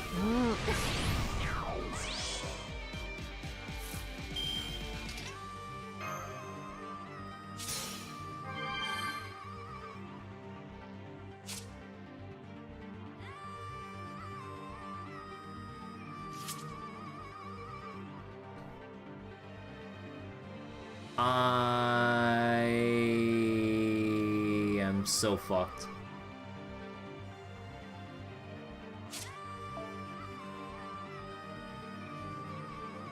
Oh wait, decrease charge. Holy shit. Oh, thank god. 来やすいな。この町に住まう人々のためせっかちですね。 Because I don't think I saw anything before that was resist charge reduction. Yeah! And then the bar break. Well, okay, no. Actually, I don't think this will even break the bar. It's gonna be a lot of HP, so...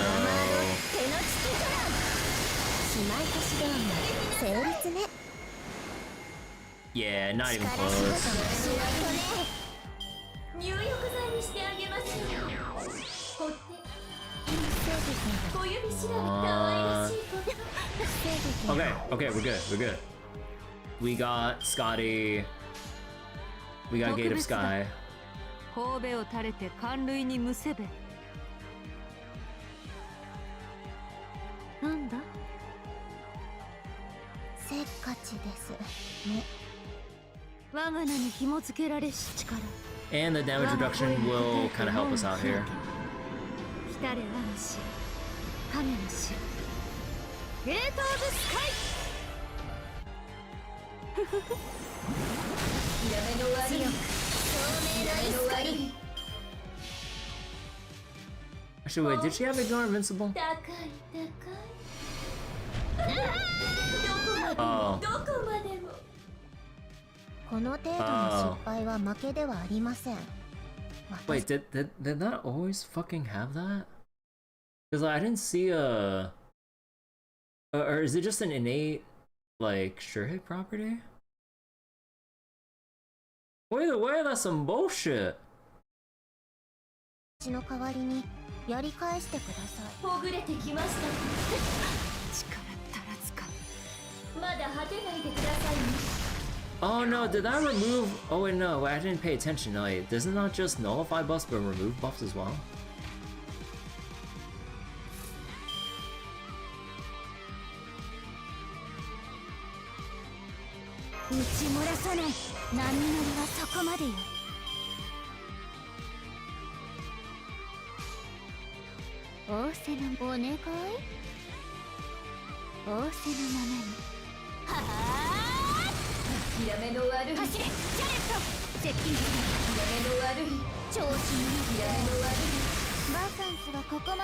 What?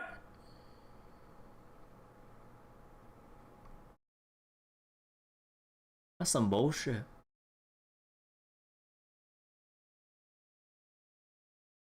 Oh, the consequences of me not having ruling Melusine at level 100 2k foe.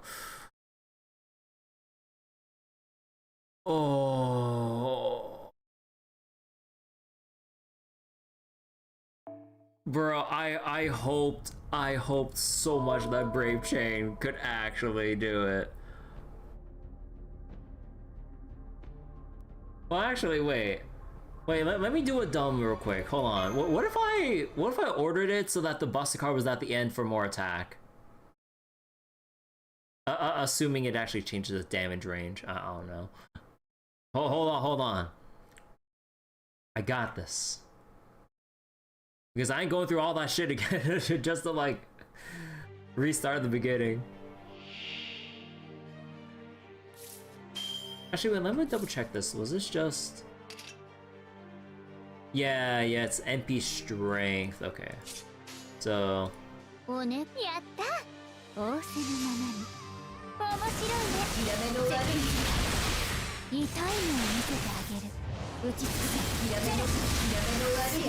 Oh, come on!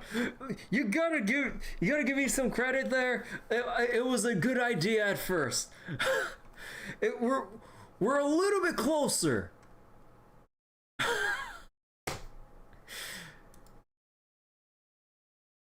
Like the ordering does. Oh my god. Okay. Because I need to hold on to that NP for the final bar.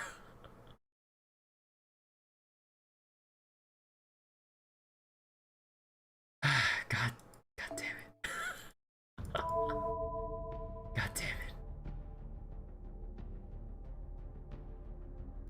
Again, if I either gave her 2k foes or level 100, we wouldn't be having this problem. I forget, wait, was there any other skill I could use? Or, wait, well, what's our situation here?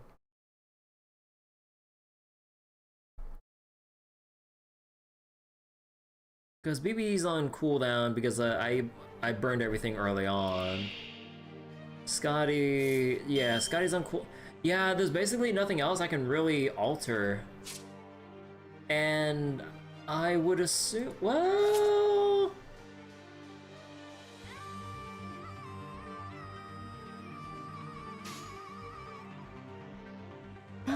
Sure, you know what? Screw it, just go with the... Let's see how much a Mighty Chain can do with an MP starter.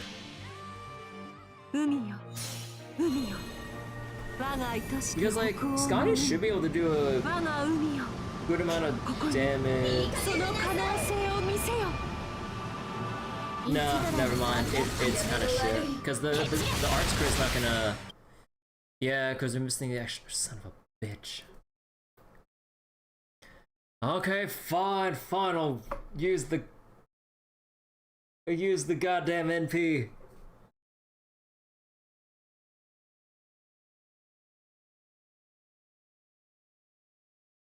Like we're like this close to pushing it over, but the damage rolls and not enhancing beyond level 90 is biting me in the ass. Okay, we've exhausted most of our RNG problems, so I mean, technically if I really want to go through another round of save scumming, I could charge the NP but then still go along with the Brave Chain. But I don't think it'll change much, or we'd have to really just bite our nails and pray that, like, the damage rolls slightly shift further into in my favor.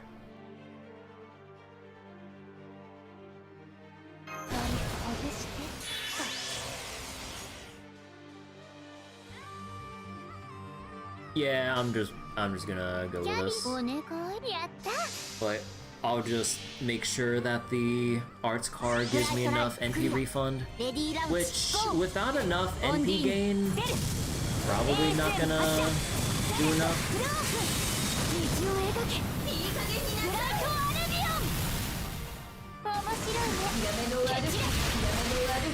Yeah, that's not gonna be enough for 100%, so we would have to pray for a lot of refund from... Oh.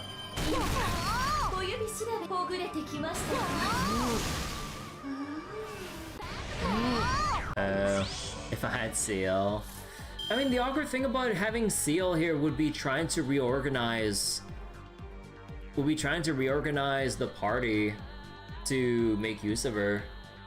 Because we're forced into using Tenochtitlan or whatever from the selection of the first two.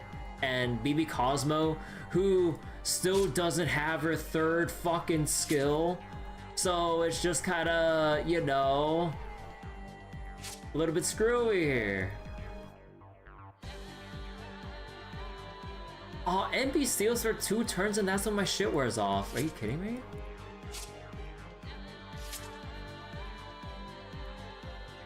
Fuck.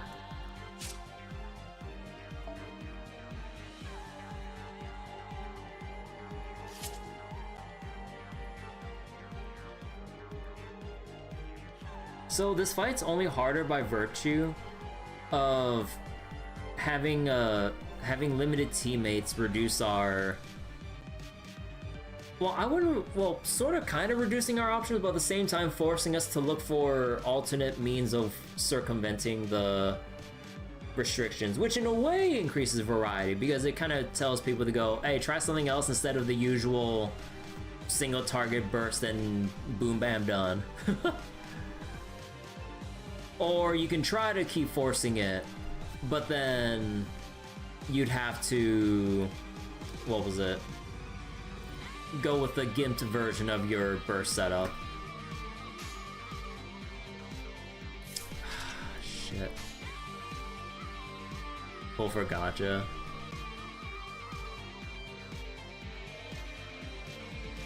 I think I would just go with the Mighty Chain.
Oh, so this is the moment when we have to burst because of that timing. You gotta be kidding me.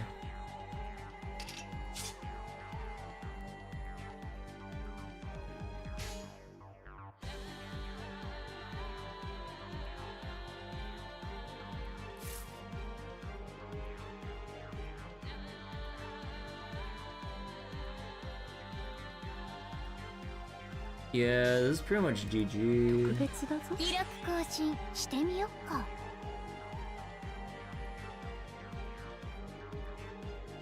I think at this point I would have to get lucky with with Summer Scotty crits to get my NP back. To delay one extra turn, but then that... God, that'd be stretching if I don't really have any goddamn choice. 遥か遠けき思いたち今なお残る神々の愛よさあここよいゲートオブエーギル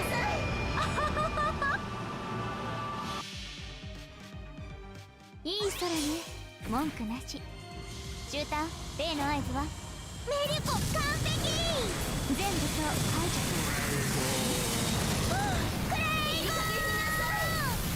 除Yeah, no, that was not giving me enough NP regen.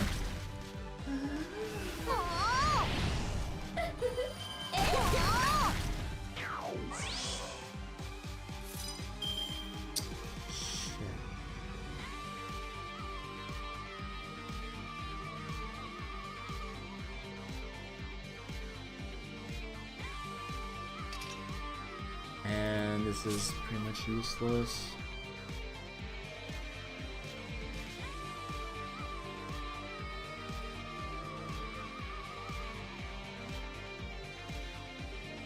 And it's 2 more turns too, we have...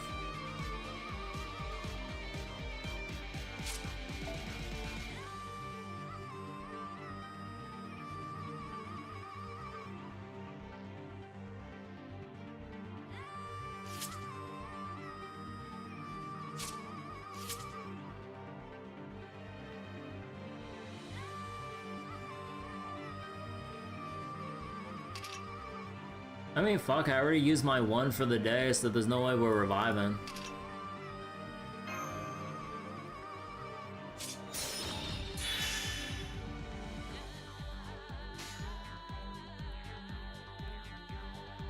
Nah, there's no way this is... Well, actually... We still have the 2 hits of the increased strength, so this can crit too. This might actually work.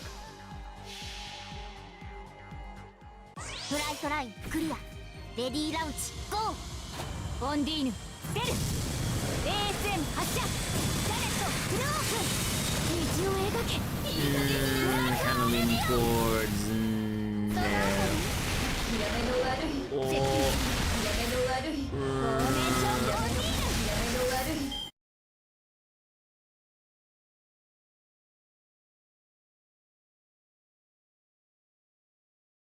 It was a valiant attempt.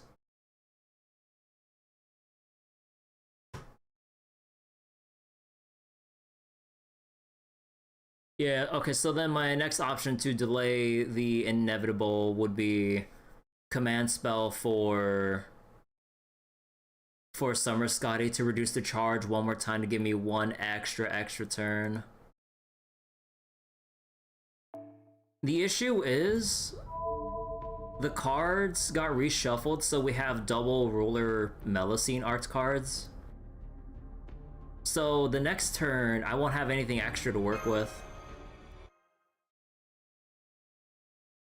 Unless... Oh, I'm gonna have to play real close. Okay, hold on, because we only have 2 hits left. With 2 turns left on the strength up. Because that's the only thing that we're banking on for damage.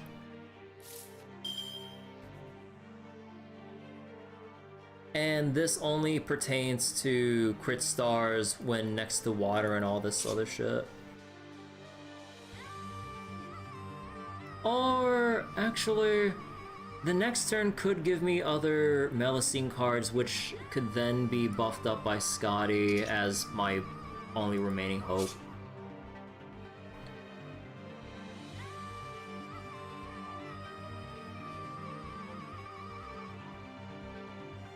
Yeah, okay.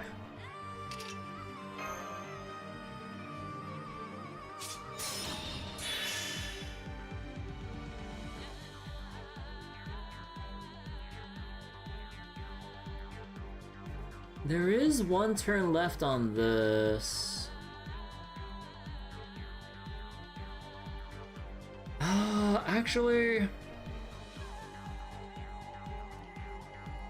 maybe I could back-to-back Scotty, Melusine, Arts card. And if that's not enough, the extra boost should be enough. That should be enough. You think someone should die this time and reshuffle my card should be good? I mean, like, Scotty's probably just gonna die anyways, not gonna lie. Like, Scotty like has way, like, Scotty's health is way too low right now.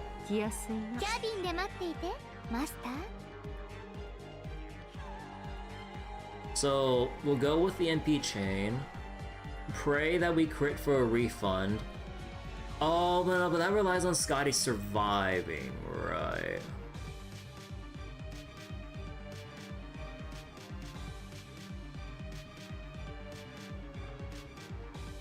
Well, let's see how this goes first, and if it doesn't work out... But yeah, right.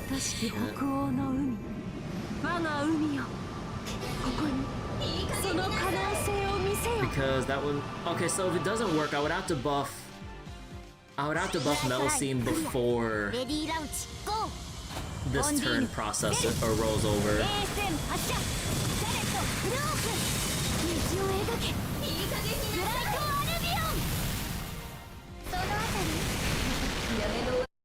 Well, actually, okay, you know what? I think that's close enough for even my caster Scotty in the backline to finish off by herself. Well, famous last words.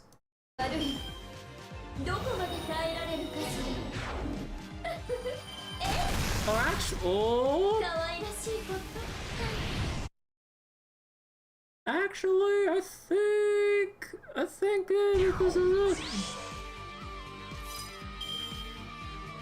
Yeah, perfect.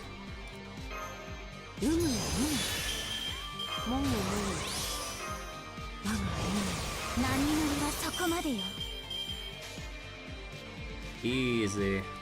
Oh my god, burn all this shit.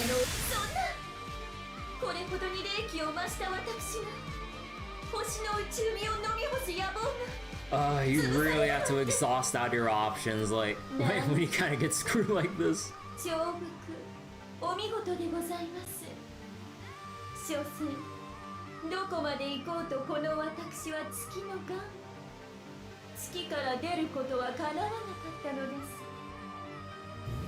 And thus was unable to leave. Good, let's the boy BB finish her off for the lulz. There can only be one big girl on this moon.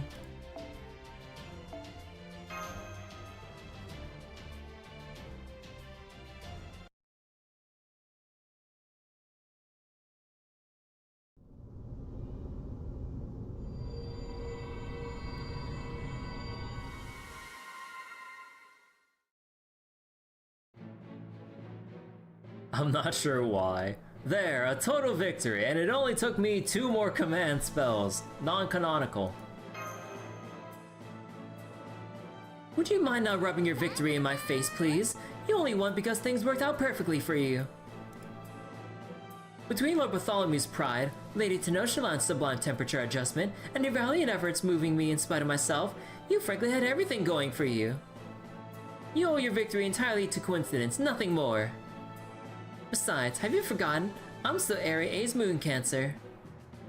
I can still draw on all the resources I want from the countless citizens who... support me?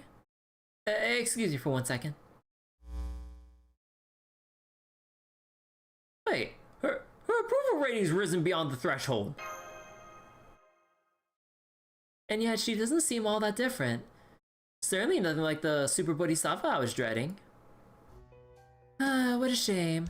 I knew this might be a possibility, but still. If even I'm not enough, then this world truly is done for. Oh my, because I kept logging out. Don't worry about it. There are no rules against save scumming. Bibi Dubai pinned all her hopes on me. She must be so terribly disappointed. Now there is no one left who can save Moon Dubai. No. Who can save this world's people. Why would they need to Why would they need saving when all the annihilation proposals have all been rejected? You know what I mean, don't you? BB Dubai decided to hold this competition because nobody knew what caused the people of this world to die out. It's rather like trying to fill in an answer sheet after a test has already ended. In this case, the answers in question are about humanity's extinction. You brought your Kenshin in this for a walk in the park? I don't have Kenshin, sadly. Or at least I don't. Wait, who is Kenshin again? Let me double check. Oh no, she's the welfare. I was thinking of a different Guda Guda. Right.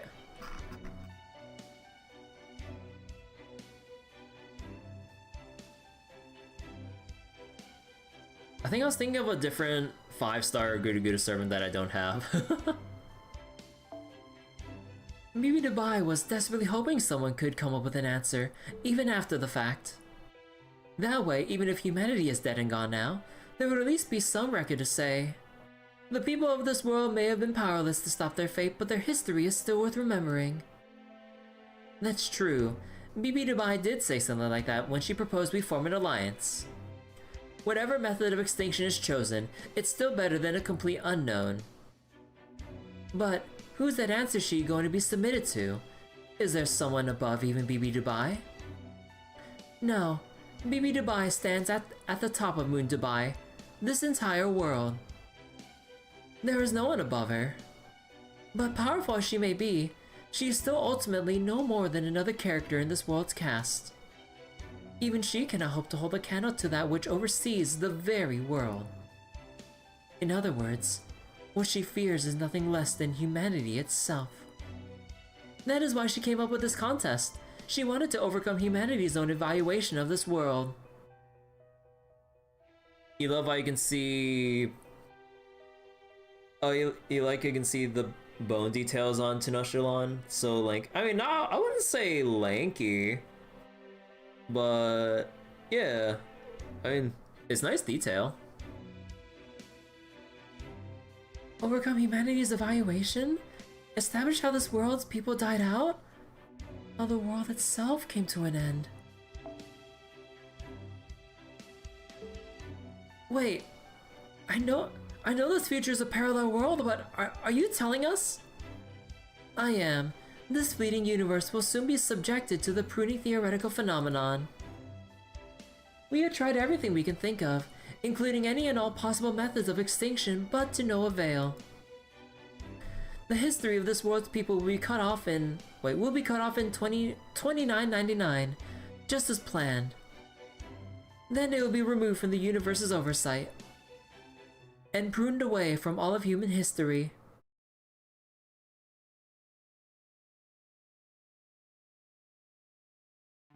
But why? Moon Dubai created a new humanity and a peaceful, self-sustaining world to house them. It's not as though it's being ruled at the whim of a single remaining god. There should be no reason to prune it. Exactly. The new humanity may not have much desire to grow and change, but they're just as artistic and creative as humans have ever been. I don't understand why this world would be considered a dead end, but I'm guessing you do, Kiara. You've taken in tons of those new human souls, including the former mayor of Moon Dubai, right? I have, and I do. The answer, of course, is that they committed an unforgivable sin. The new humans made something that should never have existed. Something that exterminated the humans of this world will ultimately be responsible for it being pruned away. As a matter of fact, you've heard that certain something's name a number of times already. Wait, really? Even someone like me who's barely gotten to see any of Moon Dubai because I've been stuck slaving away here. Oh yes, I'm quite certain you were among the first to hear this name, Lady Shufu. That said, while this name should be familiar, it is also pronounced a bit differently than you may be accustomed to. In the Magecraft world, the moon has long served as a bulwark for Earth. For tens of thousands of years, it has been an enormous umbrella, shielding our world from evil things that lie beyond it.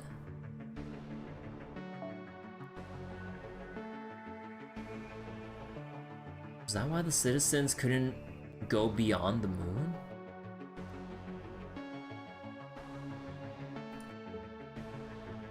But sometimes, the shadow is cast by the sheltering hand, especially when you want to look up at the sky.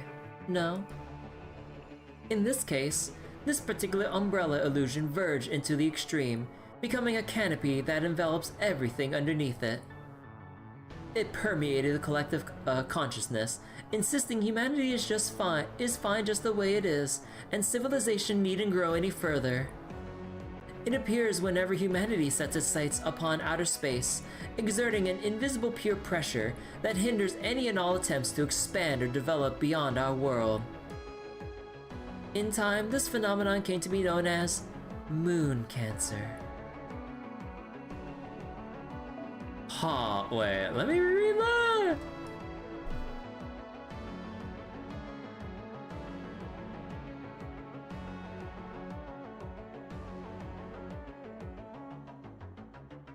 The moon, shielding the world from that which lies beyond it. Or shielding the earth from evil things beyond the moon.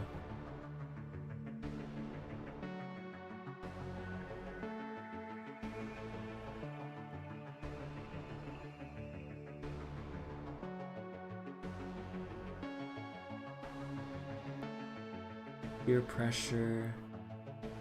Hinder attempts to go beyond moon cancer.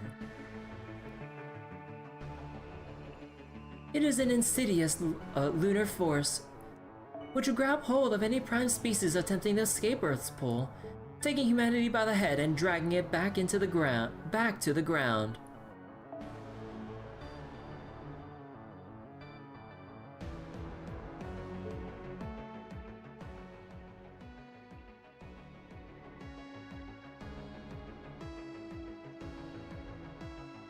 So, a wholly separate being from the servant class. Does the fact that we're moon cancers mean we're ultimately going to become Telemachuske's enemies then? No cause for concern there. The name for the moon cancer class comes from Bibi. She is an obstacle to humanity, not a threat. If anything, she's more like a trial to help it become its best self. You can be as cute as you want about it, but you aren't fooling me. You're going to pay us back with interest for all the wicked things you've done. Oh my, I only had you working 24-hour shifts for a paltry 17 days. Your endurance really leaves something to be desired, Lady Shufu.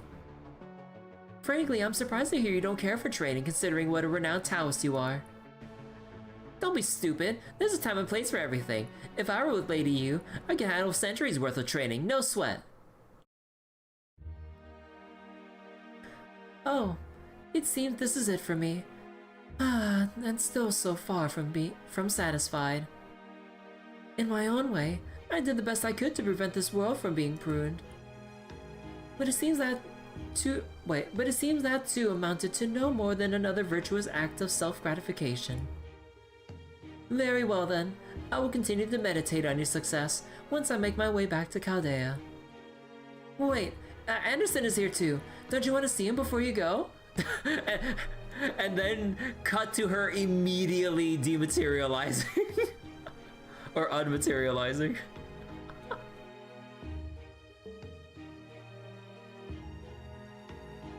Why would I want to do that? He has nothing to do with me. If he's here right now, he can do whatever he likes for all I care. Him being little more than a useless old man with an obstinate streak, I expect he'll be making his way back to Chaldea, tail firmly between his legs soon enough. You're wrong, Sis Yoin. Earlier you said we owed our victory to coincidence. But we had a plan in place to deal with your meditative state all along. Take a look at this bell. Anderson assured us it would be quite effective on you. We just never used it on Bartholomew. Or we just never used it because Bartholomew saved us the trouble. He also said something about irritating your melon pass?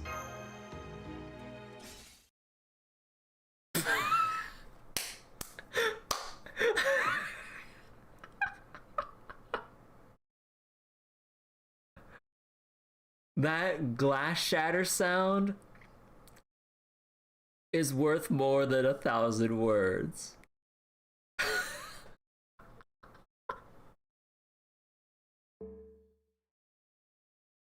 Uh-oh. Did we just step in a landmine in a lava field? May I say something? My village never used bells to rouse us in the morning. You could have rung that bell all you wanted and it wouldn't have made a bit of difference. Oh man, that was a seriously close call then. It would seem Lord Bartholomew's stock has risen yet again, while a certain stubborn author continues to crash. At least I can go back home taking solace in that knowledge. In fact, as thanks for that little tidbit, I can tell you that I kept the sand ship in good condition while you were away. You can use it to get back to old Dubai if you like. It seems your uncharacteristic gambit continues to pay significant dividends, doesn't it, Mr. Roberts? I'm not sure I go that far, but it's good to hear the guide is alright. Then I bid you all a final farewell. I'll be praying that this whole city doesn't disappear like so much sea foam.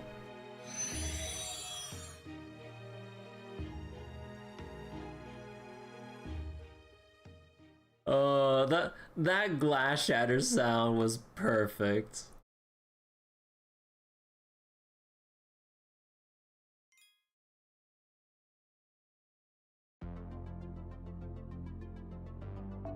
Oh man.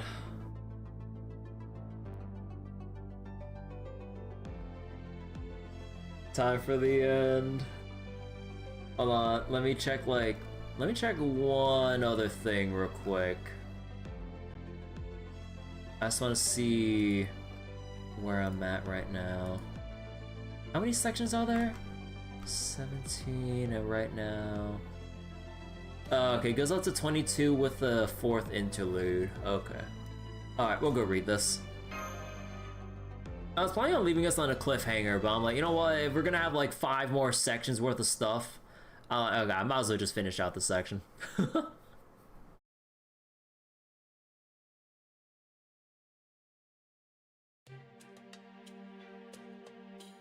You're all here!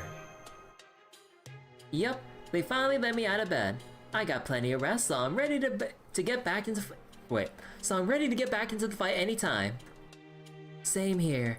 After an intense treatment of after an intense treatment regimen of Chakram's desserts, I am combat ready once again. Huh? Have you stopped being a bad girl, Tenoshima? I'm so glad you came back to your senses. Kitty's not bleeding out anymore. She got better.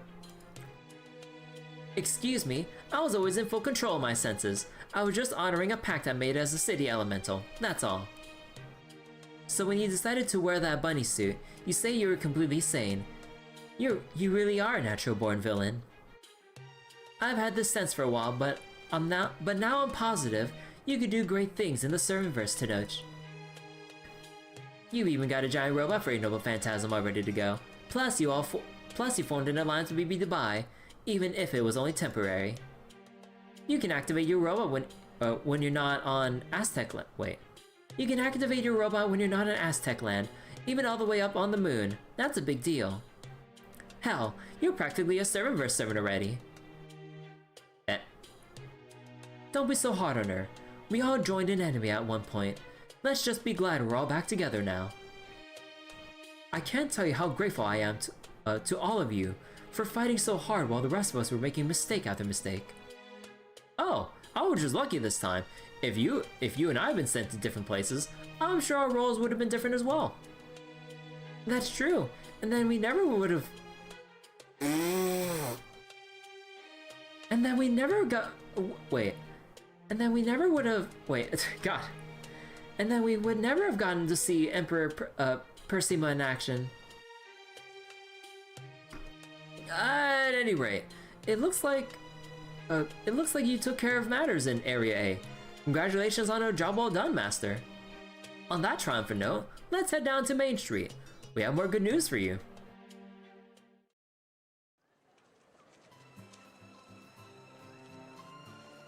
Stumbling on words.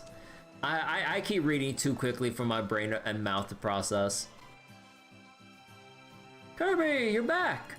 Check the street out. We managed to get it back now. We managed to get it back to how it was before, more or less. We could never have done this if you hadn't helped us escape.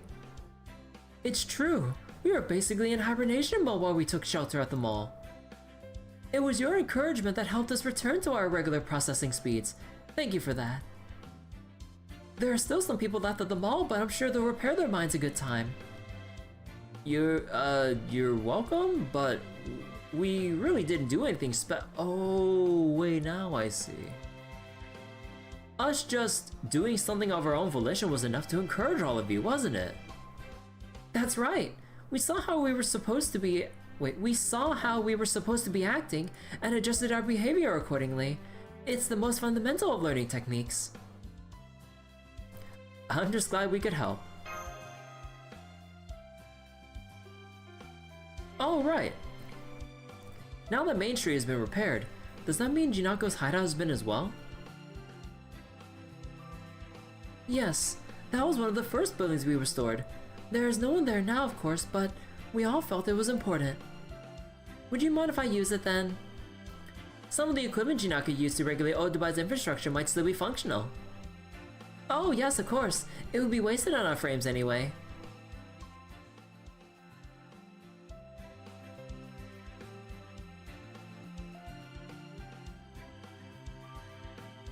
Oh, Lip, you're okay!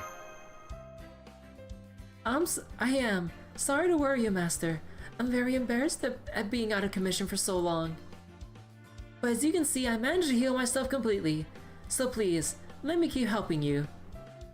Oh, and just for the record, Edison's treatment capsule did absolutely nothing to help me recover. It might look like a really impressive invention, but it's really just a fancy sleeping mask. No! She finally speaks, only to deliver a full-throated rejection. I mean, you're right. My capsules may not be adequately equipped to analyze and repair high servants, but still. So you ultimately ended up healing yourself? You Sakura 5 are pretty impressive. Well, of course they are. I made them primarily with essences from multiple goddesses and threw in the essences of some legends to top them all off. They're the best alter egos I could have asked for. And you still threw us away like trash. No wonder we have issues considering how flawed our source AI is. I mean, BB, you abandoned your children. Mwahaha! That's what you get for neglecting your creations, BB. Lip, if you ever want to sue her for damages, just let me know. Believe me, I'm no stranger to the courtroom. Okay, now that we're all here, let's get down to business.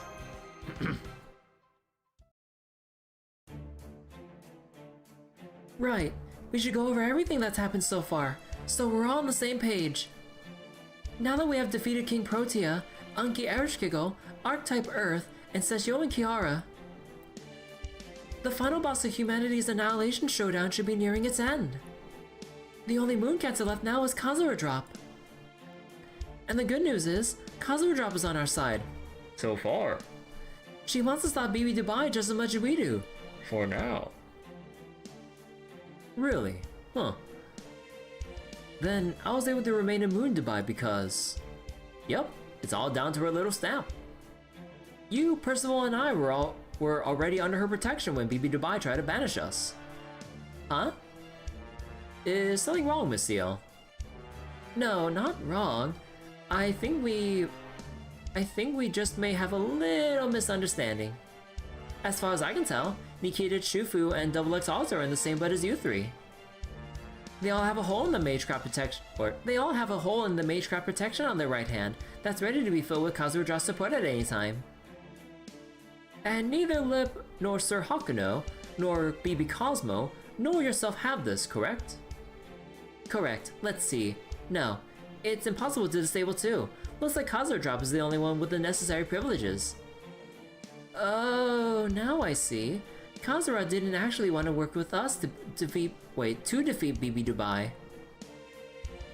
She meant to form an alliance, or rather, a contract with you, so that you'd accept her noble phantasm unconditionally. Would this also have anything to do with the way Percival Nikitich and Bartholomew vanished during Protea's first attack?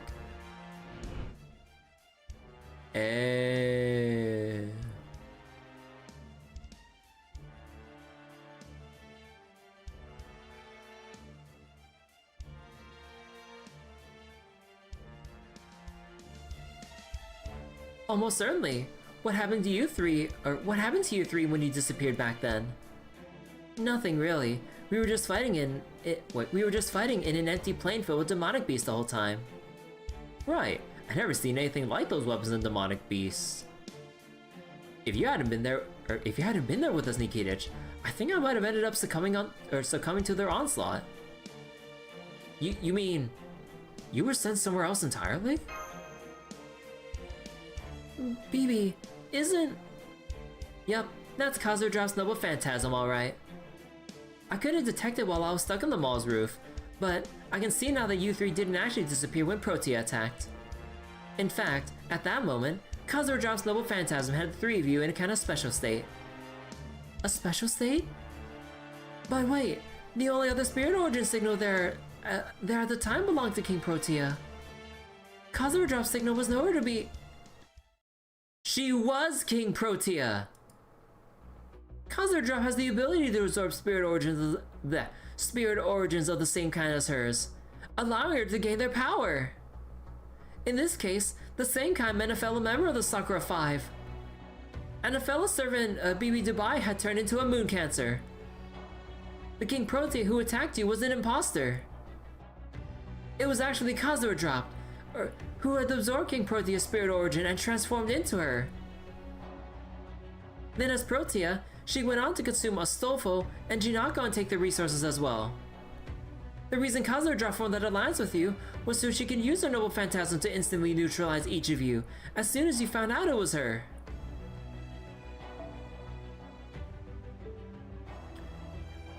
That explains it. Hang on, does that mean I would have been a target for depredations as well? Of course it does. The only reason you're still alive is because your master Ben was quick to see what was happening. If he hadn't convinced you to escape, you'd be in Kazura's stomach right now. Wait, hang on again. Does this mean, much as I'd like to believe otherwise, that the beast came to me not because she recognized my talents, but because... Yep, I'm sure it was Kazura who sent her your way.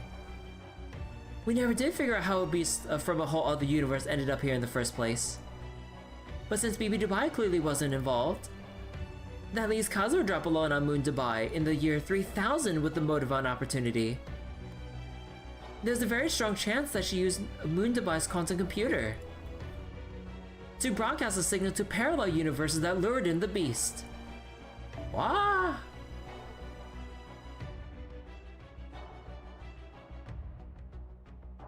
Alright, okay, so she waited all this time to bait Space Airish with the computer. Alright then.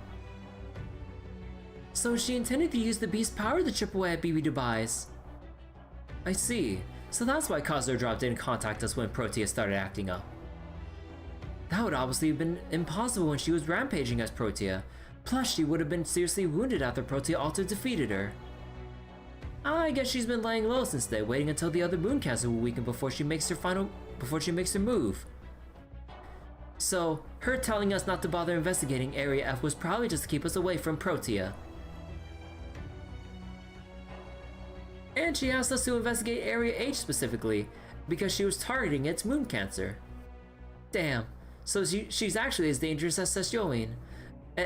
And we were just gonna leave her out there? Well, where's Kazurdrop now anyway? Oh crap, don't tell me she's actually standing right behind. She's with BB Dubai. Good point. That's the only place she could be right now. There are no other Mooncasters left for her to absorb.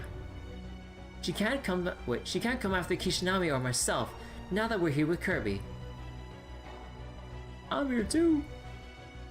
And the other Mooncasters she was planning to attack once weakened, Archetype Earth, the Beast, Kiara, have already disappeared. So there's only one option remaining for Kazurdrop to go after. BB Dubai, who still thinks Kazurdrop is on her side.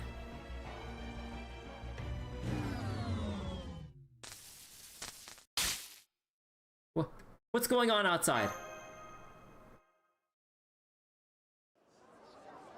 What's going on? It's still the middle of the day. Why did the sun go out? Never mind that. More importantly, the network is down. Is it working for you? No, it's no good here. Or it's no good here either. In fact, we don't have power for anything anymore. What in the world? Hello, wise and intelligent new humans. Good day, foolish and ignorant new humans. I have an announcement for all intelligent beings currently residing on Moon Dubai. The final boss of humanity's Annihilation Showdown has concluded with a new final proposal. Wonderful news to be sure, though I'm afraid you will all be disappointed in the results. This new proposal is, humanity is wiped out in an AI-triggered apocalypse. This proposal has been finalized and will be carried out immediately. Effective immediately, Moon Dubai will permanently cease all city-related functions. Effective immediately, Moon Dubai will no longer be tasked with preserving civilization. It is currently 4:27 p.m. Human Standard Time. At midnight tonight, the last remnants of Earth's humanity will meet their end. Please savor the foolish, wasteful acts of consumption in which you have engaged thus far, as you welcome your final moments in this world.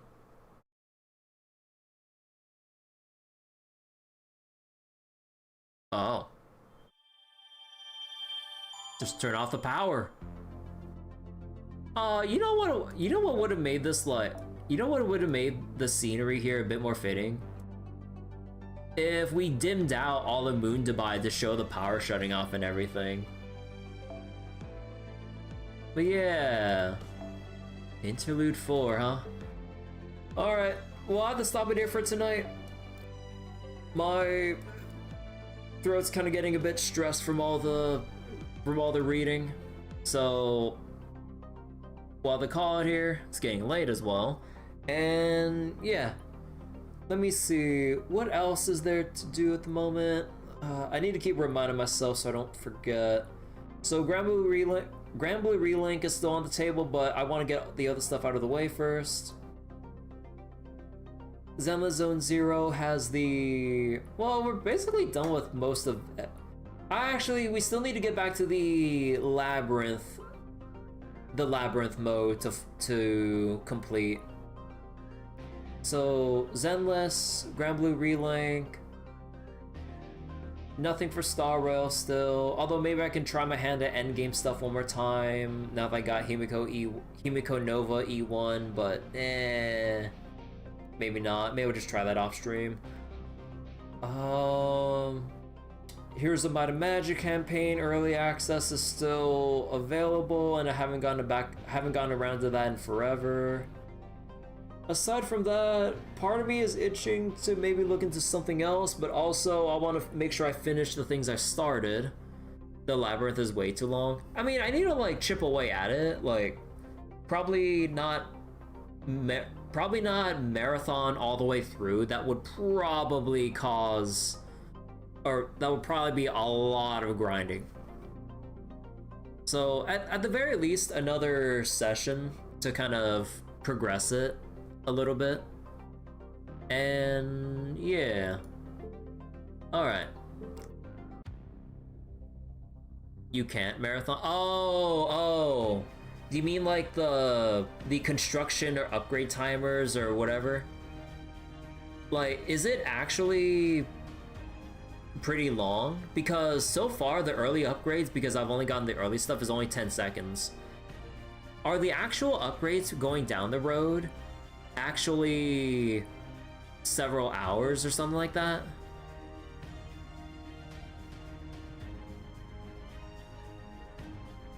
You need to grind it all over there. Wait.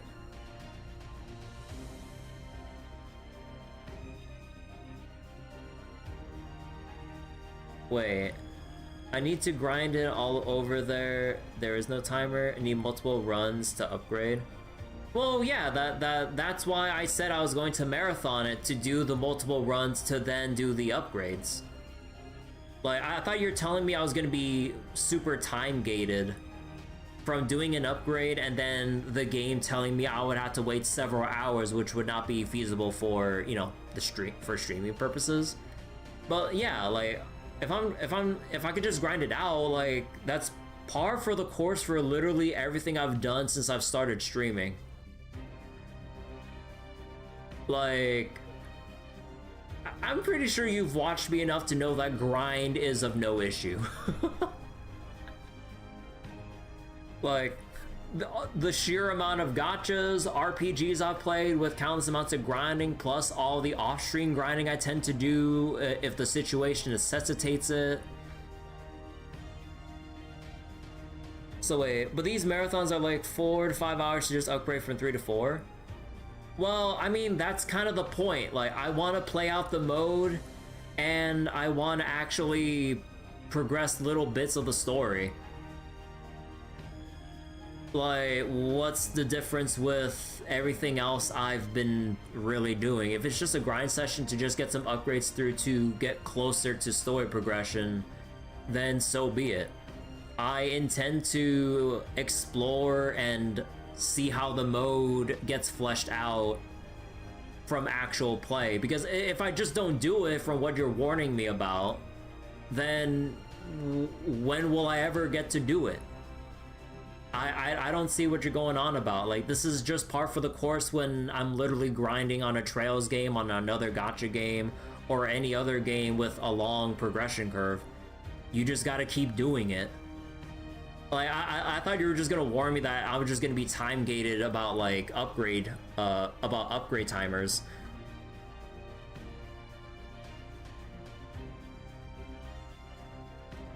Oh no, like although okay, well, actually wait, let me walk it back a bit. Okay, to be fair, okay, that was probably the wrong wording.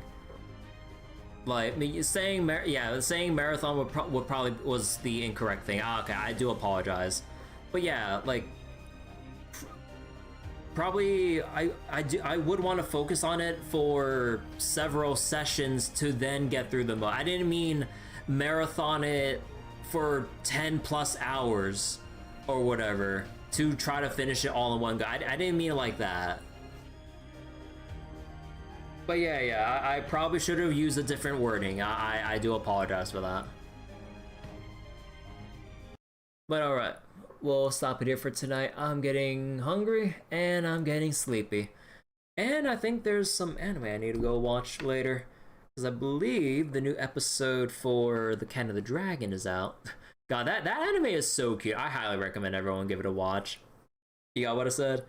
Oh yeah, but like, I mean, I didn't think we need to really raise that whole little fuss over the miscommunication there. But yeah, so what I meant to say, I want to keep chipping away at the Labyrinth mode so we eventually see the story to its conclusion over probably multiple sessions. There we go. But alright, let me check one more thing real quick before we go. And let's see. Ooh. Alright. So I'm gonna go find someone to raid on Twitch on the way out. For everyone watching on YouTube, thank you all so much for watching. And we will continue more. I think we will continue doing more Ordeal Call 3. Like, we're gonna see it through to the end, and then once Ordeal Call 3 is done, then I'll get back to Zenless Zone Zero with the Labyrinth mode and whatever it is I still need to do. No lag the stream? Yeah, it was just some freak connection instability thanks to, I would assume, ISP problems or something like that. I don't know. Like, it could be anything. But yeah, so bye-bye YouTube, and I'll get the raid going on Twitch.